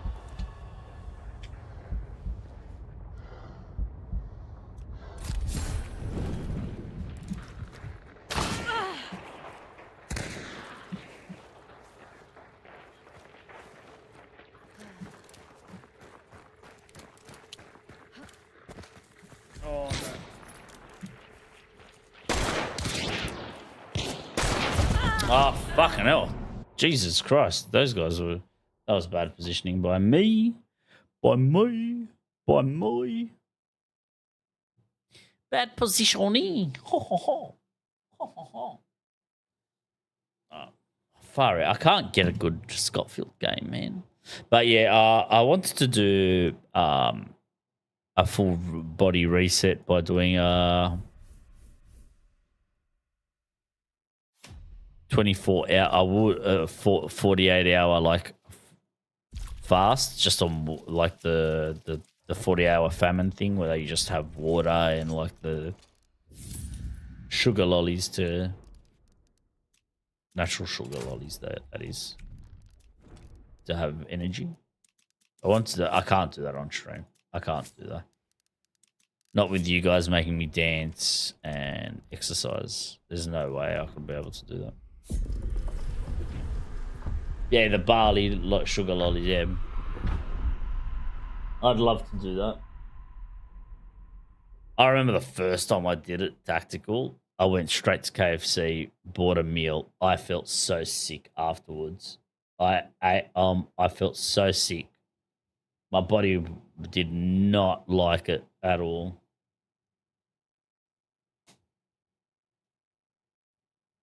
I did it with a friend. Was a challenge was like a challenge. That's it. So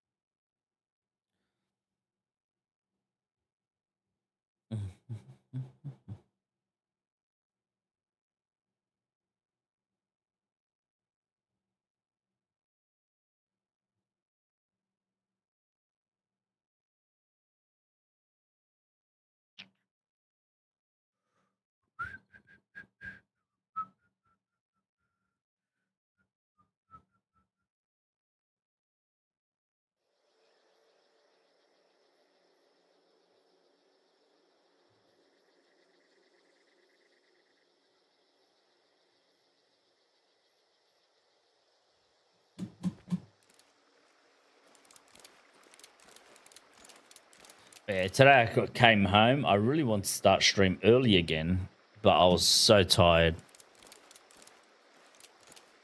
But I've been going to bed a lot earlier.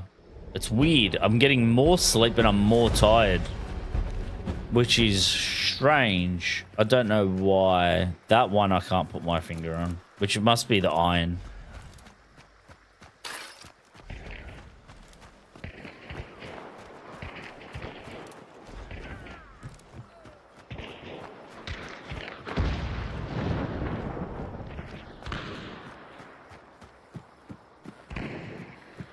Does you have no fuel, brother? Yeah, it could be. That's it.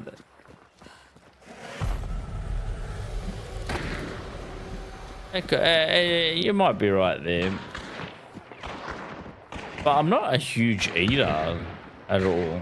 Doesn't, like, obviously, my body says otherwise.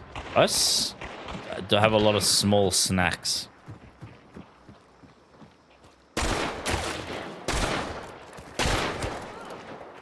That's the Mosin guy from last game. Wouldn't it be good if I headshot him again or kill him again?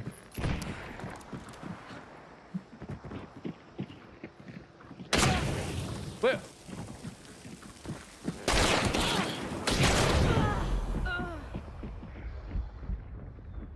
Where did he come from?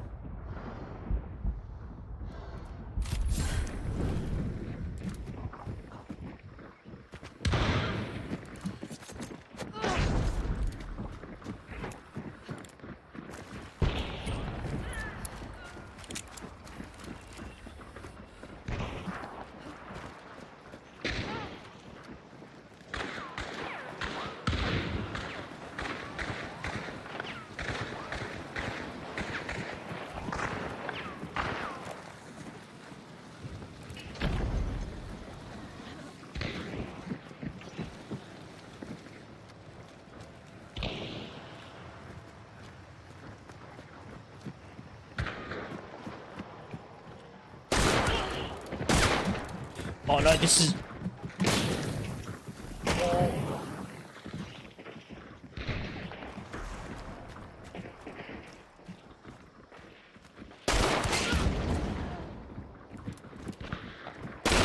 Oh no, there's two of them!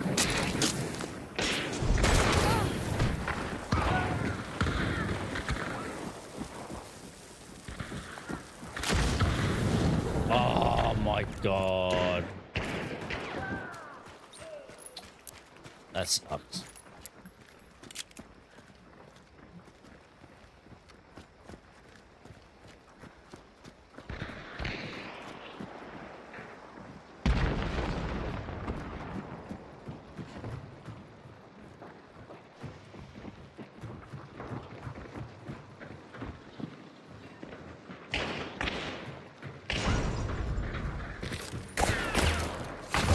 Yeah, fucking this game. Why do you want to fast though? I want to lose a bit of weight. I'll put on a little bit. I want a full body reset though. That's why I want to fast. But I need energy for the streamathon. Oh. But I've done the last 2 days eating very like small amounts to get my body not being hungry.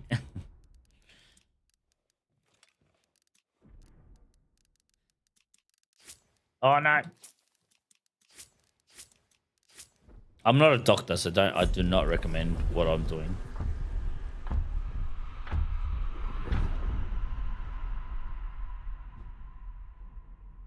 Largest breast implants ever. 4,000 cc, bigger than your head. Even 100,000 cc is considered extremely large. Who the fuck carries that? Holy shit. Some people are silly. Even if you want to do it, I want the largest breasts in the world. Like, do you do it for the record, or do you do it because you... Oh, I don't know.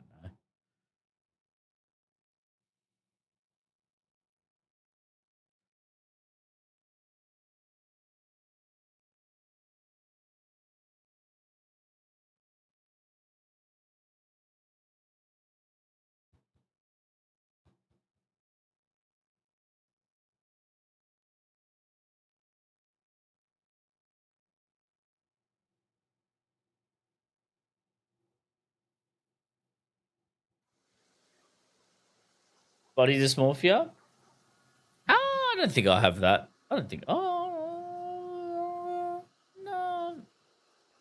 I'm definitely. When I definitely take my clothes off, I can say I put on weight, right? No, you're right. I was talking about the boobs. Oh, fair enough. True.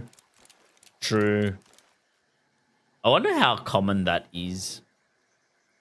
I think it's really bad these days. I really think, especially with social media, like yeah, but freaking 4,000 cc was it that I said? Or was it 40,000? That's big. That's massive. I understand some girls get them done for confidence, which is all for them. Good on them.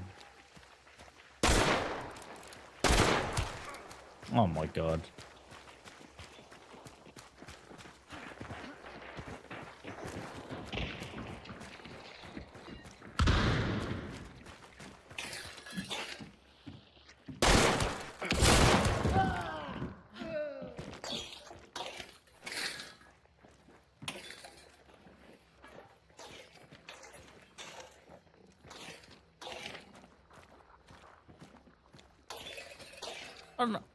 That's someone above me? I'm not sure. Am I going to get shotgun? I know he came in with friends. Where are they?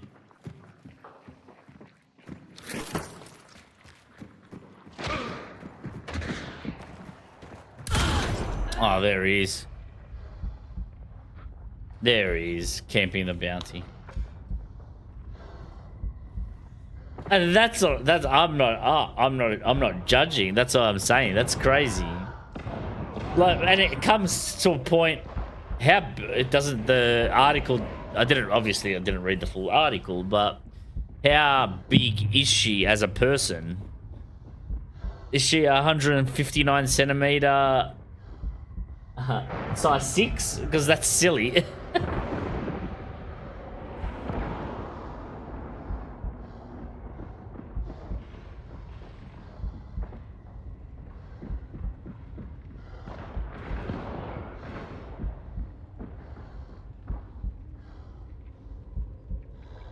There is a dude called Clever who did a thing called bone smashing to improve facial structure and literally takes fentanyl to the field. What? It's right, crazy. I want to die here.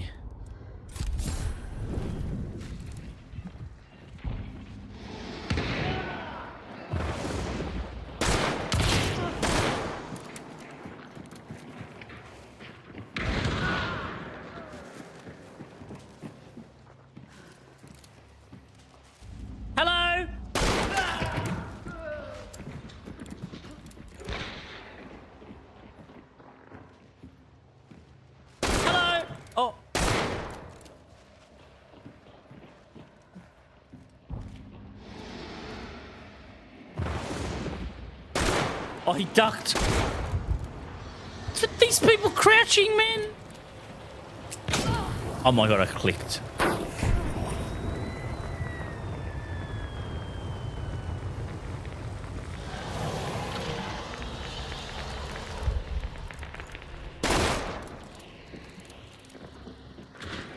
Oh.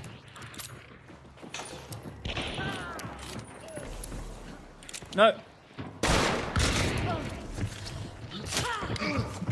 No. Oh my god, my life's flashed before my eyes. Oh my goodness.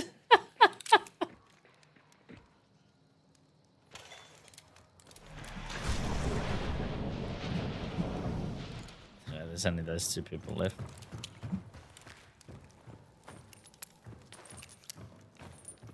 He got booped in the nugget.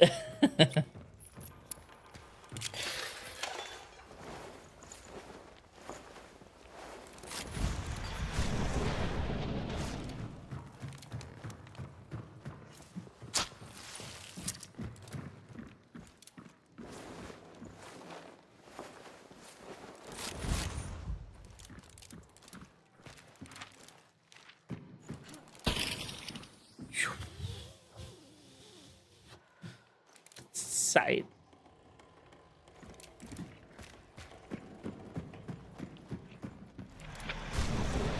Fucker.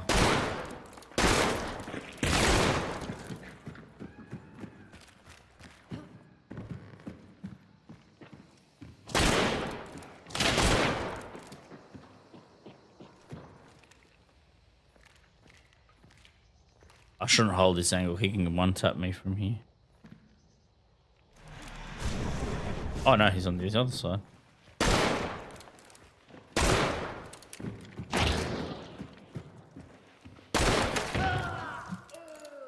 Boom, boom, bada boom, bada boom.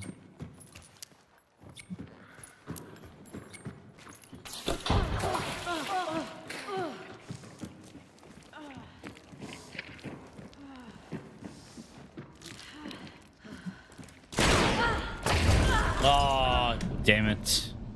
Oh, GG. That's the last game, guys. I can't. Took it in. Thank you for the follow. Appreciate it. That's an LG, chat. That's LG. I can't get a string of good game on my Scottfield. Yeah. As I said, I'm tired.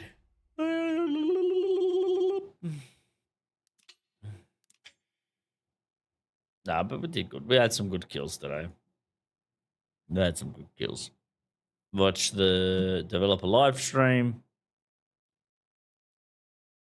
which also was good. We're back tomorrow. I don't know. Tomorrow might be a late stream. Got some stuff to do after work. Maybe we'll see. Otherwise, I'll be on early. Early.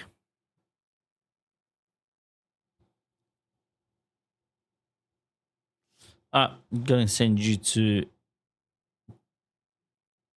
a New Zealand streamer. She bred me while I was playing Soulframe. Zatanna. She's playing Poppy Playtime at the moment, so let's give her some love. Zatanna.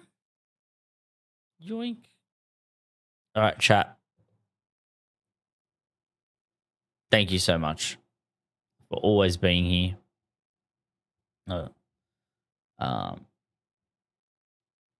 Appreciate you all. It's a quick stream today because I go to bed early, Eric. Like I said, I'm trying to get some energy.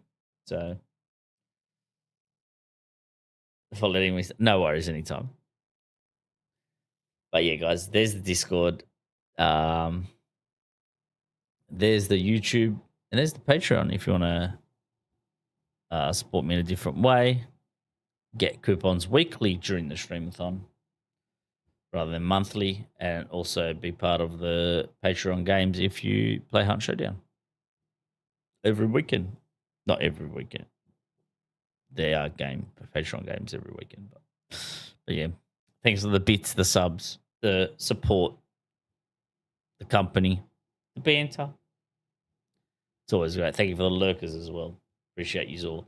I'm back tomorrow. I don't know what I'll stream tomorrow. Might be a chill game because I have to. Yeah,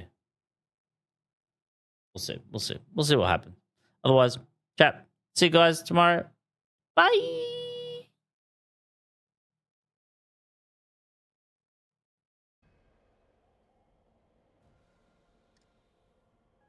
Innovation is key. Good.